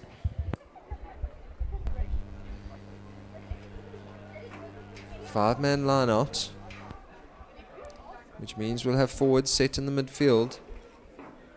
Be interesting to see whether they carry or whether they just let this ball go behind their backs, and Gray tried to use the width. But Johan Kutsia, just out of picture on your right-hand side, is very, very deep. They only need to give 10 meters here, and he's possibly setting at 20 or so.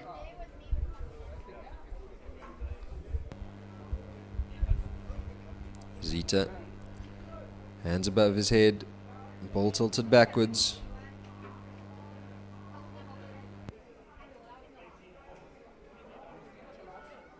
David goes up in the front, manages to collect it.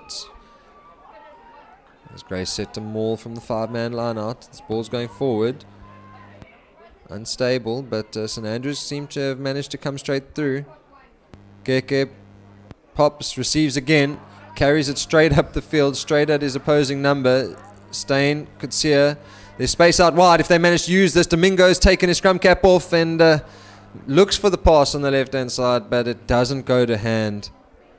Yeah, unfortunate bit of rugby there from the Grey High School fullback, who just possibly needed to make the final pass to give that informed left winger Nepo Williams a bit of grass in front of him, and hopefully would have had a good finish, but it wasn't meant to be. And now St Andrews have the put into the line-out, it seems.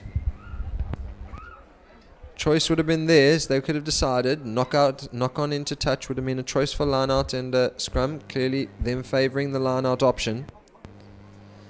Will be interesting to see what they managed to do here. Scrum would have set all the whole pack in one area of the field, but they've chosen to split it as they go back ball straight over the top. And Banor goes diving onto that, and dangerous place to throw your body, but self-sacrificial work by the number 7 forward, who's been pretty impressive since coming into the team. Arnold?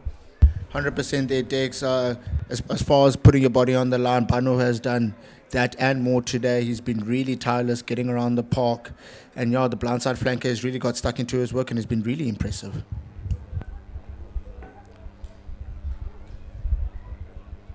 Really imposing himself on the game is Bano, but Louis Dutoy will be looking to see how many more steals he can get. He's been effective over the ball in all the games up until now, and once again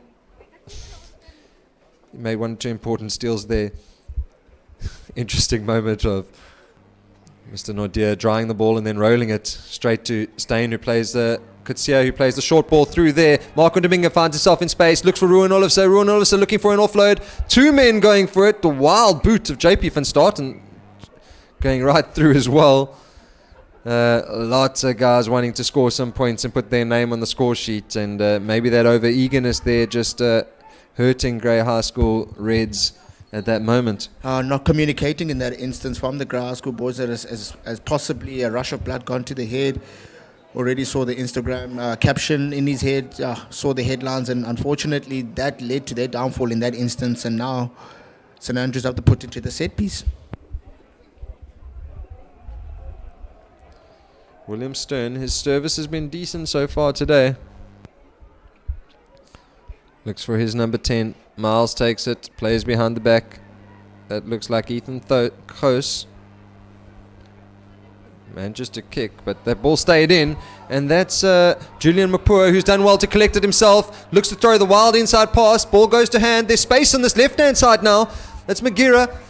Looks inside, looks outside, throws another pass. Caught ball and all. And St Andrews have managed to regain it. That's Machaba. Stern now. Tato Machaba on the ball again. Lots of space on this left-hand side as St Andrews look to use it. Throwing that pass. Space now. Big tackle from David Lovemore, who took that collision well. Miles playing his forwards just on the right-hand side now. Gray attacking that ruck. Could have got hands on the ball. Be interesting to see what the ref calls. No, the ball does recover. Now probing the open side. They keep going. Shifting that slightly wider. Anderson makes a good rip, but unfortunately rip goes straight to St Andrews. Stern once again looking to use the space on this left-hand side. Their numbers here if they can get quick ball. And the ball does come. Show and go. Magira unable to hold on to the ball. Good bit of defense there from the Grey High School loose forward who unfortunately rather for them, forced a skill error. Good patient defense, and yeah, that's a good bit of defense there from the Grey High School boys. Apologies, Mangena, the player on the ball there. But they've done very, very well, St Andrews. They're just possibly ruining a couple of over-eager players who maybe hold on to the ball a second or two longer. If they can get that ball moving through the hands there, especially on the comeback, there's a space available for attacking. But Grey defence holding out very, very well so far.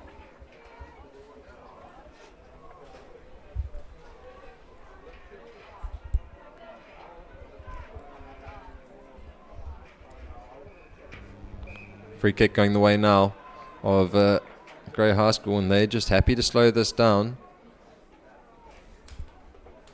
Johan Kutsia will have to tap first. Conference taking place now as Captain JP Van Staden says, it's fine, let's play. Wikle Sale tries to step inside, finds Akanani Zita, who throws the pass down the left-hand side. Lots of space available. Real Reds rugby coming out there. And if Ulusa could have held on to that pass, we would have had some real attacking space out wide for them. Tell you what, Declan, these boys aren't going to die wondering.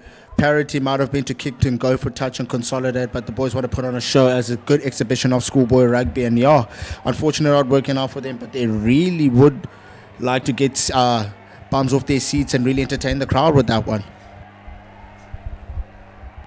The Reds here at Grey High School known for not shying away from having a shot, playing some attacking stuff, using the space when it's available to them. St Andrews play that ball, set up the tackle in the midfield. Pass is coming around the corner now. There's men out wide here. If they can use this, the draw in the pass comes. David Lovemore looks to make the tackle, does excellently well, and just short is Diapu, caught there. Ball's available now. What are they going to do? Stern decides to have a go himself, but well done there by Kian de Wit. Diving tackle. Kian de Wit working very hard, making two in a row. He's back on his feet, looking for a third. Hat-trick of tackles for him, looking forward to it. They decide to go out the back. Whoa, Ruan Ilfse gets shoved off that tackle, but ball's still available, and eventually the pick and go comes, and that looks like Tato Machaba, the number 3 for St Andrews, eventually goes over just to the left of the Grey High School poles. Yeah, 100% Declan. Finding Spearman over from the set piece on the left-hand side there, and really, once they got behind the High School boys, there was only one thing that was going to happen there in terms of how much pressure they were piling in. And yeah, it looks like we set up for a good finish to this good game here from the Grey High School and the St Andrews third team, as we have just over 5 minutes to go. So yeah, stay tuned, folks. We're in for a good one. The Reds making this a habit, making games very, very tight. Last week, beating Weinberg in an extremely tight contest, 5 points to 3, and they're coming off a decent run of form, especially over the last couple of games. Tyler Buerta and Aubrey Ferreira ploughing everything they've got into this team. 5 minutes left. They're going to need all the support they can get here as St Andrews narrow the score to 12 points to 10 with 5 minutes left to play. All to play for here. St Andrews, I expect to be throwing caution to the wind and having a go pretty much from every opportunity they get. And the real thing that I think Grey need to look out for is their discipline. Any points on offer, I think St Andrews will be looking to take advantage of. Oh, totally agree with you, Declan. As 5 minutes, just under 5 minutes rather, to go, St Andrews would really look to match the boys from Port Elizabeth in terms of fighting fire with fire and not die wandering spirit. Isube carries very, very well. He's got a good leg drive on him, making a couple of extra meters even in the contact as they play out the back, and good play as Ruan Olufsen makes a good tackle. Excellent steal by JP van Staden, unfortunately going off his feet, so the ball remains the side of St Andrews. Going to be an exciting end as CJ Nordia and Kian Devitt look to make the life difficult of the St Andrews attacker there. Right hand side's got some space available. That's an excellent line by the right wing Julian Mapua. He's done very, very well today, but that time unable to hold on to it as Steyn now slows the game down. JP van Staden, Captain Fantastic, just setting up again. Steyn now. Anderson. Immense is Anderson. Just incredibly hard worker, good work rate. Johan Kutsia looking up, seeing if he can find some grass. That's a good kick by him. St Andrews are going to be under pressure, but they're going to have to play with the ball if they want to make something happen. And a good steal. That looks like David Lovemore has made the rip in the tackle, and Grey High School, pointing to the stands, will go down for a diving try. Dave Lovemore doing very, very well to get that rip himself and then charge down another 15 meters or so, and very proud of himself as he takes Grey High School to 17 points to 10. Yeah, no, look, Declan, that's Rugby 101. The kick is only as good as his chase. Good work there from the right winger, David Lovemore, to really impose himself at that contact point, ripping the ball, and after he ripped it, there was only one way that was going to end, and that was in a try. Excellent work by David Lovemore there. He'll be very, very happy and very, very proud of his efforts today. He's really been a menace to the St Andrews back three there, making sure he's putting in the hard yards, working hard off the ball, just putting himself in positions to make the most of any opportunity that does fall his way. 100% Declan, a typical right winger's performance, doing the hard graft. Unfortunately for him, in that instance, it paid off for him. So it'll be an important kick, although it seems like a fairly easy kick out in front. It's an important one because it would just take the game away from a one kind of scored game from St Andrews, and the ball's struggling to stay on the tee here for Johan Kutsia. He's going to have to be quick. Maybe he should just drop kick it. I think that's the case, and he knocks that over fairly easily, and that takes the score up to 19 points to 10. Johan Kutsia done well in the pivot channel today. Really just commanding his troops and setting up everything well. St Andrews play quickly. Kick down the middle of the field. Tom Hobson. Very, very physical there. Looked like a tough encounter for him. Looks for Kutsia. Looking to find some grass down back again. St Andrews looking to spread it. Diapu now will have to pick up quite clearly. Comes off his legs, and Grey have managed to get their hands on the ball. They might as well have a crack here with the game out of sight, but unfortunate for them, side entry means the penalty goes the way of St Andrews, and they will definitely have a go. Not sure if the ball was tapped in that contact, but Maseko charging up the field, the big prop forward. Space out wide as they look to move it. Ooh, high tackle. Advantage being shown. A little bit of an off-the-ball incident in the background here as St Andrews look to play, but they're going to need their numbers. Julian Mapua finding himself looking to get on the ball. Stern picks and goes himself isolated. This could mean problems. Brought down safely. Try scorer now looking to charge up the field. Akanani Zita's got hands on the ball. If he could win that, no, somehow it just loosens up.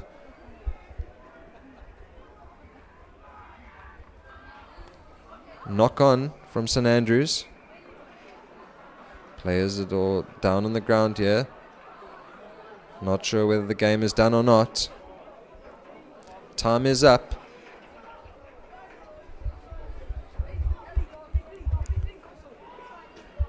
I know your choice of man of the match so far. Any outstanding players from both teams that you've taken note of? 100% Dex, a whole host of players too. Name mentioned Nipo Williams, but I think the graph started with the loose forwards there. So I'd like to give it to Marco Anderson, who's been tirelessly a workhorse, really imposing himself and setting up opportunities for his wingers to really get into space and score the tries. But I think it started up front with him, yeah. So I'd like to give it to Marco Anderson. If this ball doesn't go dead, we're going to find ourselves, Graves will find themselves in trouble. Van Staden there looking to try and end the game off quickly. Turns and tries to boot it out, the number 8, and unfortunately nearly doesn't make the dead ball line. So that's the end of the game here. Grey High School Reds, third team, winning that 19 points to 10, and as a gutsy, going against a gutsy St Andrews third team. Well, 100% there, Dex. Good contest from the both boys, but at the end, Grey High School, fortunately for them, really pulling away towards the end, and yeah, good contest of rugby in display. Thank you so much for joining us here as we look to go to the Blues and the second team take the field in the next couple of minutes. Thank you.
Good afternoon and welcome to Grey High School.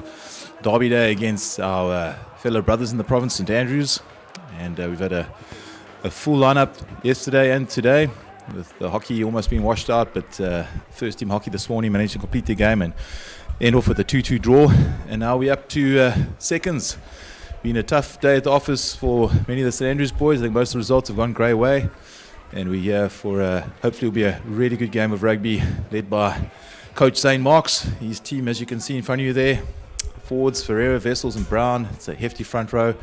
Lee, Ward in the lock positions, and loose forwards Brits, Botha and Vukubi. Dynamic Vukubi there at 8. The halfbacks Lamprecht and Strydom. Strydom will add some experience coming down from ones, having a bit of a rest there. Skosana and Reardon on the wing, 2 hostel boys. Very blitz, and centers Colleton Gidlana, and then at fullback Matuba Tuba. And so these guys are all very lively players, ones to watch, but we'll see today how the weather looks and whether they can run the ball like they should.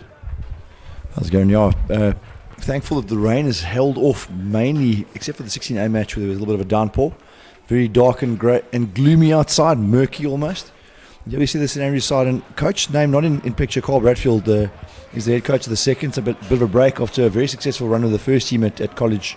I'd say possibly the last 10 years even. So a wildly experienced coach. And as you know, these St Andrews boys always punch massively above their weight in terms of their numbers. Proud record they have, and unlike the junior games between Grey and St Andrews, these open matches are usually very tight affairs. And I think quite a little bit surprised. Grey's held sway here.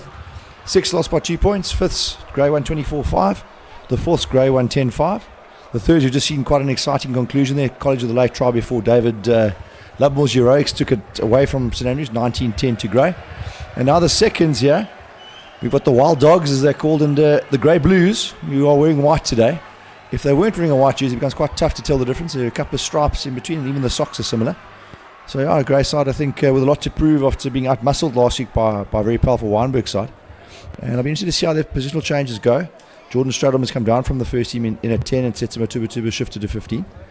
But a lot of running in both sides. And as we've seen St Andrews all day long, they don't like to exit. They don't like to put the ball on the foot too much. So they'll try and run the ball, and see a lot more pragmatism from this Grey pack. They'll try and set the maul and then use the heavies on the corner to earn the right to go wide. So the contrast of styles always makes for good rugby, and a rivalry that goes way back, I think beyond 1920. I'm not exactly sure of when it started, but it's close, and it might be over 100 years. And long may it continue. And these 2 great schools in the Eastern Cape. 2 wonderful schools with a steeped in tradition.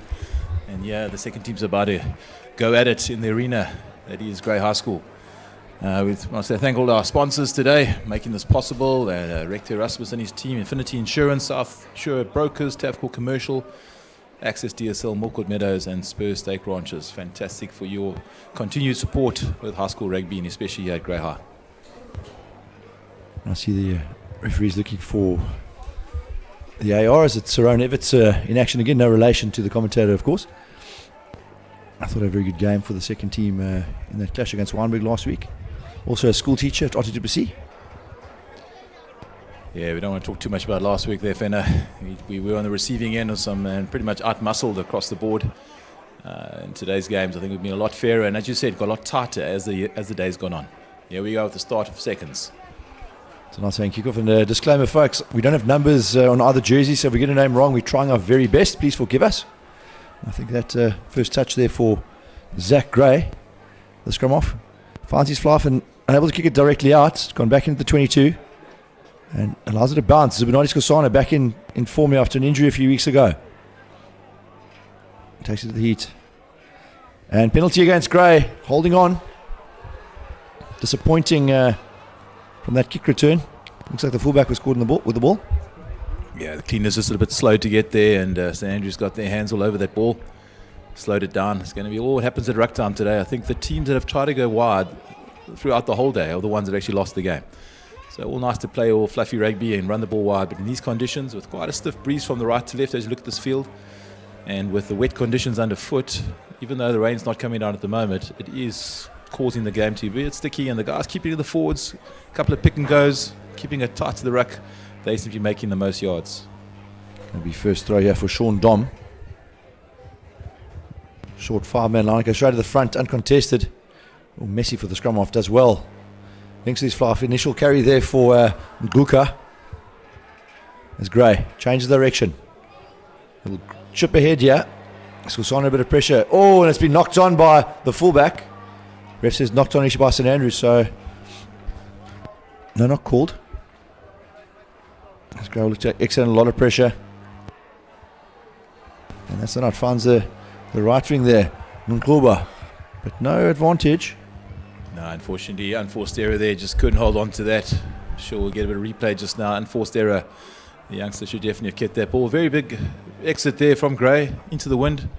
There's a little bit of wind out there today, and he's affecting the ball. And I don't think that ball was slippery enough to be dropped. So I'm sure young Azza Nkluba would want to improve on that performance. See the college coaching staff seated, looking rather stress-free at the moment. Early exchanges, and Andy Roll just to the left of the gazebo, Director of Rugby at St Andrews. Successful tenure he's enjoyed. And Mr. Mark's up and about, giving some instructions to his Blues. He's been there for many years, been a stalwart Old Grey, 2011, captain of the first rugby side, head boy of Hostel, and he's leaving us at the end of the term to head off to Doha, give a bit of the desert, a bit of a test run out there. But we wish him all the best, and we look forward to seeing him on his return at some stage. First lock of horns there. Good scrum there from Gray. Jordan now to lovely Potter Zubanati getting it out to Tango. Gray looking to recycle this ball as quick as they can. Lamprecht, get the big heavies involved here. And Christian Brown with the carry. And again, it's a turnover. Isolated. Very lazy work there from the big tight here. Just falling to ground. No attempt to recoil. And one of the locks there, it's either Kroon or Bardenhorst all over it like a rash. And the turnover is good. And you must say, some good defensive from St Andrews. Initially beaten wide, and then guys making the tackle, and they like putting hands in. They like to have a go at the ball on the ground. And again, another line out here, not the greatest touch finder, as Dom will try to find his jumpers again. Yeah, it was a great line break there by Skosana, set up there by Stradom, showing all his experience, bringing down from playing first team for most of this year. And yeah, we have the second line out of today. Sean Dom with the throw. Well, the throw's been light, a little bit skew, but on we go. Quite deep, caught behind the advantage lines. Gray have a go at the ball here. And it's their turn for a penalty here this time. They'll like that. Geordie Stradom, the fly half comes up. He'll look for a better performance this week. Yeah, they won a lot of pressure last week against Weinberg. Mercurial number 10 that Weinberg had, phenomenal player, really dominated the game. And really made a lot of our boys look a bit average, but they'll be wanting to show what they've got this week. I know especially Geordie's made a good touch finder there, taking the game up into the 22 of St Andrews. And I'm sure they're looking for some sort of line out more on the back of this. Wonderful picture there. Must be a shout out to Sight and Sound, the Grey High School social media and in media club for their wonderful work during the day. And Stephen Lee, bit of movement. Lee unopposed in the middle and sacked brilliantly by College. As they look to keep that drive going, they've avoided the speed bump on the ground as they rumble forward. Flirting with a touchdown now. As well get out to Lamprecht. Good pass from him. Gray in a good position here, around the corner. They go. Straight up, Alex Ferreira. Lamprecht. And route one again here for Gray. I think it's Blayton Ward. No discipline here from St Andrews will be critical. Straight on. Dummy runners. First touch for Collett. As they change, no, look to change direction, come back to Stephen Lee. Got a lot of work last week, did Stephen. Alex Ferreira earns a couple of hard yards. Gray still in the right part of the field, straight on. Goes short. It's the captain, Jude Buerta, taken hard to ground. Gray still lurking in and about the 22. Out the back it goes. Ubunani Skosana offloads to Mgadlane, the step. Mgadlane! Tango! Under the poles he goes. Lovely line there from one of your boarders, Garen. Yeah, Tango Mgadlane. Fantastic line he ran there. Nice little offload from Skosana, one of his fellow boarders. And he showed some nimble little feet there, little outside in. You'll see the replay here. Just a little step off the right. Just took the St Andrews defender off balance. And he managed to dot down for the 5, straight under the post. And he'll give Geordie Stradom a nice, easy target for 2 points. Yeah, I'll continue the punch here for sight and sound. Where, folks, everything being done today as the rain starts to fall. From the filming, the scoring on the software, production of the stream, and even staff members, all in-house. So, yeah, they're looking for an opportunity for sponsorship to cover photography, filming, live streaming, the branding of the media trailer, as well as a screen logo during the live streaming on social media posts. So if you're interested in finding out more, drop us a line at socialmedia@greyhighschool.com or on the Facebook page, wherever it might be, and yeah, you could get some good exposure. And again, the quality of this filming, along with producer Lyle Hansen, is phenomenal. Keep it, take a bow, gentlemen. Really, really good stuff. Yeah, Lyle's been brilliant with the boys. A lot of education and teaching going there and possible future careers. So thanks, Lyle, for all the effort and help you're putting in here as well. Well, they go short from that kickoff. And it's a try scorer. It looks like Lane is playing outside centre for the first time today. Bit of a reshuffle of positions due to a few injuries and some changes of the first team. As Lampre calls the wall here. Good to see him playing again after a long layoff with injury as well. Divan puts it high up in the sky. Pressure on the fullback and he's let it bounce. Oh, that pitch is still quite hard. Rolling away towards the try line. Oh, he's left it behind. Scorsano. Oh, and he's hit hard. Loses it forward. Refs his play on. Advantage to Grace. Alex Ferreira picks and goes. Close to the line. Brown changes direction. Reaches and try. Wonderful box kick. The mistake there from Peterson to let it bounce. And after a couple of phases, Grey extend their lead to 12-0 as the rain begins to fall. Yeah, a lot of pressure there from Grey Seconds, really putting St Andrews under huge amount of pressure at the back. And you'll see the 15 just made a bad call just before this phase and let it bounce. And Grey managed to pounce on it. Yeah, you see big Christian Brown managed to stretch and get to the 5-pointer, just to the left of the uprights. And yeah, another error there from St Andrews. As we said earlier, these games will be won and lost, around the error count. And St Andrews making a few more errors than what we expected at this stage of the game, as Geordie Stradom just managed to pop over another 2 points. And what a special rivalry it is, all the way back to 1920, I think, or maybe just slightly after, off the top of my head. It's a great rivalry between two schools, and a Grey side that's hurting. The open teams didn't cover themselves in glory against a very powerful Wynberg last week, and all looking to bounce back. And it's all going well for Coach Mark's men at the moment. As we see, Morris Langeneven deciding to have a bit more of a stretch the legs here in the afternoon. He left at about 8 o'clock, or 9 o'clock, so quite pleased to see him still here. Yeah, one of our staff members. I hope he's warmed up those hamstrings. Yeah, I'd hate to see him need a bit of physio for the next couple of weeks after this afternoon. As it goes back from the kickoff, I think Jude Burder Ben Vessel's got hands on there. As Lampard again time, and he puts a bit of more height on this kick. St Andrews, this time Peterson manages to take the ball well under a lot of pressure, although it chucks it out the back. College at 6s and 7s here. And Matt Boyer gets to ground. Gray finds one of his forwards. It's possibly the 8th man, Johnston. As it comes to the open side. It's almost feeling notorious for this no exit policy at St Andrews, and not the best idea here. Possibly need to use the foot, get out of jail as Gray are all over them. But now some space. Oh, perhaps needed to use the pass on the outside, but College out of their 22. A lot of ground to cover here, almost in no man's land. Yeah, still looking to run at you, Fenner.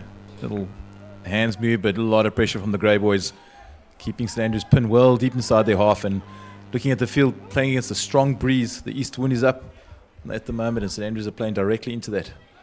First touch there for Finney Griffin. And it's got College a lot of ground. Energy sapping stuff here, and very slipping conditions. It's Grey, a little half break. Offloads in the contact. Not yet at the 10 metre. And penalty, here we go. As predicted. No reward for the adventure. And a 12-0 down. 14-0 down. This might become an even more imposing lead for the host. Trying to see who made that steal there. Might have been Fletcher Briss or Jude Buerta. Really good hands. Strong over the board. Nice body position. Not letting the St Andrews boys clear him. And gives Geordie Stradom a chance to put some more pressure on St Andrews. With the line out just inside their 22. And we'll have young Ben Vessels looking to put the ball into the line out. A Grey 5+1 here. So the drive, I bet my house, if they can complete the line out. And it's been turned over at the front. Lovely work from St Andrews. As they build a wall here, Ferreira tries to disrupt the maulers. Gray puts it under the foot. And he hasn't found it. Oh, it's off the hand. Stays in play. First touch for Reardon. And a bit of pressure here. Sustains possession. Lamprecht finds Alex Ferreira. Good carry from the big loose head prop. Gray playing with a nice bit of width here. Geordie Stradham, the tip pass. And he's still going. Great carry from the fly half. It's all Gray here, the first 12 minutes, 14-0. Blayton Ward. Lamprecht, and it's been tipped out the back. See how slippery it is. That part of the field's not going to be an easy place to play. There's great flirt to the touchline. Turnover possibly good here. And that's some fine defence for the boys from Makanda. Yeah, I think Gray, we've got to be careful they don't fall into the trap. You know, a lot of space out wide, but in these conditions, the area count is gonna rise. And at this stage, they put themselves under pressure. They have a couple of bad passes in this heavy rain that's falling down the last few minutes, and just giving St Andrews a chance to have a breather and to try and exit from their half. I'm sure the St Andrew coaches will be telling their boys to try and get a few exits in. You can see the wind here; it's definitely up, blowing from the east, left to right as you look at the screen in front of you. I seem to win in the first half for College, so Gray want a bit of a hefty lead here if they can. Instructions here from Jerry Posthumus, 16A coach extraordinaire he is, as that's gone forward from that line-out, unfortunately for St Andrews, but I think no advantage. Penalty, playing the man in the air, and rightfully so. Silly stuff there from the Blues. Yeah, giving St Andrews a good chance to sort of get deep inside the grey half. St Andrews won't be too saddened by this last few phases of play. They just seem to be absorbing the pressure. 14 points down. Still quite a bit of time left in this first half. And they know in the second half they're going to have the strong wind and breeze and rain at their backs. The Wild Dogs, proud record they have. Notice the change in shorts. The thirds wear blue shorts and the Wild Dogs wear whites. As that throw has gone skew there. Sean Dom will be very frustrated. Wind doing him no favours. And now ref goes all the way to the 15 for the scrum, which Gray have called for. Yeah, I think good move by letting the Blues wear the whites today. There is a bit of a clash, especially when mud gets involved. And I think as this game goes on, you can see it could be a lot of muddy sessions at the bottom of rucks, the bottom of scrums. You can see there, unfortunately, with a strong east wind, it's definitely going to affect the line-out throws today. You almost want a bullet throw, for want of a better term, in these conditions, nice and hard. Negate the effect of this growing wind as Lamprecht turns. Not the best pass, Stradham with some work to do. He's well tackled and taken to touch there. So a good outcome here for St Andrews College. I think it's Philip Mask at 8. A lot taller now than he was as a grade 8 at Grey about 3 years ago. And College to field the line-outs again. Dom will want to find a better throw here. College with a 5+1. They're looking to drive as well. 6+1. All in here for them.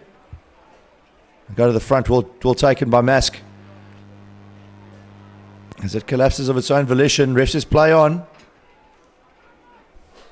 Gray's hands on. Oh, and he's lost it forward, but Gray offsides there. Alex Ferreira, he likes to have a little bit of a word back to an adult, and didn't help himself at all there by asking the referee. He said, I've told you, my boy, you're offsides. And now College with a chance to go nice and close to the 5 metres. A kick for that right-hand corner.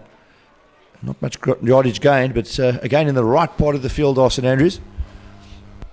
Yeah, third penalty in a row, definitely giving a lot of breathing space to St Andrews, and they'll relish this. Just got to get Sean Dom getting a nice ball into the line-out, and they'll put a lot more pressure on this Grey defence. And to the back it goes, and right over the top. No one's ball there at the moment. Geordie Stradham down the short side, full of adventure as the fly-off, and he's well tackled, although penalty advantage here for a high hit on him. As the ball, the referee says no advantage forthcoming until Lamprecht, and that's not a bad nudge from the scrum half. And the rest is advantage over. All of 50 metres of that kick, so pretty good outcome for Grey as Johnson takes it up. Peterson takes it over the halfway line. Grey gets there. Part of the line on the short side.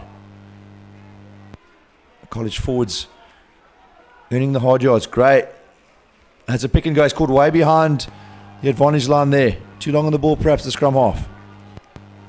Now they will pick and go. Possibly Kaga there. Ukaga picks and goes. Griffin. That's a good carry from the front ranker. Yeah, you can see the change of game plan, yeah. Not looking to get this ball wide at all in this heavy rain. Trying to just pick and go and suck the Grey defenders in. And a penalty here again against Grey. Vakubi is pointed at this time as Grey gains a couple of yards, possibly not 10 metres. So now he's pick and go quickly. Richard Brits trying to get hands on the ball. Through the hands it goes, coming back in again to channel 1. Slips through the first tackle. College in the right part of the field, yeah. Advantage to them. 17 minutes gone, 14-0. You've tuned in to the second team match as we build up to the penultimate part of the match. Part of the day, my apologies. The first team game kicking off at 3 o'clock. Yeah, the ref tapping his head there, not too sure what he was getting at, whether it was a head clash or... and then he mentioned the boys were offsides, the Grey defence was offsides. And I'm sure he'll want to have talked to these captains in the next few minutes. It's about the 4th or 5th penalty in a row that Grey has given away. And at some stage he's going to give them a team warning. And you might see him go to cards at some stage this half still. Yeah, a real no-nonsense approach, which I also as an educator enjoy. Communicates very clearly, does the official. And you can disagree with the call, but if the guy's consistent and he's telling you what it's for, you really can't complain. Again, 6+1, yes, St Andrews will look for the drive. As they go to the front, nice quick ball. Oh, it's a bit messy, but they've managed to maintain possession and they set their drive. Grabbing a bit as they keep their structure going forward. That should be collapsing. The ref feels it collapsed under its own volition. Advantage, no, rest is play on. Anyone's ball here. It's College pick and go. Scorsano tries to get the turnover unsuccessfully. Grey now the counter ruck is very successful. Wonderful work there. This is possibly holding on the ground. Wonderful defence there from the Blues. Yeah, St Andrews will be very disappointed with that. One of their best scoring opportunities this half. Deep inside the Grey half. And unfortunately holding on to the ground there. Grey defence very strong. Hitting doubles and triples. Getting all hands over the ball and not letting the St Andrews guys have any space. And putting their attackers under immense pressure. But you can see how the game plans change a bit. St Andrews keeping things tight. Keeping things much closer to the rucks. Yeah, we have Ben Vessels looking to get the ball into this line out. You can see here, good counter ruck there from Grey. Getting numbers over the ball and then some holding on the ground to give the penalty to Grey. Here we go, live game. And knocked on there by Stephen Lee. And St Andrews deep in Grey territory. They have the advantage from the knock-on. They take a close two-man pod here. And Christian Brown has manhandled his opposing player, driven him sideways and then backwards.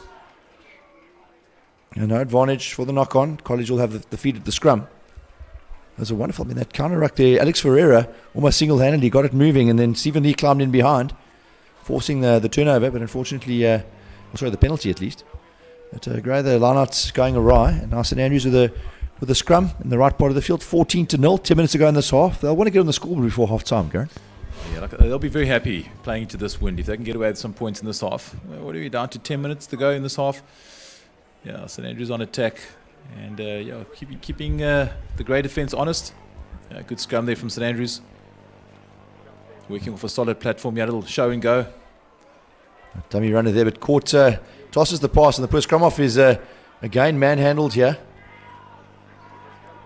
The defensive effort from Grey has been impressive so far as Mass picks and goes. And it's Lamprecht looking for the turnover. Coach, the loose forward coach, encouraging guys to have a bit of a dip at the ruck. College pick and go. Positive carry again. Now through the hands, to exploiting the outside. Oh, and unable to take that pass. The ref says the pass is forward though. But there again, they love the deception, the attempt at hitting that line. I think it was Michael Peterson. Just couldn't hold on to it. The ref felt the pass was forward. Yeah, some good play there from Dube, looking for the options out wide. St Andrews trying to suck the Grey defenders in, and then saw a bit of a sniff in the midfield, and unfortunately unable to hold on to that. And that'll give Grey a bit of breathing space here. I'm sure Stratham want to boot this ball as deep as he can into St Andrews half and try and play some rugby up there. His Lamprecht is quite solid so far today. His box kicking's been quality at the moment, really good. I think he'll be wanting to get back into the number one's jersey at some stage this term. Still 2 big games left, Queens and Graham coming up the next few weeks. Showing lots of time and puts it up into the wind, and I think that's going to be a good kick. Bit of grass, and well done. Lovely execution from the fly half. He knows this field, every blade of grass. And Gray back in a position where St Andrews has a lot of ground to cover to get in a position to score a try. But they won't be for want of trying, yeah. I predict a bit of midfield magic. I think for a slightly shorter line out here, 4 will be 5+1. Or just 5 in the scrum off in position, Gray. So they'll go off the top in all likelihood.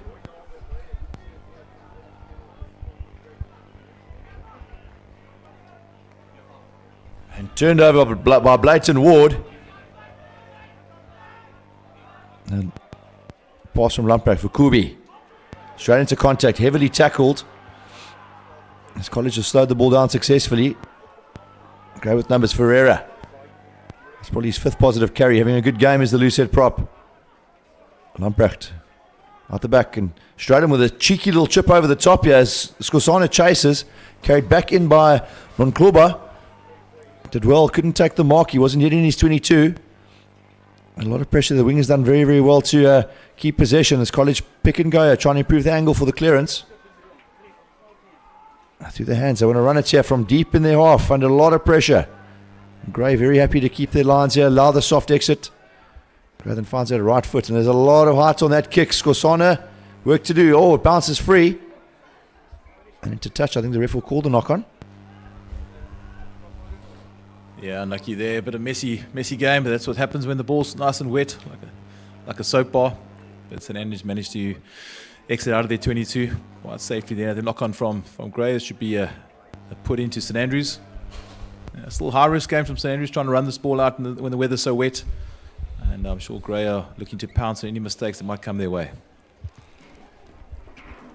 Yeah, this rejigged midfield of Gray. Jack Collett played wing last week and Goodlani played fullback. So Jack at 12 today and Tango at 13.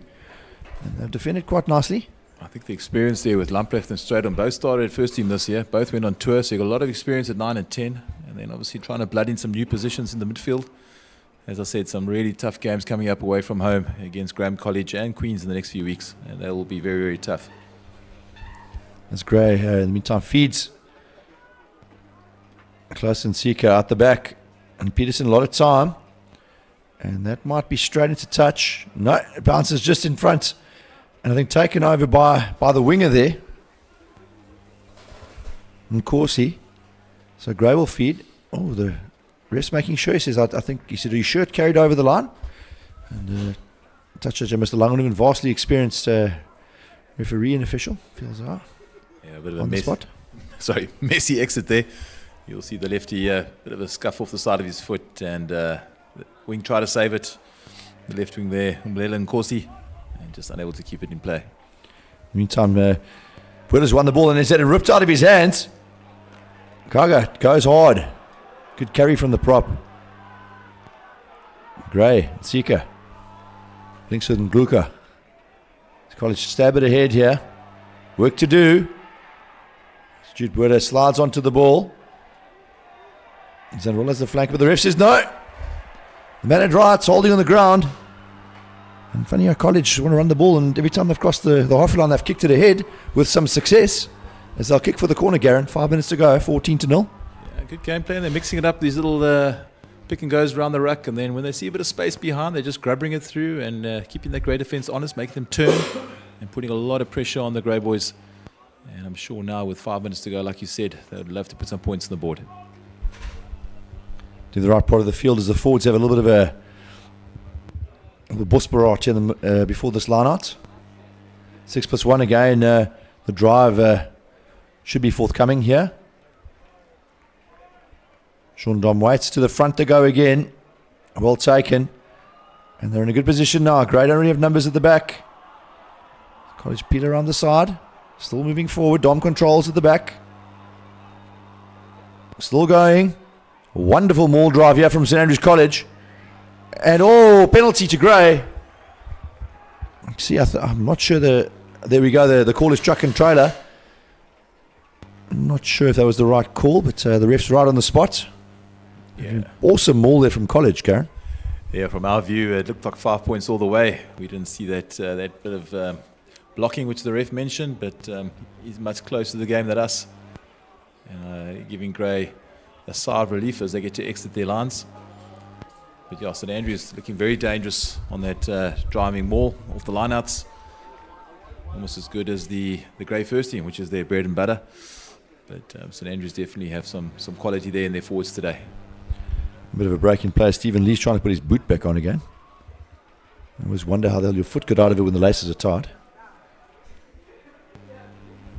It's that life skill we try to teach them in the hostel, how to tie their laces. Oh, he's tied them too well, which is why it's taking so long to be back in the game. As Lee will be is the primary, the jumper here, the organiser of this line-out. Grey 5+1. And they go to the back. Blayton Ward been reliable so far. Important turnover he had a few moments ago. As again, St Andrews attempt to sack this ball. Grey keep their structure. Still going. Griffin from the side. He'll have to fall away. The ref says use it twice. Now, Grey has to be careful here not to have possession for time wasting. Lamprak stabs it ahead. That's the right option. College 2 men back. Oh, Peterson has missed this ball again on the skating rink that is the pitch right now. And he decides to go straight to his trusty right boot. And Redden lets us bounce.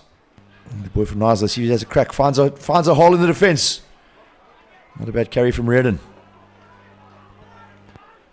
More touches than he had last week. St Andrews all off sides on the defensive line closer to the touchline here. So penalty advantage forthcoming to Grey. Lamprecht. The ball is a bit slow. Strelom has organised his pods quite wide. And he bangs the cross kick for Skosana. The wind moves it a little bit. It's teasing him. Oh, and it's just gone into touch. And again, the ref, his interpretation is he allows a territorial advantage to supersede the penalty. And I agree. I mean, that's all of 40 metres that Grey have gained. Yeah, especially in this weather, I'm sure Grey would be happy to have that line out inside the St Andrews 22. St Andrews ball, nice little cross kick from Geordie Straden there, just unable to be held by Skosana. Yeah, running at full pace is not easy to collect that ball, and they'll put a lot of pressure on this line out now. Australia, I see the smart mouth asking the ref the question. You see the keep quiet call. It's the second time now that a kick advantage has been eroded. As Mask takes at the front, he's done very well at 2 so far. And that's a good maul here. St Andrews showing some skill here with the heavies as they break away. Still going forward. Dom is brought to ground. A pick and go here from Grey. Great momentum from St Andrews. All of 40 metres up the field they've moved. As Fletcherbridge digs and penalised here. Ref says you've missed it, you're off your feet. Yeah, Zach Grey just marshalling his troops there. Nice little pick and goes off that line out. Very good line out maul again. Really controlling things from the back. I think at 14-0 down going into the last minute of this half, they'll be pretty happy with this result. Oh, missing touch. Disappointing is it's pumped downfield by Tsetse. We've seen very little of him today. That's almost all the way to the try line. We're going to link with Peterson on the inside, and he's happy to also, has he found touch with this kick? Oh, caught by the college boy. Apologies, fairly unusual circumstance. Probably wise from the boy thinking we're going to penalise in any case. I might as well kill it dead here. So the kick from his own players. We're going to additional time from the referee. And unfortunately now a chance for Grey just to, you think for money Peterson should have banged it into touch or just over the dead ball line. And instead Grey have a chance for a third try as we're ending out this first half. Quite an enthralling affair so far. I can only think that the clock on the field was different to one we have on the screen in front of us. So the boys must have thought there's a minute left. But their coaching staff would have shouted on some instructions there. So surprised they tried to run it. But pretty much time up on the clock. Putting themselves under immense pressure now with Vessels to put the ball in the line out. Well, College have had the better of these mauls so far. Let's see how well they defend one. Ben Vessels, good cricketer as well. Love these multi-sport talented boys we have. And again, Stephen a bit lazy with the arms there. He's let it go. I think Coach Neil will have a chat to him there about not getting both hands up in front of his face. And our chance for College a little bit of sanity here to prevail as they find the safety of the touchline. And the boys will have their notches here, Garrett, 14-0. I think a fair reflection so far of this fairly well balanced first half. Yeah, I think Mr. Marks from Grey there will not be happy with that. He would happy 21-0 would have been probably a safe bet. You can still see from the screen there, the strong wind from left to right. The east wind's definitely up. 14-0 up. St Andrews had their chances half. They'll be just disappointed too not to put any points on the board. But everything to play for. We'll see which game plan manages to trump the other in this second half coming to you soon. Right, and my chance here before half-time to thank again our sponsors: Infinity Insurance, South Shore Brokers, Tavcor Commercial, Access DSL, Milkwood Meadows and Spur Stack Ranches. Thank you very much, folks. We'll be back in a minute or two.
Welcome back for the second half of St Andrews Seconds against the Blues. Grey Seconds here at Grey High School in Gqeberha, South Africa. Welcome to all our viewers. And what's been a pretty scrappy game so far. As you can see, the rain's still coming down, still chucking it down here. Grey managing to hold on to a 14-0 lead in that first half. And get the young Zach Gray, the young scrum half from St Andrews, to get the game underway here in the second half. Using this nice stiff breeze behind him, nice deep one taken by Stephen Lee. Cleaned out there by Ferreira. And Gray looking to try and exit as quick as they can. Lamprecht with another big up and under. Well held it by Gray. Good challenge for the boys. Trying to start the second half with a good tempo. Lamprecht out to Ferreira. Just crashing it up the middle. A slow ball. And the ref was not happy with that. St Andrews just collapsing over that ruck. Giving Gray a chance to put this ball deep inside St Andrews' half. Geordie Strain with another good strike. They'll take a line out just outside the St Andrews 22. And like I said earlier, we'll see what type of game plans are employed in this half, keeping the ball nice and tight, little pick and goes, or are we going to be a bit more risky and try and swing the ball wide? Ben Wessels going to get the ball into the line-out. Calls there from Stephen Lee. Ward missing that. That's an unforced error, that. Big hit up the middle from Kolisi. And also Gray Pinglas was slowing that ball down at ruck. At ruck time, it'll give St Andrews a nice chance to put this ball deep inside Gray's half. It looked like it was Apundile Mkuka with the crash ball there. Nice strong run from the young man. And a very good penalty there from St Andrews, taking the game deep inside Grey half, and they'll relish this opportunity to try and put some points on the board. It seems all the spectators inside the restaurant, Garen. Popped in there for a bottle of water quickly in the intermission, in the half-time break. As again, they look for the full line-out scenarios that Maul has been working like clockwork. As they go to the front, this time, commentator's curse as Lamprecht comes around the corner, finds Fletcher Brits. Scenarios dig for the ball unsuccessfully. Lamprecht straight up nice and deep, lots of time as the rain seems to have dissipated for a moment or two. Oh, and the valiant attempt at Jamie to catch the ball, but unfortunately knocked on and then played by a boy in front of him, which is offsides. Yeah, he fell quite awkwardly there. Unfortunately, he went up for the ball. Would have been spectacular if he held that. But as he went up, he just lost his footing in the mud. And the young man had an awkward fall, and the medics are on the field in no time. Give that magic spray on the knee, a bit of ice, maybe a taste of orange, and here he is back up, back at it, strong man. You don't want to miss a game of schoolboy rugby.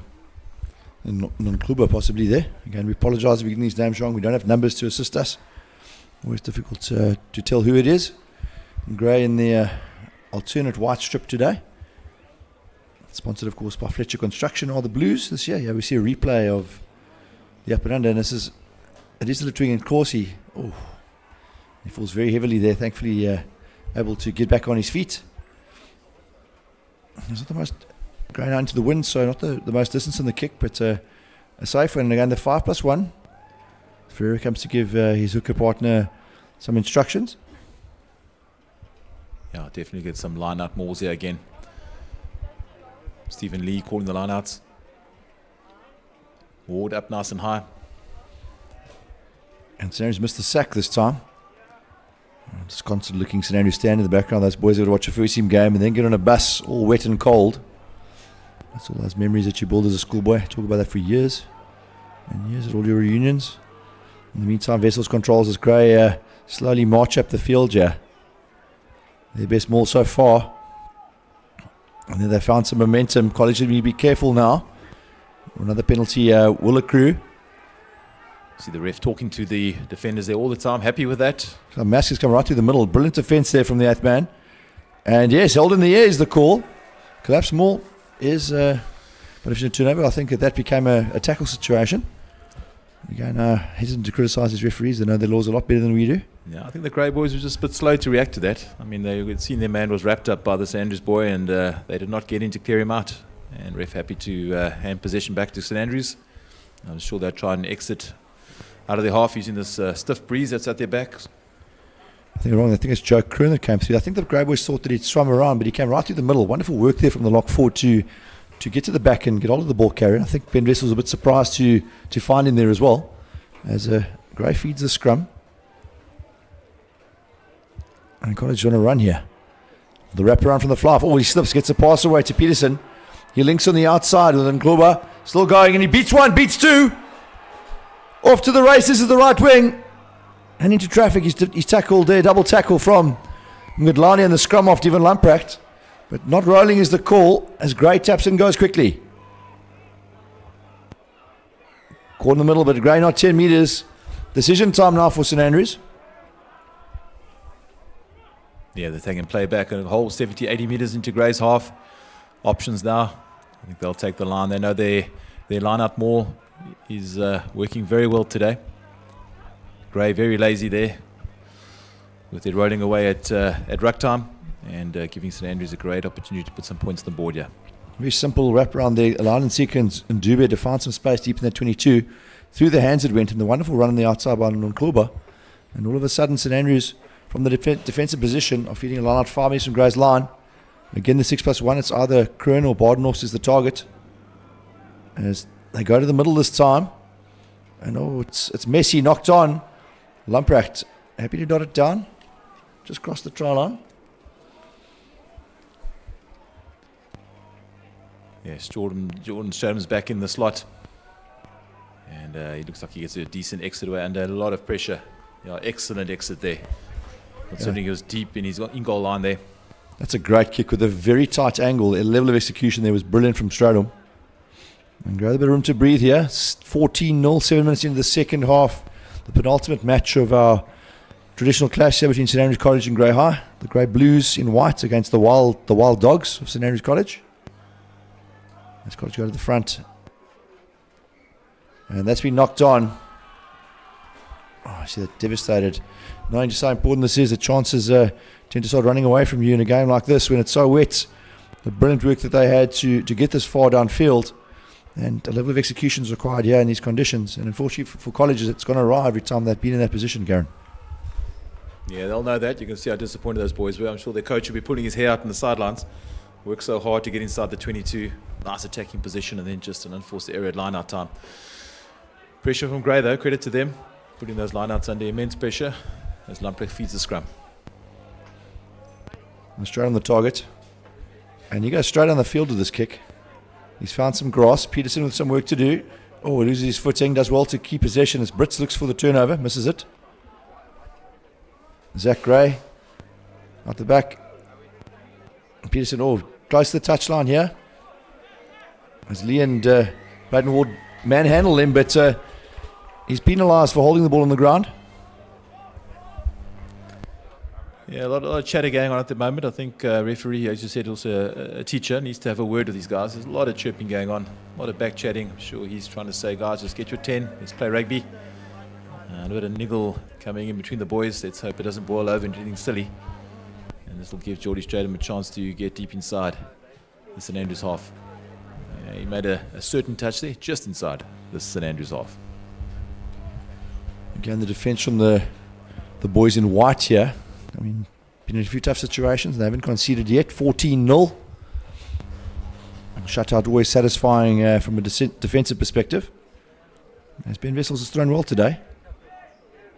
Tried to front Alex Ferreira, a bit of a variation here, and it hasn't carried 5. Oh, I think that's very harsh. Harsh call, not the free kick, called a scrum. Oh.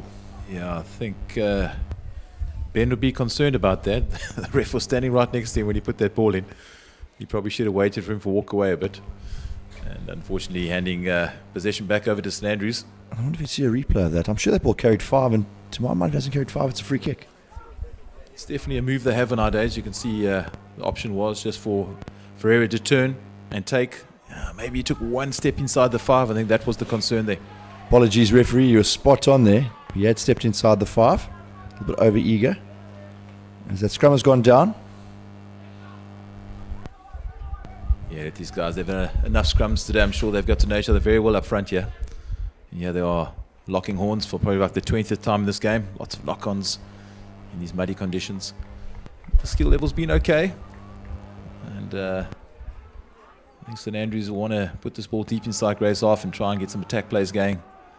They've had some good opportunities, but nothing, no points to show for it just yet. And the battle there between the tight head of St Andrews and the loose head of Grey High School. There's a good run from Peterson. And Sika with a bit of time on his hands, bangs a cross kick there, the left wing, and Duba chasing hard. And Nduba's got it. Oh, but he's crossed the touchline. So close there. Yeah, great option there from St Andrews. Right wing from Gray gone missing. Nice little floating cross kick. And well held by the St Andrews left winger. Like it was in Kolisi. Lovely cross kick, picked up beautifully. Just ran out and touched there, ran out of space. And Matupa Tupa, I'm sure he would have said that he had it covered, sir. I had him covered, sir, don't worry. I don't know so much. And his Vessels Will feed. He's thrown well so far. There's a bit less here from Gray. Defending at hooker is the scrum half. Dom standing at first receiver. And that throw again has gone to no one. A call will be skew throw, I think. Asking St Andrews, what do you want to do here? And that's our scrum. So just adjacent to the wicket. I'm sure cricket pro Dion Christ will be chewing his fingernails off, seeing the guys with all their studs so close to his beloved pitch here on the Phillip field. I think Fenner, the cricket guys are quite happy that the pitch gets churned up through the winter season. I think they must relay the whole thing when it gets into the summer side. And they kick us off early August. And the cricketers take over for 6 months of the year. We are cricketing school, aren't we? We're hoping to have a team called the Stormers come and play again about the first week of September. So the later they play, the better. But it is quite.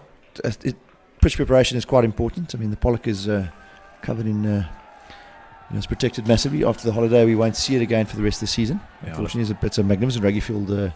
And it's a big one, so we won't see that into the third term. As there's a little bit of argy-bargy there between Lamprecht and Gray, and the rest coming around to have a chat to them. A little irritated here.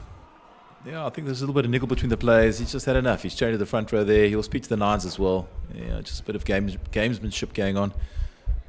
No detention slips just yet.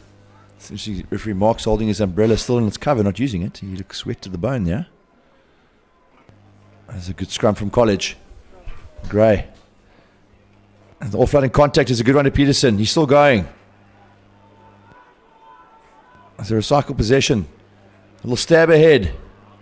Well covered, I think, by Lamprecht. Gray again getting the rub in these close situations, close to their line. Tibutuba says, I've played scrum before, I'll feed you, Jordan. Oh, it's a loopy pass. And again, he does very well under the circumstances. That is an amazing exit considering the pass that he just received from Matubatuba. No, he's playing fullback today. And I think they're having a word there. You see Stradom just having a word with Tetse there. Saying, come on guys, put it in the slot. That's not the sort of pressure he needs behind the in-goal line. But he did well. He did well to get as far as he did. And using all of his first team experience he's gained over the last year. Okay, and a shout out to wonderful production. Camera work here from the Sight and Sound guys. As College go to the back for the first time, Dom with a great throw. And this maul has been a weapon here for the Wild Dogs, begins to rumble forward. And Gray managed to slow it a little bit. No call yet from the referee. It is slippery out there. And Dom eventually isolated on his own. Two Grey boys over the ball. The clean is a good one as Griffin picks up. Again, College within striking distance as we march towards the halfway point of the second half. Still 14-0 to Grey High. Gray. Oh, and Seeger left it behind. One of his backs tidies up. Good defence here. Gray with some breathing room here. Catching them behind the advantage line. As the scrum chosen goes. Oh, he's hit hard. And there from the 5 metre, College back on the 22. Wonderful defence from the Grey boys. And the call here, Goodlaw picks and goes. Kwambo. Oh, it's popped out the back. Gray forced to play it quickly. Again, Grey High closing that space very, very quickly.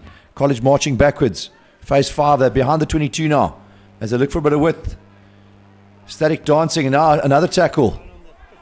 Great defence here from the boys in white.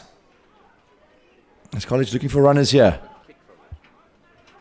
As they keep possession but are going nowhere fast. And it's a huge hit. Turned over. Interception by Matubatuba. As Lamprecht digs, you'll find Stradom. And I think Stradom's going to give this a bit of air. And that's a dreadful kick. Not sure what the thought process was there as the rain starts to fall again. I'm not sure the ref realised what happened there. He just played on. St Andrew will be happy to have possession here as they take the ball up. They've got options left and right. But this rain definitely affecting decision making now. A little chip through. And Kubi with the collect. Another dreadful kick there. Both fly halves taking turns to hack the ball away. Now Stradom with a second chance. He's dropped a bit deeper. And again he looks for the kick across field. As College go through the hands. They've got numbers on the outside. Lamprecht with some work to do. Mgudlana beaten on the inside. St Andrews now back behind their half now. I think Coach Marks will be loving this defensive effort from his team. St Andrews haven't had no answer yet. Still 14-0. 16 minutes gone in the second half. As Gray playing in the right parts of the field.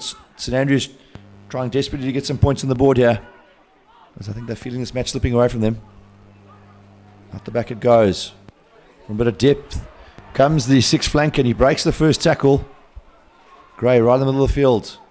Goes to the left. Show and go there from Nicholas Hall, the outside centre. As they've got the ball. They're not finding holes though. Jack Collett digs for the turnover, doesn't get it. St Andrews change direction again to the short side. They've got a tight head prop and an eighth man. Oh, he's knocked it on. Vukubi picks up. And the pressure here from the defence of Grey High is telling. Lamprecht, slow ball, but they won't be bothered. Alex Ferreira, he throws a pass. Jack Collett, he finds Geordie straight on. Zubinatis Kosana, inside out, he beats him on the inside. Zubinatis Kosana will go into the poles. And after a period of dominant defence from Grey High, the first chance they get, they extend that lead. That's off to young Skosana there. If you go back about 4 or 5 phases, he actually had a very offensive defense tackle, which dislodged the ball. The knock from St Andrews in the grade 22. And then they ran through about 5 or 6 different phases and found some space out in the left. Little pop pass, Geordie Stratham, little 2-on-1. Pop pass to Skosana. He's got some wheels on him, some gas to burn, and he managed to dot down under the post to give Geordie Stratham a nice, easy 2-point slot coming up. So 19-0 with a simple conversion, and College with a massive mountain to climb. 3 tries to level it up. And it becomes in those situations as the rain is really coming down now. You reach a point where you try too hard and you're actually going to end up conceding more points. And I think they have to try and play the game in the right part of the field. Find a nice deep kickoff into one of the corners and then try to get hands on and score from there. But that passage of defence from Grey where College, after 5 phases, starting off in the 5-metre line, we're almost in their half. I think that was telling. That may have just been the turning point in this game. If St Andrews did have a way back, it was to put points on the board in the last 5 minutes. They had some decent opportunities, but the Grey defence held up beautifully. And as I said, Skosana made a really good offensive tackle just now, just lodged the ball. And that was the turnover that gave Grey possession and ended with 5 points under the post. And Geordie Stratham just slotting an easy 2 to give them a full 7-pointer. 3 tries to 0, 3 goals to 0, 21-0. About just over 10 minutes left in the second half. This College looks to go deep here. And there's very little pressure here. Stratham gets hands on and he puts it on his foot again. And that's a great kick. Exactly what Grey wants here. Another set piece. They've shown they've got tremendous patience on defence. They'll happily tackle all day long as we get close to the last 10 minutes of this game. 21-0. St Andrews have been valiant, but I could say I've had a bit of bad luck at times. Ball has bounced the wrong way for them and not gone to hand in these slippery conditions. But that's rugby. As the Blues, we're very pleased with their performance as we edge close to that first team clash at 3 o'clock. Dom, and he finds, it's been turned over again. All Grey High at the moment. I think this rain's coming down so hard the ref missed that knock on in the line out there, but he's play on. Lots of pick and go here. Grey want to keep this nice and tight now. And Lamprecht with how much defence has put that up in the air. Redden's looking for it. And he misses. But then Kolisi takes it quite cleanly and ruck is formed is the call. No right to put hands in there. Trying to put some money on how many sick notes we're going to get tomorrow. Absentee rate on Monday in this weather could be quite high. Could be a couple of sniffles coming over Monday morning. I'm sure my sick bay in hostel is going to be chock-a-block.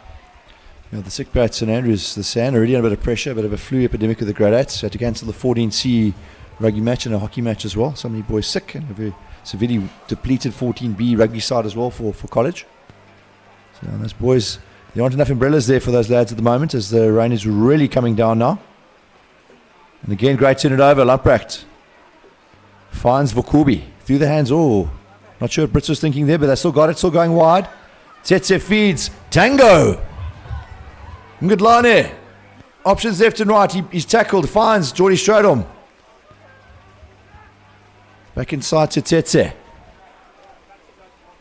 Now Gray ready, looking to rub salt into the wounds here. 21-0. Isolated, great clean. Oh, Lampard knocks it on there, but I can't blame the scrum off in these tough conditions. Just couldn't get it on the second grab. He's had a good game so far, Divan. No, I'm sure he's got a point to prove. He really wants to work his way back into that first team jersey. And like I said, him and Geordie Stradom are a good combination there at 9 and 10. And they've been dictating the game today. Geordie Stradom hasn't always had the best service, not from Lamprecht, but he's managed to cope with some really tricky exits. And I know that one who end this game on a high note. A lot of pride in that school from Makanda. Rich rugby tradition they have as well. So they want to end with some points here. Not going to go down without a fight. And Sika bangs it ahead. And of course, being teased by this ball. He gets hands on. Oh, knocks it on. Unfortunately, does the winger. And the ref says 2 knocks. We'll scrum down. But it's all going there. Going according to the scripture for Gray. 21-0. They're inside College's half. They're all smiles. The body language is positive. Alex Ferreira's all smiles as well. He's had a good game too, as the loose head. As Grave just, I think, had the better of those contact points. They've cleaned effectively. They've made a lot of dominant tackles. Definitely won the collision area of the game. I mean, they reared another, you see on the slow motion just now, another good offensive tackle and dislodging the ball out of the St Andrews left wing and allowing Gray another opportunity to put some points on the board. Another shout out to Sight and Sound. Again, as I said earlier, all done by the boys here. And if you are interested in gaining some exposure through sponsorship of this organisation, please drop us a line, social media at greyhighschool.com or on the Facebook page. And I think the standard again today of boys has been excellent. The broadcast, along with Lyle Hanson's production, has been really, really good in trying conditions. Thankfully, the commentators were nice and warm in the hostel, so not have to worry about that rain. It's a bit messy, but Stradom has it. Plays the wide pass there into the wind. It's well handled by Tango. Oh, and that's been tackled backwards. Good hit on him, and College have turned the ball over. Great punish for their adventure there. As they pile in again, pressure. The counter ruck has worked well for Gray as well. Now there's been a knock on. Yeah, I think Gray have capitalised on a few wide moves today. I'll take it back earlier. I mentioned about having a tighter game, keeping the ball around the ruck. But Gray have had a couple of good tries when they spread it wide. And maybe this occasion just one too many. And Tango caught with ball in hand there. Slight little knock on in the midfield. And allows St Andrews another attacking opportunity here, just inside their own half. Been a good game of rugby, considering the conditions they're playing in. Forwards are looking nice and muddy. See the boys having a bit of a chat. All know each other from junior school days. I mean, the game hasn't been finished and they're still shaking hands. Actually quite amazing. So really good camaraderie between St Andrews and Grey High School. And they know very similar style schools, very similar cultures, and the boys just love rugby. I'm thankful the field, after what has been a lot of rugby, is actually not looking too bad. I'm sure Danny Daniels and his estate team are also just shaking their heads, thinking all the work they've got to do next weekend. But it's a bit of respite for them as we're away for the next while till the holidays. So no action on this field until next term. I think until against Frainsby will be the next time we play here. As one of the boys are applauding. One of the college men is leaving the field here, being accompanied by the first aiders. As we last 5 minutes, 21-0, and yeah, bet your bottom dollar St Andrews are going to try their utmost to get a try on the board here. They probably played more rugby today. If you're going to talk about it like that, Graves done most of the defending, but without any reward on the scoreboard. Another dominant scrum from Gray. College, the ref says no, we'll have to reset that as it has collapsed. And look at that blatant ward. All over Alex Ferreira, who's really come good as a rugby player. A couple of 16 games in the last year. Boy's got himself into some very good condition and is making an impact here. Okay. Yeah, I know the whole of summer season they're going to be stuck in the gym, I'm sure. I know Mr. Van Zyl and the rugby fraternity here at Grey High will have these guys on some very good programs and some position-specific programs too, especially with Alex and a few other prop forwards. Always a tough position. We don't really have that many props out there, especially with the talent and the guts that he has. Bit of scrum for College as they move it through the hands. Bit of a flat pass, and he's found a hole. Still going. Oh, lost forward again. Just not their day today as Redden slides on a possession. I think the whistle's blown. I found a hole there. I think it was in Nkluba, the right wing, and again found it and they just couldn't hold on to possession. I think the difference there, earlier, St Andrews put on the foot. They put on the boot, get a nice little grubber through, and then let the Grey defence turn and put all pressure on them. In this case, they're trying to run it through, and you can see another dislodge of the ball, another tackle. Yeah, just trying to get the ball away, and it just slipped through the hands, unfortunately. And I'm sure going into the first team game, we might see much of the same. Brave tackle there from Tuba. Stepping up as the last line of defence as the rain begins to pour down heavily again. Real weather for ducks out there. It goes from the 8th man around the back. Lamprak can't get hands on. It's gone forward. And our Grey are probably feeling as well, we've won the game. We might as well get some more points in it. And now things are kicking off a bit, yeah? Unnecessary to see that after the whistle. Yeah, all the handshakes and smiles we had a few minutes ago are now suddenly gone. So I think the guys need to just snap out of it. Let's finish this game on a high. I think the boys supporting the game look a bit miserable in the stands. Lots of umbrellas up. And as I said earlier, the boys just need to get on and play some rugby with about 2 minutes left on the clock. Exciting rugby still on its way. Another full 60 minutes of first team rugby coming up. And here we see Grey feeding the ball into the St Andrews scrum. Options out wide. Nice long pass out to this outside centre. They'll need to try and recycle that as quick as they can. Collett all over it. They come around the corner, but it's all forwards here on the left-hand side. So you assume College will go to the right. And turnover ball. Just has not been their day. The Grey Blues 21-0, and they want to make it 28. Lamprecht, slow ball, finds Stradom behind him. And Stradom's had a good game in these conditions. He gives it to Tetse. Tetse says, I'll kick it. And we'll cover that first line of defence. And College looking for space on the outside. A little better, little chip through. Oh, and he's missed it. And fresh legs there, one of the 13 players on. Shorts are far too clean for a guy to be on the field the whole game. As Grey will feed the line out here, a minute and a half. And you suppose you probably just want to be a little bit more conservative now, keep it close and just run the clock down. Yeah, the replay of that, and it's the adventure. Proper running rugby here. Unfortunately, the chip off the defender into touch. Yeah, he just didn't collect it. Would have been spectacular if he had collected that and put it under the post. But I think, unfortunately, St Andrews are out of time today. There's a minute left on the clock. Grey will be looking to, you say be conservative, but I think they'll try a few things, even in the conditions the way they are. Stradom set up for a little bit of move outside in the backs there. Lamprecht looking for a quick ball out to Stradom. Skusana finding some space. Skusana. Jetsu's, here he goes. Zubinati Skusana. One to beat. He's beaten 3 or 4 already. Links on the outside with Redden. He's only his second touch of the game. A nice wide ruck in the trams. Lamprecht brings it close. Ben Wessels worked hard today as the hooker.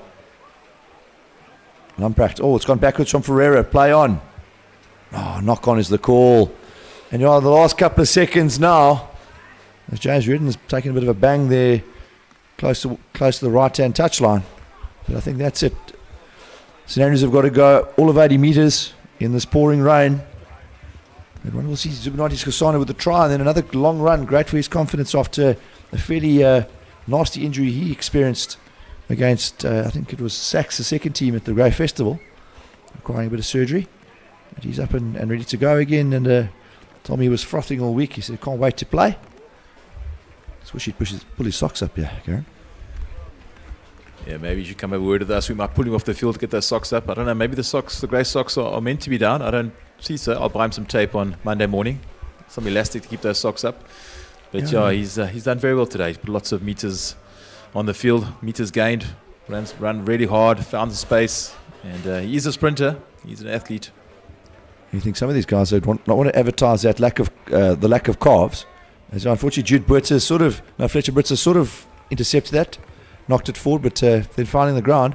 And there, the final whistle, 21-0.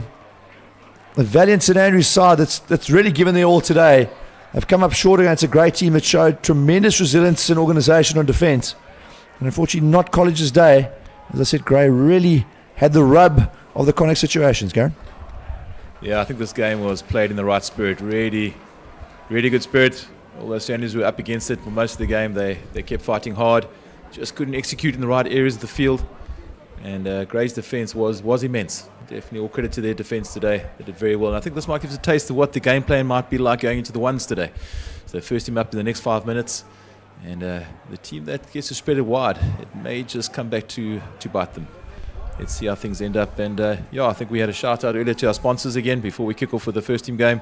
Infinity Insurance, South Shore Brokers, Tafel Commercial, Access DSL, Milkwood Meadows and Spur Steak Ranches. And we can see there, final result, Grey High seconds 21, St Andrews seconds 0.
Welcome if you're joining us for this first team game, or welcome back if you've just stepped away for a cup of coffee or a bottle of water after that enticing second team clash. And in picture at the moment, the first teams of Grey High School and St Andrews College meeting, the first team's name list up at the moment, and a couple of changes. Garen Lukona Sodloka goes up, along with Tanner Howard returning from injury. David Hood also shifted to 8th man, and then Tobias Nota to 10, Pongola to the left wing, Josh Brands to 12, and Garrett retained at 13, and then Caden Titus to 15. A lot of changes for this Grey side. Yeah, I think there was a couple of question marks over the kicking duties today, with young Geordie Stadium going down to 2s, but young Caden Titus will take on that responsibility. As we see St Andrews College lineup for the day: Mark Weir, Wolstelham and Dongwana up front, Wells and Van Zyl in the locks, Koza, Dovey and Baisley, the loose trio, and halfbacks Riley and Hickey. And Mercurial Hickey's always had good hands since I've watched him for his under 14 days. And Wilson and Snart, the pacemen out wide, and Charlie and Benny and Clutie at fullback. Let's see if the backs get some ball today in these conditions. You saw just how wet it was during the second team game. We're hoping to try and throw that ball around, but I think it did cost both sides. The risk of going wide is there. You're either going to put 7 points on the board, or you're going to receive 7 points against you. So let's just see what sort of game plans these first team coaches put out there today. St Andrews in the second team match, when they decided to use their maul, which was very effective, they were quite dominant. And I think Mike's in the hindsight trip home, as I said, a very experienced coach in Cole Bradfield might think maybe we should have thought things a little bit differently this morning. But you've got some very wily and cagey coaches there. Andy Rawls has been around the block many times, done a great job as head of rugby at St Andrews College and his first team coach. And then with him, Matt King, and the privilege of coaching him in NMU, scrum off at Selborne College, and did well all over the world before entering the world of education. So he's the backline coach this year at college. So I think you'll see some smart play here from these guys. And the contrast of styles, always the running rugby, very strong, almost demanded by the folk at college, versus the pragmatism at Grey side that he tends to play to its strengths as much as possible, doesn't take too many risks, and is brutally efficient, particularly that line-out maul. A little bit undone last week by the power of Weinberg, who forced a couple of initial errors, and I think the scoreline, a reflection of their performance, but knocked the stuffing out of Grey in the initial exchanges. But I think this Grey side is hurting, and I think they're going to want to put on a better performance this week.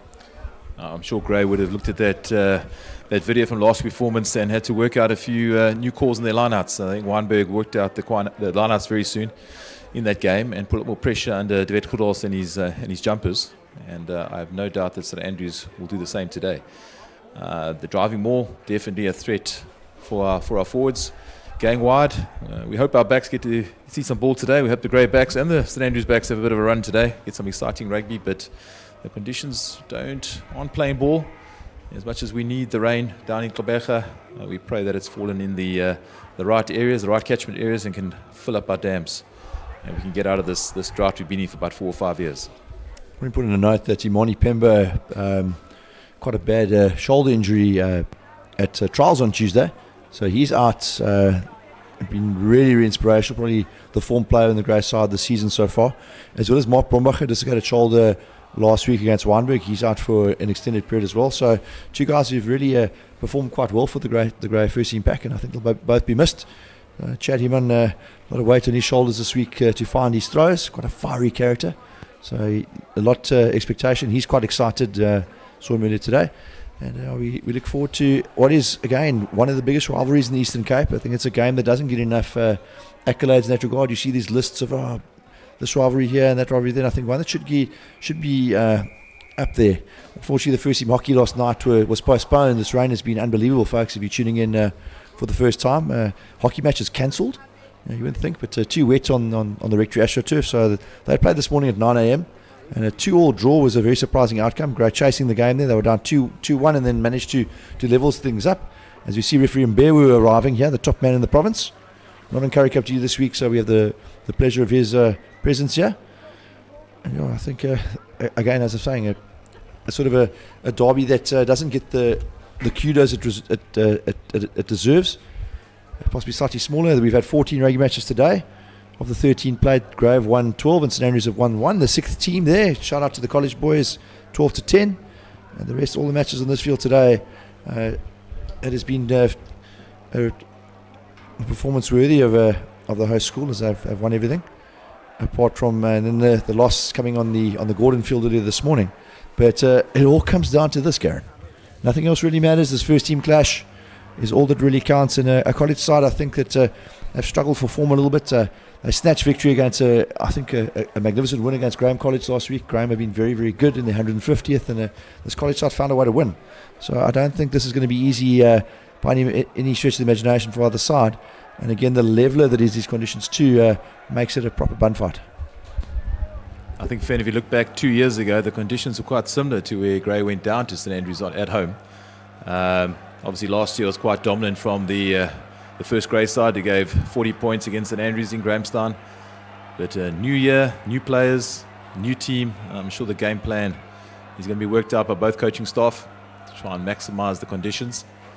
As you can see, the bucketing rain, as Tobias noted, the young Dutchman comes over the steps and gets a nice welcome and good luck from the rector. Old Johnny Wilkinson there. No relation to the real Johnny Wilkinson. It's actually Aidan Wilkinson. He was nicknamed that when he was in grade 8 by the prefects, who thought he was Johnny Wilkinson. The boys call him Johnny Bravo too.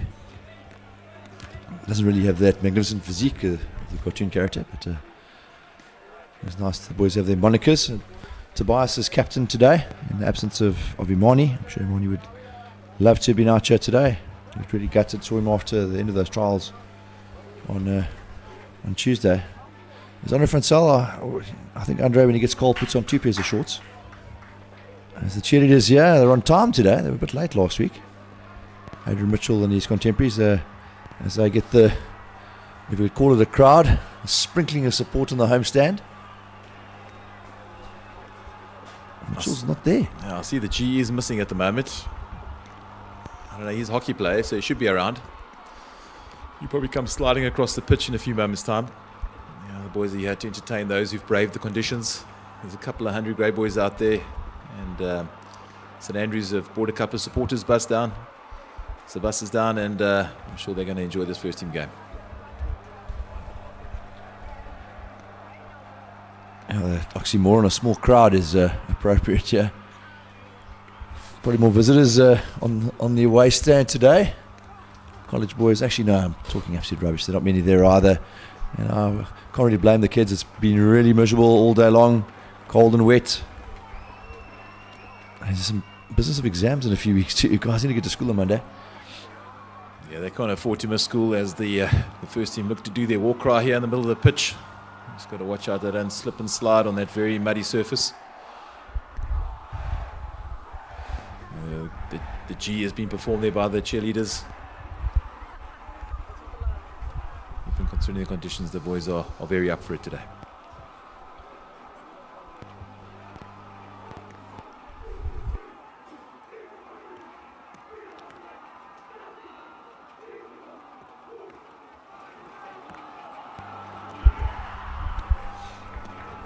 Right, let's play ball. And the kicking duties, like I said, are going to go to Caden Titus today.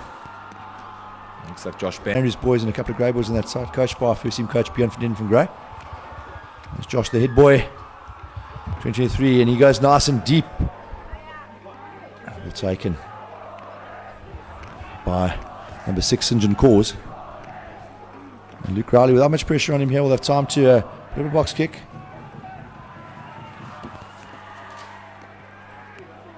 Ball, call of ball is out. And it's a good touch there. Yeah, really good exit there from St. Andrews under a lot of pressure from the Grey boys. Good start to the game there with Josh Band, who's playing at 12 today. Josh Band's head boy. And he'll look to sort of close that channel down and protect his 10, Tobias Noto. Although Tobias is a big hitter himself, ex-number 12, he moved into the 10 channel. Try and put some pressure on the St. Andrews angle. And these lineouts will be key today for both sides. As Himan finds his first throw to MacGyver himself, David Goedals. As Gray finding some easy yards into the middle of the field. Nice small steps, well controlled. Something you're very used to here. Part and parcel of the rugby landscape as it finally comes to ground. Makabane. Into the referee. There'll be a scrum. No penalties, the call. The call is collapsing. Yard option here, and Bands is going for the corner. The easy 3 points being eschewed. Yeah, I think if he had taken the penalty at the post, the defender would be kicking straight into the wind. And probably not our seasoned kickers. Probably lacking a bit of confidence at the moment. I know Titus has got a fantastic strike in him, but they haven't always kicked for the first team. Was straight on for many weeks. And unfortunately some lazy ran there from Roman van Zyl. The St. Andrews flanker knocking in back in time. At the back again, Goedals, that throw is skew. Yeah. Points an offer. And you know how many times when you get into range is the comment there is the captain. What do you guys want to do? You want to scrum or a line out? And after a while, Njali says the captain of rugby at college this year says, we'll have a scrum coach. Referee. Yeah, it's at a high risk, 6 ball, 8 ball again, the back of the line out. Yeah, with this stiff breeze, you've got to hit your number. And unfortunately, unforced error there from Grey. They will not be happy with that. Coach Nell, who works on these line-outs day in, day out, will definitely have a word there on Monday morning when they review this footage. See Coach Mac King, the last line of defence there. He's in picture shouting the instructions at his back line. Referee Beaver says, no, guys, let's reset that. Not steady. Dongwana, Ware, DeLanga and Wilkinson. It's always such an important part of the game. Trying to gain that ascendancy in the front row. As again, we mentioned no Super Schools today. Purely exciting sound. These are schoolboys doing this, folks. Yeah, the Grey boys have done well there. They've done very, very well again today. A wonderful level of coverage they have provided, and long may it continue. If you'd like to sponsor them, get in contact, social media at greyhighschool.com. As you're Grey with a good surge there. College comes close. The bang down field from Hickey. And he's found grass, and the race could be interesting here. Titus with a bit of work to do. Brilliant work from the 15. For money, College, the left wing, Wilson and Klitty were herring down there. Great work from Titus. As Bands down the touchline he goes. The College with a bit of space if they come to the right. Men are plenty. And the option of the kick, not well executed. Bands, and he runs it back. Flips the pass in contact. Nota finds the X-Man. Pongolo beats 1, beats 2, beats 3. Kanti Bongolo, named in the SA7 squad a few days ago, and penalty side injury from St Andrews. But Jack Gray showing not just a team that can maul, they've got some threats on the outside, Garen. Yeah, this is end-to-end stuff, Fenner. You'll see here on the replay, Bongolo past the first defender, second defender, little handoff on the fullback. Look, that was on Hickey. And then just a bit of hands in the ruck there illegally, and giving Gray a penalty just outside the St Andrews 22. So him and Gray, that pot in the middle. College defending at the front here, so forcing that throw to 4 or 6. As Skudals goes up, and again it's skew. Yeah, that east wind is causing havoc today. You know, I think we're so used to the west wind blowing here at Greyhound down into Kerwin Corner, which is, as you look at the screen down the left-hand side, you normally have this strong west-southwest wind blowing here at Greyhound. And today the ridging high pressure is pushed in and is giving us this steep east gradient, pressure gradient we have. The geo teacher that I am, and it's bringing in a bit of this stiff easterly breeze from last night to this morning, bringing the rain with it, but clearly affecting our lineouts. That's the second lost lineout of this morning. That was a primary weapon of attack. It needs to function. And unfortunately, College are again able to breathe here. As they feed the scrum, and Gray probably had the rub of the last one. As Riley feeds, you see Vicky lurking with Mjoli next to him. Mjoli wants to have a go. He takes it, the heat does the captain.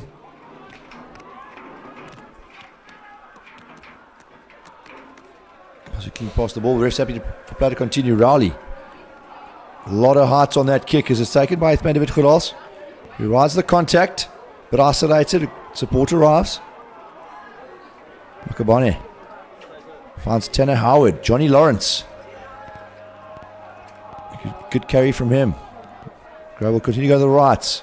Reese Miles, unsung hero of this team this year, the sixth flank. Sodlaka. What they call Boli. And another penalty here. Oh, some naughty stuff, College. It's a third ruck penalty almost in a row here, so the coaching staff probably don't want to see many more of those. Yeah, very clever from Gray, just pinning the St Andrews boy around the ball, and the referee seeing it as not rolling away, and giving Gray's inside centre, Josh Bands, a chance to get a decent penalty shot, which he hasn't. Unfortunately, knock on there from St Andrews, double knock on from Garrett, and the ref will come back for the early infringement. So a comedy of errors there, Fenner. I think College, Murray Wilson would have hated that, popped out of his hands. But it's always important to chase the ball. As we see the earlier penalty, as College just not rolling away. It's been a bit of a tactical day long, to be honest. A great feed the scrum here as Wilson knocked on, and then Garrett chasing the ball hard. And then as soon as he fell to ground, the ball popping out of his hands. But we're going to wrap it here. You look at back at the old days, the cotton jersey was almost a second pair of hands, even a nice long sleeve too. These boys have no such respite. As it's skin from elbow down to your hand, nothing to help you. Makabane. Snyder takes it close. He likes the rough stuff, does Tobias. The pass is a poor one to Garrett, who was far too deep there. There's a little rough stuff here. Reese Miles not happy with whatever had gone on a moment or two before that. Looking out for his mate, David Khuras. That's a lack of execution. As you see, Nota right to the heat here. Yeah, I think you see this here, Nota, I think had a lot of more time than he thought, more space. Probably should have taken it up himself. Looking to give Garrett a bit of space coming on his left-hand shoulder, but unfortunately pass not going to hand and knocking on just outside the St Andrews 22. For money, he could have gone on his own there. I think come back against the grain, he might have been in a hole.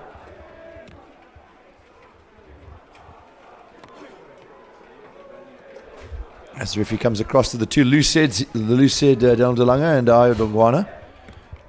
Let's have a look and see here. Dongwana probably 6 inches or so shorter than Delanga. Scrum, a source of pride for Lawrence Christie, the conditioning coach of St Andrews, and Andy Rawls, a opponent of the forward game. As I think Gray gaining the bit of that, but penalty is the call here. Scrumming in. You're guessing, mate, would probably be Robbie Kempson's comment. Always amazed the penalty against the dominant scrum there. Not a referee. Yeah, a bit of a wry smile there from Daniel Delange. Obviously, he knew there was probably a slip or something happened in the front row. They know their strength, where the strength lies, and who's got the edge. And he obviously just gave the referee a little smile and a wink there to say, referee, I don't think you got the one right. But give some respite to St Andrews as they look to get out of their half. A quick ball to the middle. No contest from Gray. Riley a lot of time. Finds Hickey. They look for the pass. Knocked on. So yeah, it's been a fairly testy. 9 minutes gone already. No score yet. If you're just joining us, Grey High School against St Andrews. The first team's out here. Climax of, I'd say, the biggest rivalry. I mean, they're ones we talk about, Dale and Queens and Selborne and Dale, etc., etc. But one that goes back right over 100 years. Two proud schools here, only 140 kilometres apart. Makanda and Gqeberha. I think St Andrews College only a year older, 167 this year. Grey High School 166. And while numerically superior, always a ding-dong battle between these two ancient schools. As Makabane feeds Grey, nice centre scrum here as Kudos goes off the back. Makabane goes for a bit of a trot around the side, chips it ahead. Not the greatest kick. Carried back into the 22. College will need to be careful here. They can't kick it straight out. He has lots of time and he puts it up. It's a tough kick. And it bounces free. Azan Klulu's come on the field. Not sure who he's replaced. The replacement scrum off. Offload off the ground to Nota. Makabane. So Grey with two scrum halves in the field at the moment. Not really sure if there's a blood replacement, Garen, or if it is a permanent replacement. We'll have a look and see try and figure out who it is. As the longer picks and goes around the side of that contact point. Close, Tanner Howard. Wrestles it forward, the grade 11 boy. He's done well. Yeah, Grey just trying to control the game here, slow it down. I think the pick and drive is the right option. I think there's been two elaborate backline moves from St Andrews and Grey. Both gone to ground. Unforced errors all over the place at the moment, but the conditions are tough. But I think this is the right call. Pick and go. Try to stay on your feet. The ref will be looking for guys flopping over. And St Andrews trying to get their hands in at every ruck. It's been effective so far here. Grave changed direction once or twice, but they're still going forward. So Laka, I possibly want to go a little bit wider with the pick and go here at the B defender. As Howard will dig. Oh, now knocked on is the call. I think St Andrews will breathe a huge sigh of relief here. Yeah, they're happy. Very happy, still very much in this game. 50-50 both sides has some attacking options. Grey probably got more possession at the moment and territory, but the scoreboard still showing 0-0. A little unforced area at this ruck. Just going to ground, a little pick up from like Tanner Howard. Just got the fingertips and ref not happy. You'll see here in the back of that ruck. And referee in a great position to spot that and make a call. Meantime, College with a much better scrum this time as Majali goes straight from the scrum off. Good carry from the 12. And the chance to exit now. Less pressure on Hickey. And charge down. Good work from Nota. Hickey manages to scramble a kick away here. And Azan Kulu still on, not sure who he is replaced. Throws a pass to Bands. Onika Satosa. It might be Dylan Garrett who's left the field. I don't see the 13. And off their feet here. A penalty that really irritates me. There's no contest going on. And the ref goes 10 minutes nearer. Now, this was a problem for Grey the last couple of weeks. Is the chirping resulted in a couple of cards, including a red card last week. So he's gone 10 minutes nearer. So they have to watch their discipline. Silly stuff here. Yeah, you'll see on the replay. Just Grey hitting that ruck and then obviously flopping over the side. Ref very clear on that this afternoon, both sides. And giving St Andrews a good opportunity to get back into Grey's half here. Just inside the Grey stand, very sparse crowd. Obviously the weather has not played ball today. Most of the guys are probably watching it on the stream service. And a good take from Jason Dovey. As College look to go in the middle. And Jolly's driven back. Huge double hit from Sodlaka and Tobias Nota. As College come to the short side, the pass from Jacques Ludy, his first touch. He links with Daniel Hickey. Murray Wilson. Rowley finds his tight hit prop Dongwana. College crossing to the Grey half for the first time in this game. 30 minutes gone, no score yet. Connor Wells scored in midfield. Keep possession. Rowley, not much pressure on him. Hickey gets it wide to Oliver Snart. His first carry as well. Well tackled, but College now on the right part of the field. Grey had 4 forays into College territory. No points to show yet. The first chance for the visitors. Joe Worston home. With hands a go. Carry there, Andrew Basie, but upright, and he's driven back. Another big tackle on him. On the go. College a stab, a little kick through. Pressure on Azza and Kulu. Looks like he's playing on the wing. Is the usually a scrum half. Deep to Caden Titus, that trusty left boot, but College with numbers here, waiting for the kick as Hickey pumps it downfield across, and now Josh Bands with a bit of work to do. Pressure on him, and he'll have a go. He finds, I'm not sure, it could be all money that the left wing Pongola's left the field. A fairly aimless kick there. We end up on the skating rink, and our penalty against Gray, card off, and I think this might be a yellow card. Silly stuff from Tanner Howard. I think the late tackle is the call, and he's going to have to sit down for 7 minutes. So poor discipline here, the Achilles heel of this Gray side in recent weeks, and I think a chance for College to punish them, Garen. Yeah, hopefully we'll get a bit of replay on that, but I think it was just silly late, and Hickey's going to step up. Yeah, got a strong wind behind him. He could go for the 3 points, but they're looking for the maximum, looking for the line out, and their line-out mauls are working pretty well as well today. But yeah, some ugly rugby there, and we've said this before, discipline can cost any team, and the guys must just keep it quiet and listen to the ref and play ball. Yeah, that edge, if you're not living on the edge, you're taking up too much space, but this Grey side plays on the ragged edge a little bit too often in the last couple of weeks, and they need their pack here. Bit of movement from College, a lot of movement. And eventually it's Roman van Zyl who takes that line out, but there's a free kick against them. And they've played past the whistle here. Yeah, I think that might have been for leaving the line out before the line out was over, and then forming part of that maul. Seen quite a bit of that today. Not all refs know that rule. I think it was a good call there from the referee. You see, I think as the ball's in the air, you see the 7 and the 6 left the line out and came in as for support and for the big drive. Yeah, so more than one scrum off. So Titus, Tobias Noda asking the question, something to the referee there. Yeah, I think it looks like Pongola that has been substituted. Looks like he came up off that carry he had. He looked a little bit uncomfortable, that ankle, that is the reason he hasn't played for so long. I'm surprised the substitution to put a scrum off on the field and not one of the outside backs. I think a few have been capped so far this year. Skosana, Adam Goodlani have been capped for the first team, as well as Jordan Straddle. Yeah, he had a good month out with that ankle injury and just come back in the last 2 weeks, so he'll be very disappointed if that is the case. Hopefully it's just precautionary, and the medics can check him out and get him back on the park before the end of today's game. The scrum there goes down again on that loose head side for Gray as Nota takes it up route one, the scrum the fly half. And Ramakabani in the worst part of the field here finds Titus with a lot of time. And College are going to have covered well here. They're 4 guys back from that kick, so Gray with a bit of space on the outside they could exploit. Klitter tackles himself. Gotta be careful not to be caught on the wrong side of that tackle situation. Him on, and a penalty to Gray. Mr. Reliable, Reece Miles, forcing the penalty. Interesting, College 4 guys back for the kick. So Gray with a bit of space on the fringes they could exploit if they choose to, Garen. Yeah, I think St Andrews know what's coming, so they're definitely looking for the counter-attack. But Reece Miles definitely up for this ruck time. Unfortunately, a bit of a chip in these muddy conditions. Probably Gray quite lucky not to be pinned for being the wrong side of the ruck there. But that gave Reece Miles an extra second to get his hands on that ball, and penalty to Gray.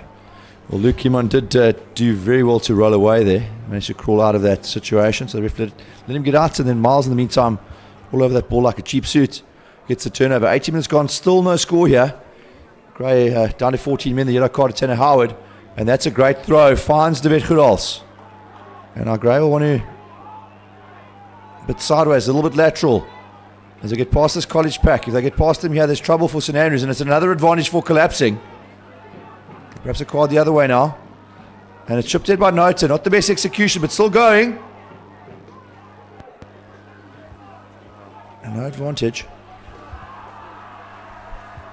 There'll be options here for Gray. Whether they take the 3 points or get it out to touch again. Josh Bands will look pretty confident running up. They're actually looking towards the bench to see if they're going to run the tee or not. Nota a little grubber through. Unfortunately, St Andrews were up for that and managed to pounce on it and secure the ball. Here we have Caden Titus looking for a decent touch finder. And they're going to try and work that line out more again, Fenner. I wonder 3 points again. Easy kick there. Still no score. And again, a lot of pressure on the throw here. College with the tall timber defending at that front pot very, very well. So pressure on the hooker here.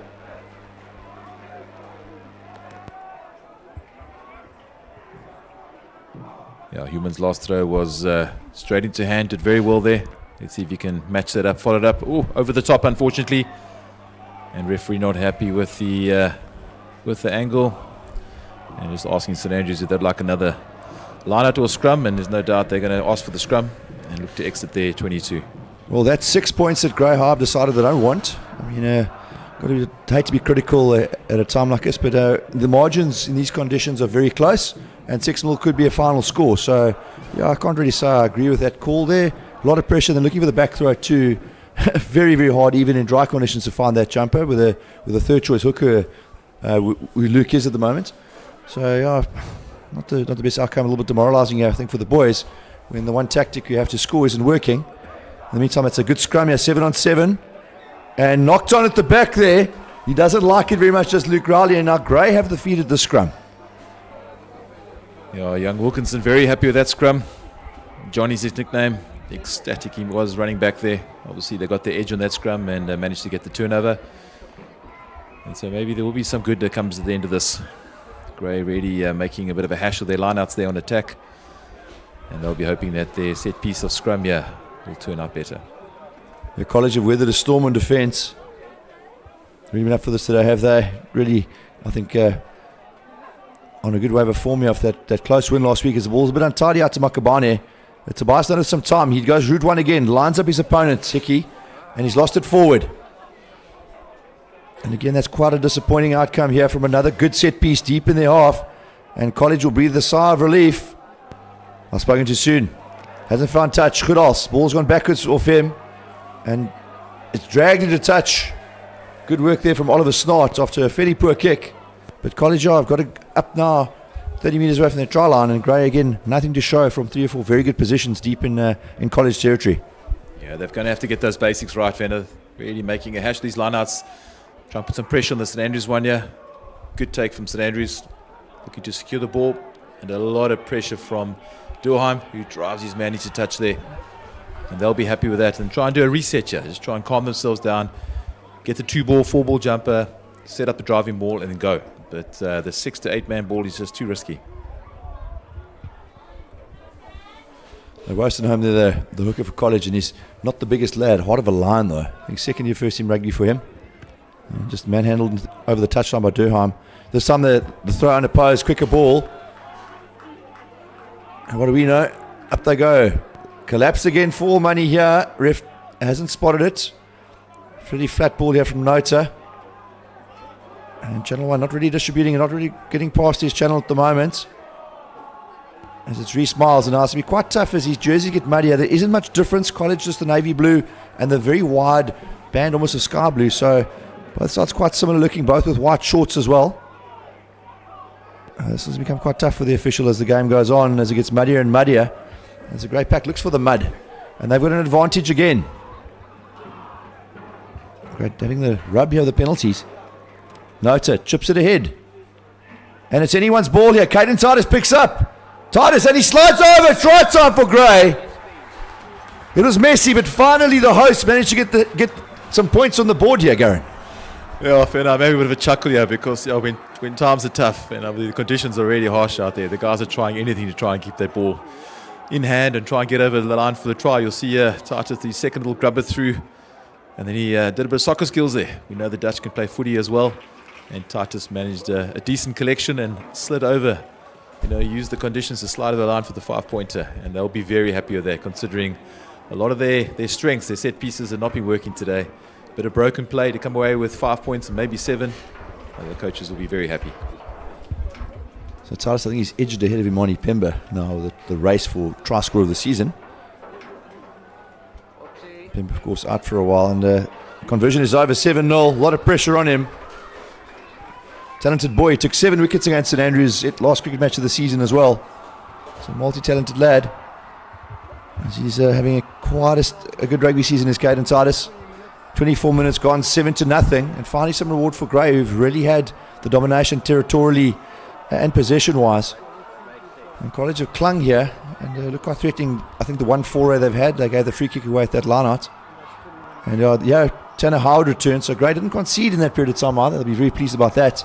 The numerical advantage erased, as that's pumped hard into the hands of Josh Durheim, who I think surprised finds a hole. Makabane. And Grey want to play from deep in their half. Sordlaka. College not rolling away very quickly there. Mbewu is in position as they decide to look for the box kick. Not really Liam's forte as he kicks straight into. I thought it was possibly his own man. Garen? Yeah, that didn't look too pretty. He needs to get that ball popped out to Reece Miles. They get it reset and then give the ball back to his 10. Let Tobias now do some kicking or bring Josh Bands injured, even Caden Titus. And they want to pin this ball down into the corners and keep St Andrews turning. Here we go down to Bands with the left foot. Just trying to turn that St Andrews defence. St Andrews still got that good breeze behind them. You can see they're working that ball down to the left corner. And Garrett just getting back under immense pressure. Two College boys off their feet there, so I think it'll be advantage to Grey. It's caught napping again. I mean, Bands kick straight into the hands of Hickey. Bangs it across field, no one back there. And Grey scrambling. So noticing here that Garrett is in the 14 shirt and Satosa in the 13. And now the penalty's been turned around for the reaction. Again, disappointing discipline here from Grey, and this might hurt them. So they had the initial penalty. Two College boys off, leave their feet, and then a little bit of a reaction after the whistle. Titus here, watch, he is the man that was penalised, came in after. Penalty turned around, and most of them here, this College Mall, just outside the 5, they go quickly to the front to Connor Wells. And it's a great resistance initially from Grey. The rest has used it once already. Pack will have to spare the blushes here of the fullback as it's collapsed. Langer all rights to play, the ball is in the air there. And now some trickery from College. Jacques Ludy in a bit of space. He flings a wide pass and Snart's unable to get hands on. I think it's gone forward. Splashes down regardless. But there will be no try, forward pass. Yeah, some enterprise there from St Andrews. They had all rights to try and go wide. The options were on 2-on-1 out wide. Unfortunately, the last pass just going forward. As you see here in the slow motion from young Jacques Luty. Just couldn't get that pass away, and obviously the conditions are making life torrid for some of the boys out there today. Grey will be happy considering what happened in the corner there. Bit of chirp back chatting again, and the penalty being reversed. That's just not on at first team level, especially in these tight games in these conditions. Azankulu caught horribly out of position there, rushed inside, the scrum off playing on the left wing here. As Makabane feeds the scrum. Oh, it's a terrible pass. Oh, and Caden Titus is caught in possession behind the line, so St Andrews will feed the scrum. Now that was absolutely awful play here. I almost feel the dive pass, the old school. Dive pass required there, but no real pressure on him either, Makabane. And he's given Titus a lot to do. Oh, dreadful pass. And then Titus unable to control it either. Great pressure on him from Luke Rowley. And St Andrews here with a chance to level the score. 28 minutes gone, 7-0. Yeah, it's probably their best opportunity this half. And they'll want to execute well to put some points on the board as they go into halftime. You can see young Makabane was trying to get to the right side of the scrum to give the left foot clearance to Titus, but made a bit of a hash of it. And that has gifted St Andrews a fantastic opportunity here. It's all about execution in these conditions. And College, I think, will be pleased. They've really been under pressure. Grey probably have had 70% of the possession and most of the territory too. Only 7-0 here. 28 minutes gone. And College with the win at their backs in this first half. And now their best chance of the game. Grey repelled the drive a moment or two ago before the forward pass, but now St Andrews right in the best part of the field here. No pressure really on Rowley. Finds Hickey as they go close. Huge tackle. And Grey have turned it over again. Massive defence of the midfield. And while Nota hasn't impressed with the ball in hand, he's made some tackles. As Luke Kimon picks and goes. Yeah, Grey got the advantage here, so they want to try and exit, get some yards, or just try and run down the clock. About 45 seconds left before the halftime whistle. But that was a massive smash there from the Dutchman. Bands with more time here, and he finds, that's a good kick from Joshua Bands. Better execution, and Gray can breathe a sigh of relief as we see a replay of that big tackle.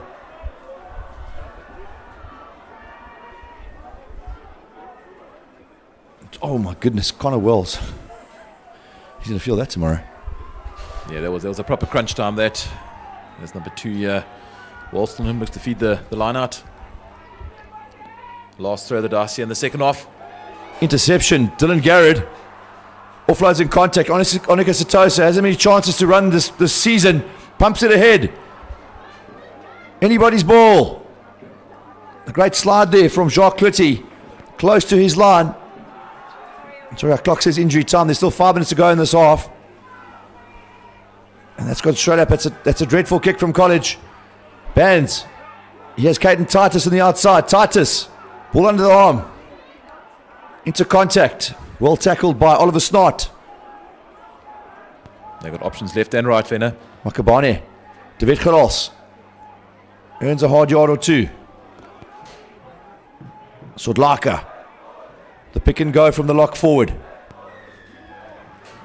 And the call there is a penalty against ground obstruction. Been very narrow with those pick and goes all day long, and I think the rest finally got tired of it. Says it's not legal. There's not a chance for the defender to get there. And again, College breathe a sigh of relief. 4 minutes to go. Yeah, not too sure what actually happened there. It might have been a trip on the ground or just the wrong side of the ruck. We're not finding his touch. St Andrews, Makabane looking to carry it back up. I think Titus kept that ball in there. Another pick and go again. Reece Miles very close, a little bit upright as well. Jason Dovey all over him.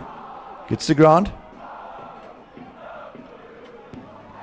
There's the pick and go again from Daniel DeLange. And turned over by St Andrews. Tackle there on St John Cause. Comes from Caden Titus. And now they'll pump it downfield again. No one at home. Whose ball is it going to be? Starts winning the race. He taps it ahead. Oh, and it's a loose head prop. Daniel DeLange who gets back to make a critical save there for his side. And now the left wing replacement. Nkula feeds Josh Bands, who kicks it straight down the field, and that's not out. Another cross kick again from College. No one really chasing. And Garrett doesn't call the mark. He's going on the outside. He's beaten Western home. Still going is Dylan Garrett. Pumps it ahead. It's a foot race here. Setosa chasing. And the touchline will win it. Adventure there from Dylan Garrett on the outside after a pretty aimless up and under from Hickey. And Grego back into College territory. Ding-dong stuff here. My goodness, I think those coaching staff must be pulling their hair out, Garen. Yeah, I'm pretty tired just watching this. I'm not too sure what the time is on the clock on our TV screens, which shows injury time. And yeah, you see Garrett collecting a high ball. Did very, very well. Not carrying the ball in the right hand, but managing to round his outside backs and then kicking a long ball downfield. And unfortunately unable to collect, but says injury time on our clock, but referee must be playing on his own watch at this stage. Now the ref's right, Garen, 2 minutes to go, 35 minutes at first team level. We're not in a festival situation. So I blush there, sorry folks. Wonderful coverage has been from Side and Sound all day. Going to make a mistake at some point. We're only human. As again, it's the big up and under from Hickey. Oh, and Garrett goes, I think that's going to be a penalty for offsides. Yes, Makabane was in front of him when he received the ball there. And reaching the College unfamiliar. They love running rugby, and they've kicked it almost every time they've had possession, but it's been working. Hickey, a lot of heights on that. My goodness. Ice on the ball proverbially. And then now, yeah, he was in front of him. Never retreated behind him. So knock on, excellent call there again from the referee. As you see, the top man in the province. Lovely to have him here today. Shamian Garrett taking a really good ball there on defence earlier, and they're just knocking one on, and unfortunately handing a penalty over to St Andrews. And that for money, yes, skew throw is the call. So College has turned to suffer indignity of an error here. The call, I think, will be scrum. We're trying to find a dry patch here. This field has really held up well. Incredible, the pollock at the front drains incredibly well. It's nice and dry. We did consider moving a few games over today to try and look after the field, but unfortunately the rain only came later on. So it is in fairly good nick despite the six matches that have taken place today on the Kolisi. The first time Grey is playing St Andrews on the Kolisi field. Love saying that. There's another big set piece here as we wind down here, 20 odd seconds to half time. Makabane, and a lot of time for Josh Bands. And taking it to the back. College still hanging 4 men back, and it's an easy run from Murray Wilson. And yeah, Greyman in front of the ball again with the kick. So another unforced error here. Timmy the radius penalty. I'm not too sure about that. Yeah, very interesting. Just means that maybe Bands didn't follow up in time, and unfortunately put all his boys off sides.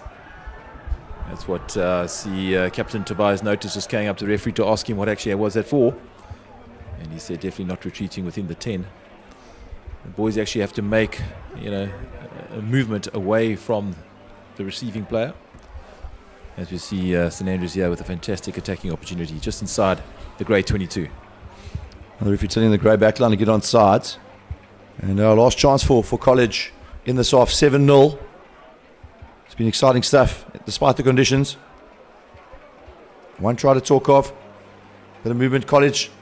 As they go to the middle, no lift there at all on Roman van Zyl, and Grey turn the ball over. Again, it's Mr. Dependable. David Goodhouse getting hands on there. A bit of a mess for St Andrews as the rush through their wall. And Makabane living on the edge again, a little grubber kick. But Andrew Basie trying to force his way around, thinking the ball was out. And now Grey just can very easily, under no pressure at all, just put this in a touch and take their slender lead into the halftime break. One try to nothing.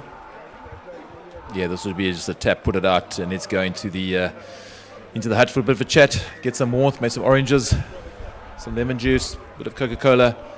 But yeah, a bit of a messy end to this first half, but everything to play for in the second half here at Grey High School. And St Andrews will be pretty happy with that scoreline. 7 points down going into halftime. And in the second half, everything to play for, as I mentioned just now. Right, and just a shout out to the sponsors before we take a brief respite here. Infinity Insurance, Southcore Brokers, Tavcore Commercial, Access DSL, Milkwood Meadows and Spruce Stack Ranches. We'll be back in a minute or two.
as we start the final half of what has been a very entertaining, enthralling day of rugby here between St Andrews College and Grey High School.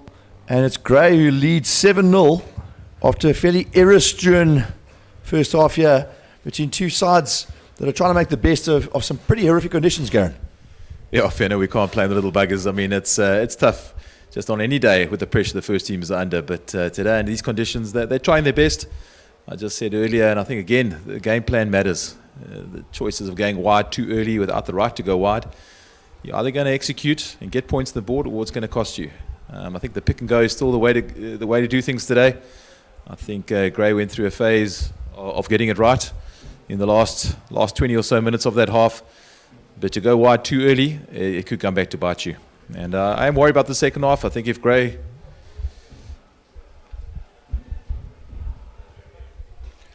So, again, appropriate shout out to Sight and Sound, the Grey High School in-house media club, and their wonderful new media trailer. Folks, you've got to see the technology these kids are working on. Only 2 cameras today. They had 4 last week. It's a wonderful standard of production we're receiving here, along with the skills of Lyle Hansen.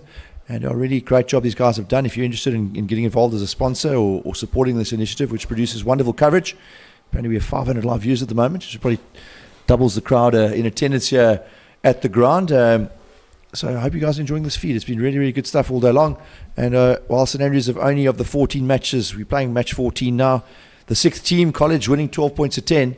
It's been a sort of a good day for the home crowd. Grey under 49 is 74-0 here on the Kolisi. The 15A match, 19 points to 7, a really great performance from College against a very powerful Grey High School side. The 16A match, 17 points to 8. Ding dong battle there as well. And the thirds, 19 to 10, the heroics there from David Lovemore to score the late try to make it comfortable for Grey. And then a fairly slick performance from the Grey second teams, the Blues against the Wild Dogs, 21 points to 0 in similar conditions. Second side really, really played out of their skin today to bounce back. And now the first team clash, 7-0. Grey eschewing 2 fairly easy shots at goal to go for the maul. And then the try coming eventually, Caden Titus looking for work after a little grubber kick after a phase deep in College territory, and then adding the conversion himself too. And then Grey have lived on the edge a little bit on defence. College have had 2 or 3 really good opportunities deep in their half and been able to put it away.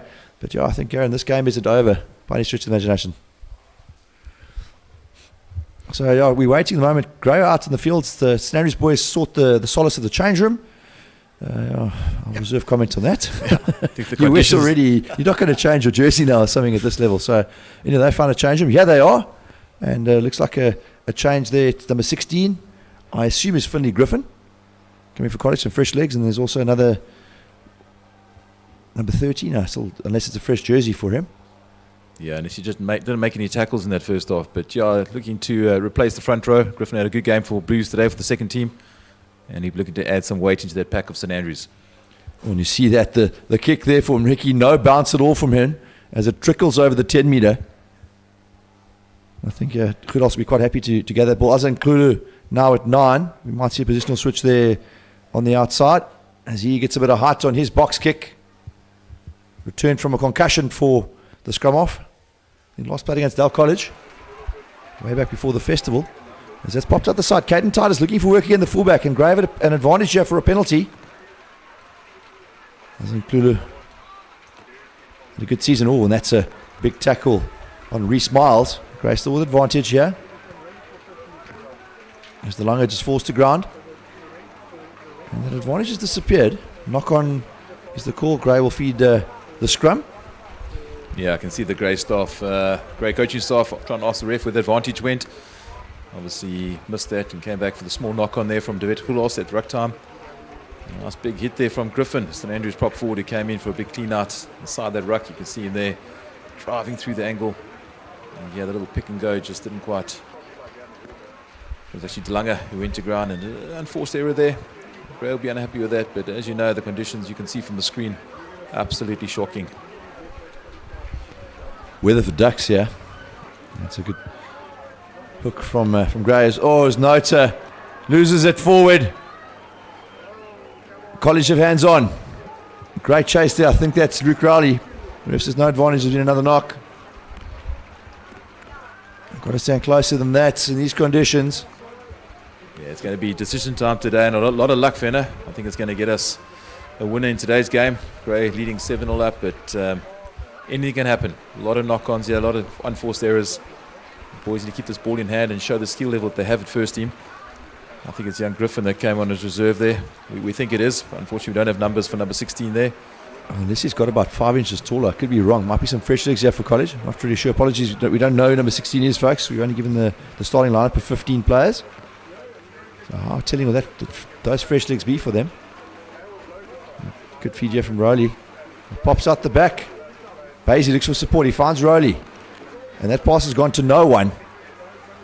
Now this reminds me of a debut of a certain Francois Steyn for the Sharks against Western Province at Newlands. I think the Sharks won 6-0.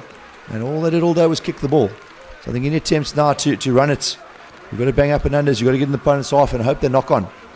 So slick handling goes out the window here as the rain is really starting to come down. The wind is abated, straight big drops. We really need it here in PE or in Gqeberha. The contest becomes a lottery now. Grey 7-0. Will they regret those 2 penalties they didn't kick in the first half? As it's very well thrown and taken by Josh Durheim. Throw from Luke Heeman, who controls this ball at the back. Still the same ball. Grey keep moving forward. Dongwana doing his best to slow it down as Grey continue to move forward here. Kula wants hands on. I say great work from Baisley, who's come right through that maul. A couple of college cleaners leave their feet. The referee's happy for play to continue. For money a penalty there for some illegal technique at the breakdown. Again, pressure on Grey. Kula. Little stab ahead, and he finds the welcoming arms of Oliver Snart into contact. And, penalty. Reece Miles missing his chance at the ruck there. And college will be pleased, going to have repelled Grey's attempts from that scrum. I just see the frustration coming from the Grey boys there. They need to control their discipline. They must be handing back to St Andrews any 10-meter walks. You can see a referee just there coming in at the angle. He looked for all money that he has handled on the ball. The ref was not happy with the timing, and the ruck was set. Gives St Andrews a line out just inside the Grey half. And that's been knocked on there. Roman van Zyl, is it shame his lifters lost control of him in the air. He's frustrated. But as he came down, the ball did bounce free. And again, you see a very pensive looking college coaching staff there. They realise how important these little margins become in the game. Really, really tough conditions here. Obviously, you only start looking at cancellations in games if there are pools of water and the risk of drowning. And there are none. It's muddy as hell out there, but still fine to play. Probably should have a name for number 16 here, folks. I'm trying to see, Fenner, what change the Grey boys made there. I see Azza is on at 9. No, we've not seen the wings of the Grey side yet. The players all been concentrated around the set piece and the ruck. So if you have an idea in a moment or two as it pops out. Nota this time, it looks like Geordie straight on possibly with that kick. Oh, and it's been knocked on. And those are the sort of net gains, a little bit of Dreyfins in the old-fashioned sense is what you want to play here. Look at that skating went behind, my goodness. Yeah, cricket coaches will be happy about that, getting there at the raining now. Early winter season. You know, they kick us off in August, but they did look like Geordie Stratham on the field. If we can get a pan back on the camera angle, we'll see some substitutes that come in there. They looked like Stratham, or it could have been Josh Bands, the cross kick. And unfortunately not held by the St Andrews boy, and that's a knock-on. I'm calling it Geordie Stratham's back on at 10, so I'm assuming they've shifted the guys all just one wider there. Nota back to 12. I was trying to bounce back from a poor performance last week. Very good for the seconds. As Nkula shows, the astute play there from the 9 as he stabs a little grubber into touch. And it's come off a college hand, so Grey will feed that line out. Brilliant play from the scrum half. And those little margins here become critical. 6 minutes gone, 7-0. And whoever plays rugby down in the opposing half the longest will win this game. Yeah, Chad Huber needs to find some hands here. The vet Kudos with the call. Looks clean from outside, ref happy. That's a great throw. This is Graham, although they set it a little bit higher. I think College are a little bit heavier with the substitute now, but now they're broken free. College can't collapse it here. As Luke Rowley comes from the side, Gray still going forward, so they have advantage for the collapse. And Kula off the side of his foot. I'm not sure what the thought pattern was there, but now penalty. And this is where I'm setting a tee on here. I know it's really coming down on the angle's a bit severe. More of the same or a tap and go, Garen? I know you've got Geordie Stratum on the field now. He's your seasoned kicker for the first team. And I think the change, or the weight here at the moment, the referee just pulling back to chat to someone on the field. Not too sure. He's speaking to the St Andrews coaches. He's going to have a word there. But I would say take touch, get that line out working. I think they just look at the conditions of the field, especially their cricket pitch. Even though the boys might not be swimming at this stage, I guess it's a danger factor that comes in when there's so much rain on the field at this stage, and the boys can be slipping, and the potential of broken ankles and twisted ankles becomes a reality. Well, my understanding of the laws is if the game's abandoned right now, the score stands, which is I can see it's Robbie Kempson who's arrived, along with Andy Royal from college. So I'm not sure what the decision will be here. We'll have to wait, and the ref says we're in Karen playing. So the concern here from the two heads of rugby, and the ref says he's still happy. See, my experience at the school, been there since 2007. I've experienced it a little bit worse than this, Karen, and until there are big pools of water, play should continue. Yeah, nice touch on there from Geordie Stratum. And I think Chad Human will be looking for much of the same after that last line out. He found David Kudos with a fantastic 4 jump. And they're definitely set up for a line out more here. And Kudos unchallenged in the middle again. As Gray rumble forward, College, let's be very careful not to infringe. Luke him on, and he's over. Try time. 2 tries to nothing now, 12-0. I guess, better late than never. Better late than never to get that line out more working. But a lot of pressure on the Grey boys here to put some points on the board. They know they've had plenty of opportunities which they've thrown away, especially in the first half. You see Chad Human just controlling the ball at the back of the maul and managing to plop over for the 5-pointer. And I'm sure Geordie Stratum will... Well, actually, no, it's Caden Titus. He had a good strike earlier, so both of them are quality kickers. And so Titus will keep the kicking duties for now as he looks to add 2 points to the scoreboard.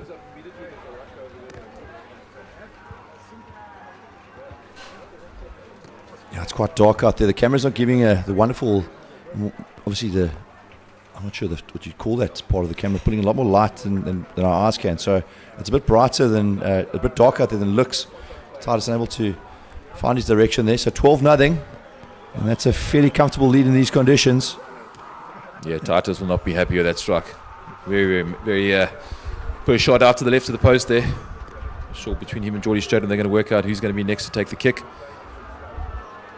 Yeah, sorry, Fenner. You can just see the conditions from the camera now as it's panned back. The amount of puddles that are on the field. I guess the risk of injury has increased as the game's gone on. I think that's why the conversation between the directors of rugby and the referee was had just now. Another sketchy kickoff, and I'm not lucky not to knock on. As Wilkinson takes it up, 12-0. And Kulu controls at the back, and I'm sure it's going to come off his foot here. Will charge down. Stratum dives on it.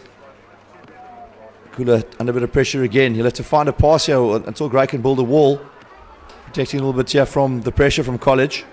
And they'll be careful not to go off sides here. And he finds a little hole, a little dink through. And the call is off sides. Over you get from St Andrews, and again, that's the sort of moment Gray's going to want you. 25 minutes ago, 12-0. It's really wet out there.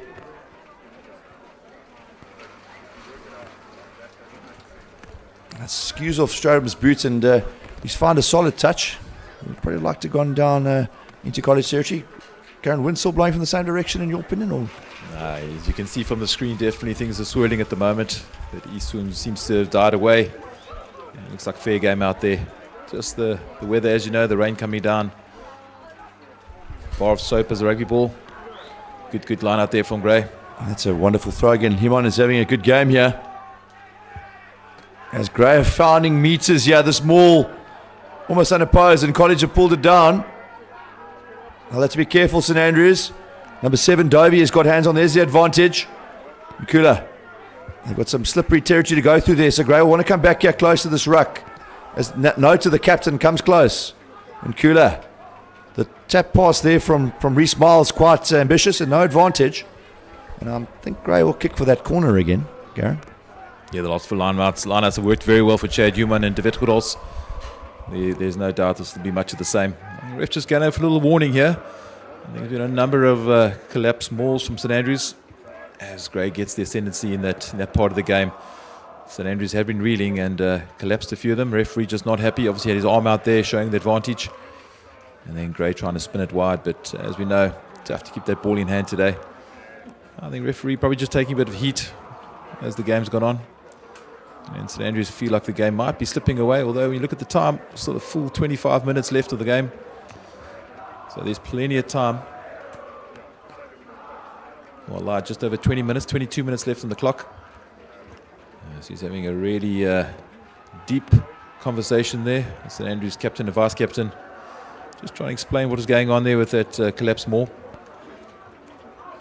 Yeah, Tobias Nota also just having a bit of a word in there. Just to say, sir, just remember we're still here as well. As Geordie Stratham just gets that ball out into touch. And this will be, as I said, much the same. Chad Human's had a few good lineouts, 9 in a row, and he want to get another one, hit his jumpers here, as David Kudos makes the call. Yeah, that chat puts you in a lot of pressure as a defending side because you really don't want to push the envelope too much. You know, lose a player in the condition. So try win the contest. And that throw's gone over the top. Who's going to win that race? And Andrew Basie gets there. Good work from the 8th man. And now College with a chance to try to get back into Grey's territory. And space to run for Hickey. He links on the outside. And College carrying it out of their 22 here. Set the pot in the middle. Out the back it goes. Adventure across this pitch. Crazy stuff, in fact, in these conditions. As it's Jacques Litty pulled to ground by Geordie Stratham. Those always make for nice photographs. But I'm going to be playing there. If they stay on sides here, Grey. Rowley. Slip and slide sort of conditions here. Baisley. Earning some hard yards, the 8th man. And now Hickey, I think, in position to kick this downfield. No, still running. Gets it wide. To his wing, Snot. Snot can't get round. Reece Miles, as you see those puddles begin to grow. Take it close. Jason Dovey, a lot of ground to cover for St Andrews here. Hickey again, turns, gets onto that right foot. A lot of height on that. When Band slides, misses the ball. And then Himan slides onto it. And so if there's an initial knock there from Bands, that should be a penalty, Garen.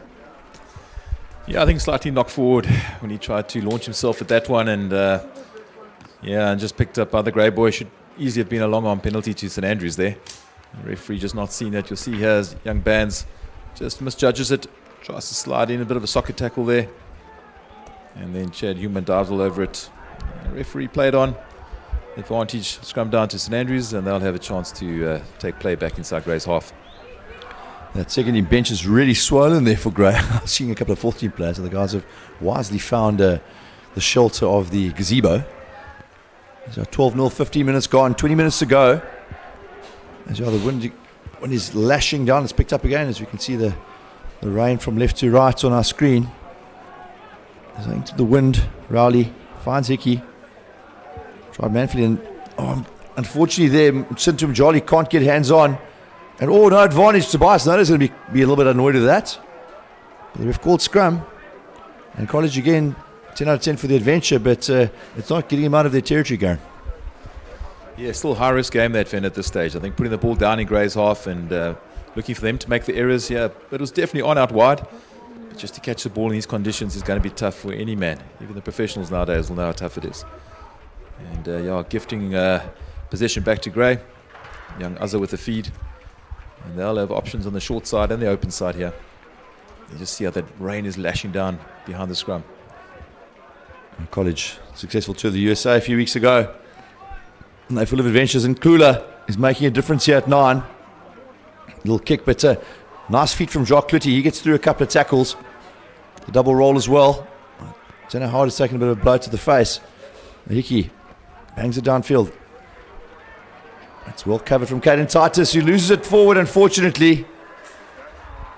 He'll be annoyed at that. And that's the sort of net gain that College will want into Grey's half for the first time in the second half. Yeah, 16 minutes gone, 12-0.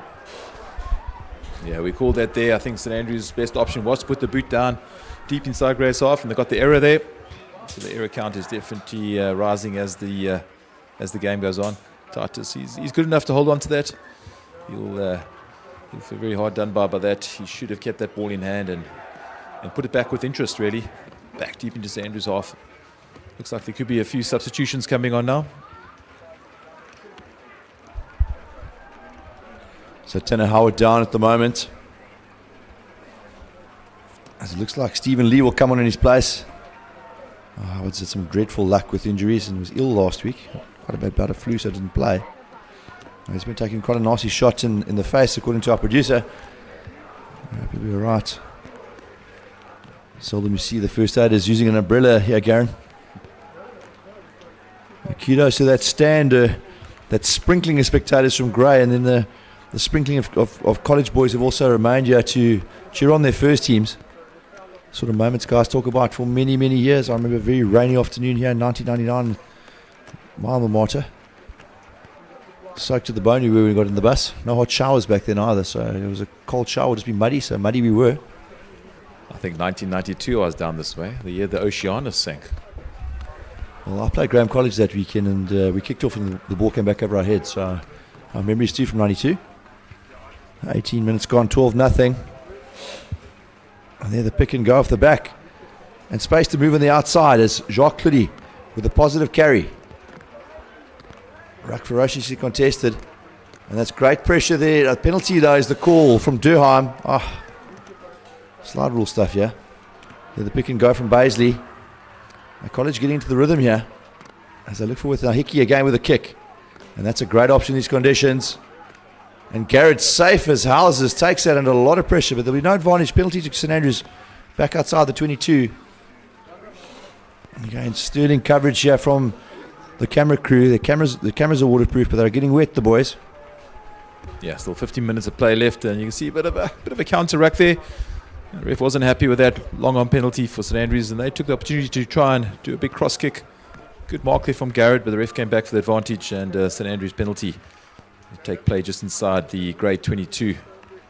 And this could add a lot of pressure onto Gray's defence now. St Andrews would relish a score now with about 15 minutes left on the clock.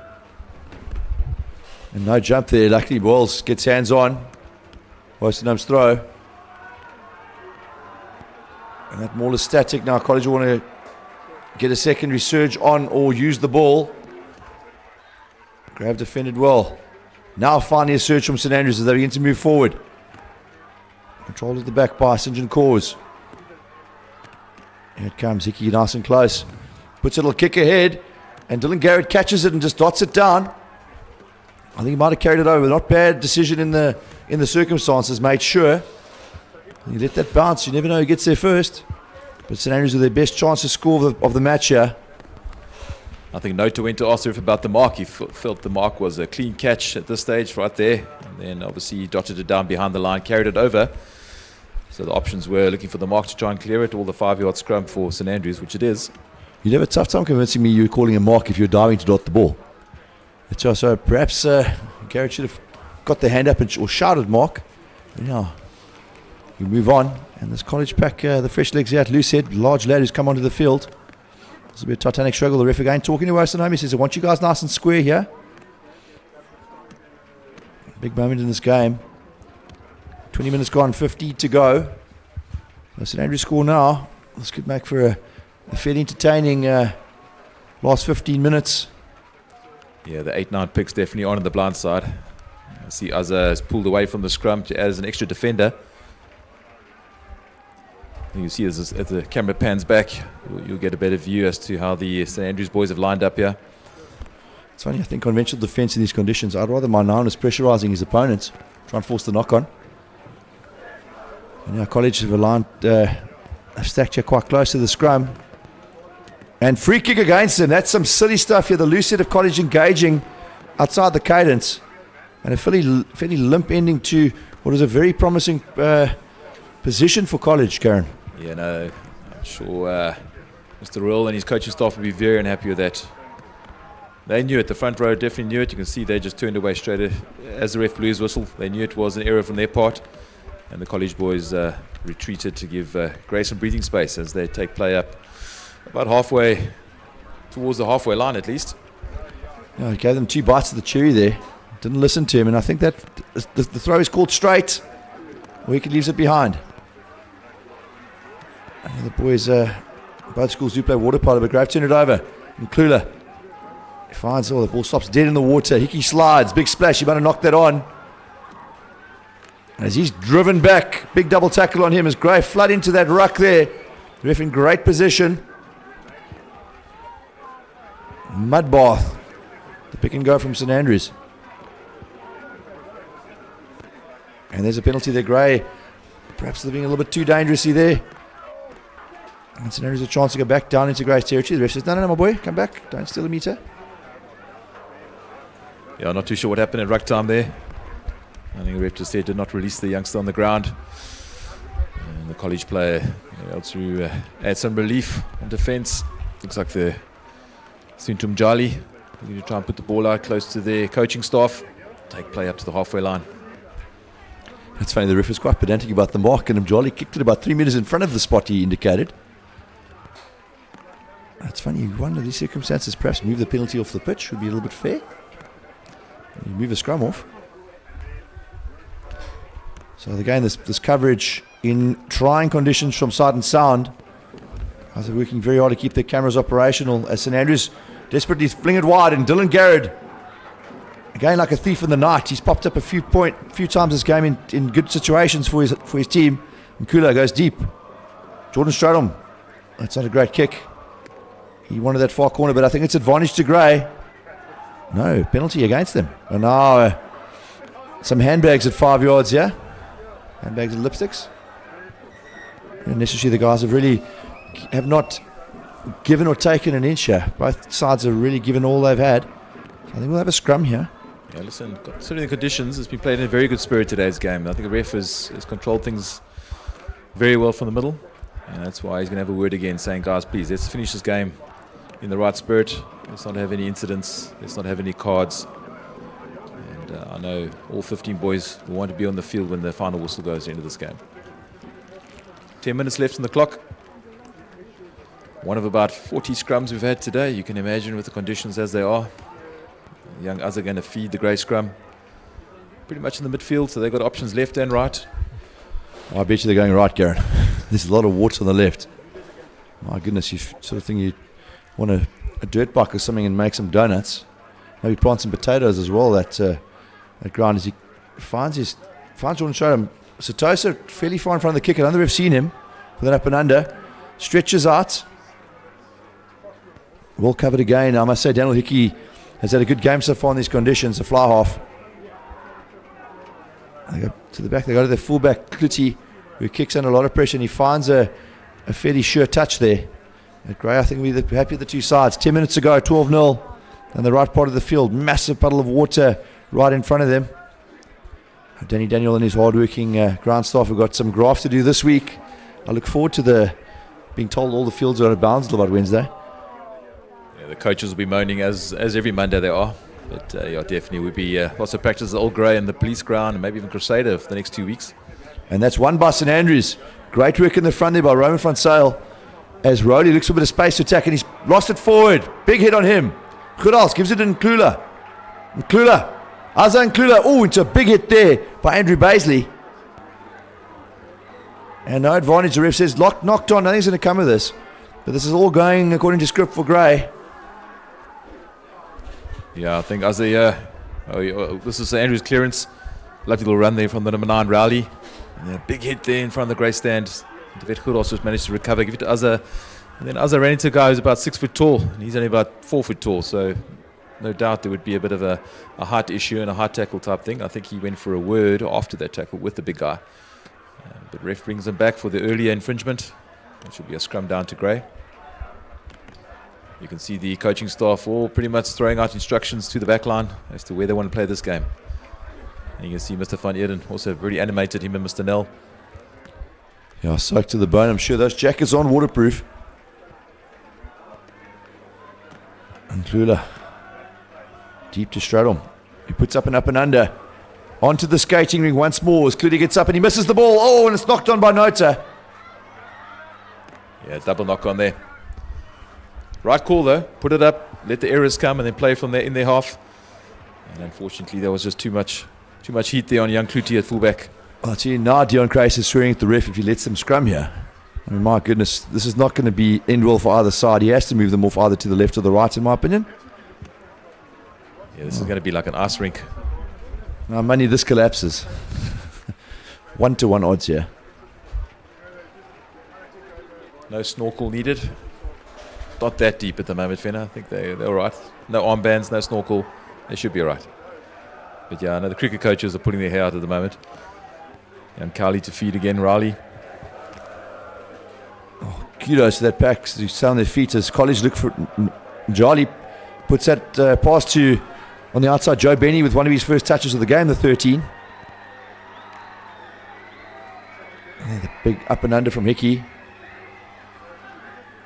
As Garrett again has been surprisingly solid today. Really, really good at his receptions in the air. And College have turned it over. 28 minutes gone, 12-0. They need to try soon. Charged down by Jordan Stradom. Connor Wells tries to have a run. Tackled from behind. And then ruck again is fiercely contested. Again, Gray have missed the chance of the turnover. College go wide. And that's a great read again from Dylan Garrett, who catches Basie way beyond the advantage line. The ref says they haven't retreated 10. That 8 picks and goes again. He's tackled by Chad Jimon with Satosa in support. The College have gone wide. They're looking for a cross kick here. Big up and under. Good time for Caden Titus, who does brilliantly to catch that ball in the air. I left a dent in this muddy ground. As Gray decided to go down the touchline. Durheim found a pass to Miles, who then found Mr. Reliable himself, David Goedals. Kuda digs, and this clock running down. 6 minutes to go. 2 tries needed for St Andrews. 2 converted tries to win. Jordan Stratton puts it up again. And left behind, possibly a knock on. The ref says it's gone backwards, play on. As College finds some space. Grady to shut the door on the outside. All the passes to no one, and Mjali picks up. Tackled by Tobias Nota. College with a wide ruck. They still have possession. They found number 16, who's a big man. Leg tackle from Daniel DeLange. Azan Kula digs for the turnover.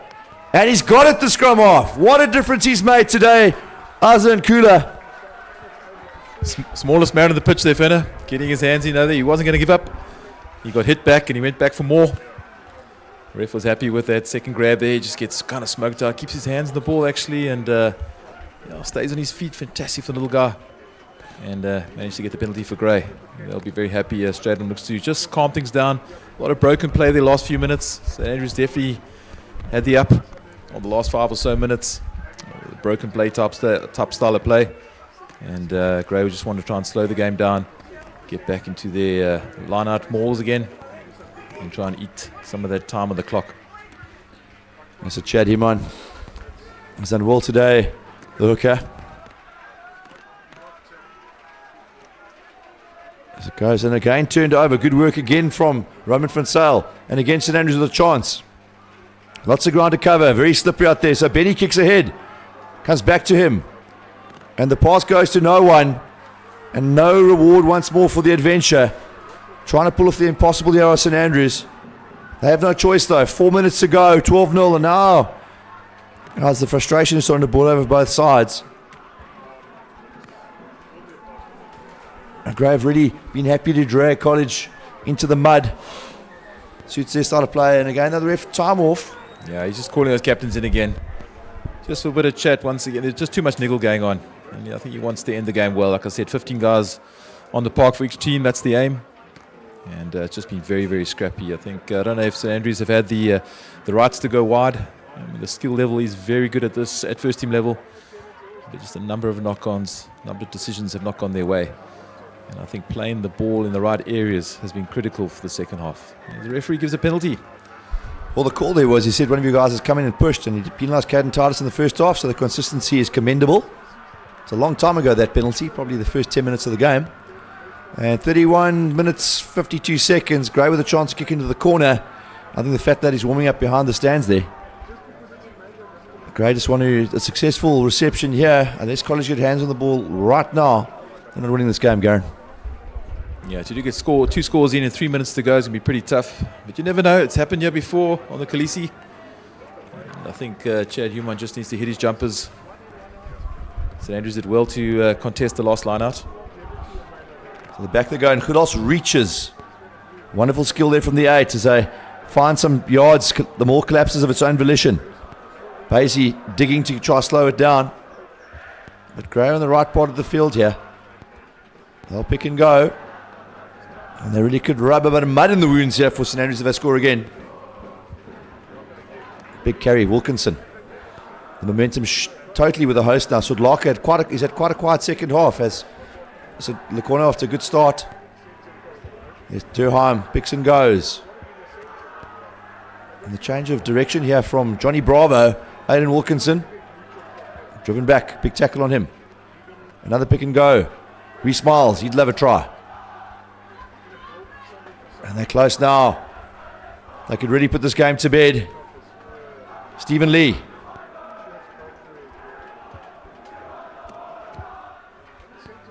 As the homestand finds their voice in these last few moments. Pick and go there, not communicated, so a little bit isolated was Josh Durheim. And it's a penalty to Gray. Tap and go would be my instruction. Bravo taps and goes. Gets past a couple of tackles, very close now. Wostenholm. And there it is. Daniel DeLonge snipes in, picks the ball up. I think Wostenholm lucky it wasn't a penalty try. But I think that's all she wrote, Karen. 17-0, just a minute on the clock. And the hosts have won this arm wrestle in the mud. Yeah, there's no way back now, Fenner. You'll see at this ruck. Guys will pick and goes. Wilkinson with the carry. And then St Andrews guy just retreating, and he knocked it actually forward. With DeLonge managed to snap it up and score the try. So it was not a knock-on at the ruck. It came back off the St Andrews knee. So yeah, it could have been a penalty try if it hadn't been scored. But well done there from Daniel DeLonge to snap that one up and get a 5-pointer. And yeah, like you said, pretty much putting this game to bed. It's been a heck of an arm wrestle. A lot of a war of attrition out here today. And I think Gray have made less mistakes than St Andrews. And that's what has got them over the line. Some bedraggled looking new pots there with their old pots waters. And the conversion is good from Caden Titus. He's second of the game, 19-0. And the ref says there's time for a kickoff. 10 seconds to go.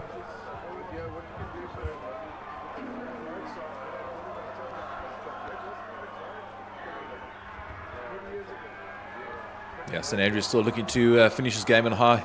Hickey with the drop kick / grubber. It's a good option. Himon tightens it up.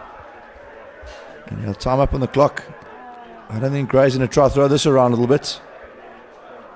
The pick and go from Wilkinson. And penalty St Andrews. So they have a chance to get some points on the board here. They'll throw it wide. The tap and go from the 8th man Baisley. He's coming to this game in the second half. Through the hands it goes. And a last throw that I see from Murray Wilson comes in off the touchline. He's driven back in the tackle though. Luke Rowley finds Connor Wells. Rowley again finds his fly half. Hickey, probably the pick of the college boys today, the fly half. Rowley, Hickey, time to throw a pass. And Jarley's had a quiet game. Links with his 7 flank, Dovey on the outside. Gray will flood that ruck and look for the turnover here. Caden Titus reaching in. And penalties awarded. Holding on, and that'll be the game. Yeah, just getting himself slightly isolated there, Fenner. I mean, kudos to college, playing game right until the last whistle. Pretty much in overtime here, and St Andrews looking to throw the ball from side to side. And here, young Dovey just getting himself isolated from his support runners. And Titus and Chad Human with their hands over there. And they managed to get the penalty kick. And there are some ugly scenes here to end with. We don't need this at the end of the game. You know, the game's pretty much cut and dried, but obviously always a bit of niggle amongst the boys, which is not great. I'm not sure the final whistle has gone there with it shaking hands. No, there is a little bit of handbags. Again, disappointing end. And there, the final whistle. Caden Titus shows his disdain and pleasure here for Gray. So after a titanic struggle, 7-0 at the break, 2 more tries in the second half from Gray High School, as they've, I think, kept a pleasing performance against a very game St Andrews College side who really came to play here. and had very little to show for their adventure and their passion. Yeah, I think both teams can hold their heads up high after this game. I mean, the conditions are atrocious, as you can see. As I said earlier, I think Grey just made fewer mistakes than St Andrews. St Andrews trying to run the ball when they probably shouldn't have. Should have played the game in the right areas. But I think this game, this match in particular, will be remembered for the conditions in which it was played. Pretty much almost flood conditions out here. We need it in Gqeberha. We need the rain. And the boys, they cope well. They cope well considering, and a good win for Grey High. 19 points to 0 against St Andrews at home on the Kolisi field. Good effort. The boys can rest well tonight and get their homework done before Monday. Right, folks, just leaves me to again thank our sponsors: Infinity Insurance, South Shore Brokers, Tafco Commercial, Access DSL, Milkwood Meadows, Spurstack Ranches, and of course our wonderful crew at Sight and Sound. Lyle Hansen and the boys have been phenomenal again today in very trying conditions. They've brought you world-class coverage. And if you'd like to get involved and assist these young men with sponsorship of some sort, drop us a line at social media at greyhighschool.com or on the Facebook page. Thank you very much for tuning in, and this is Fenner Barnard and Gary Levitt saying good night.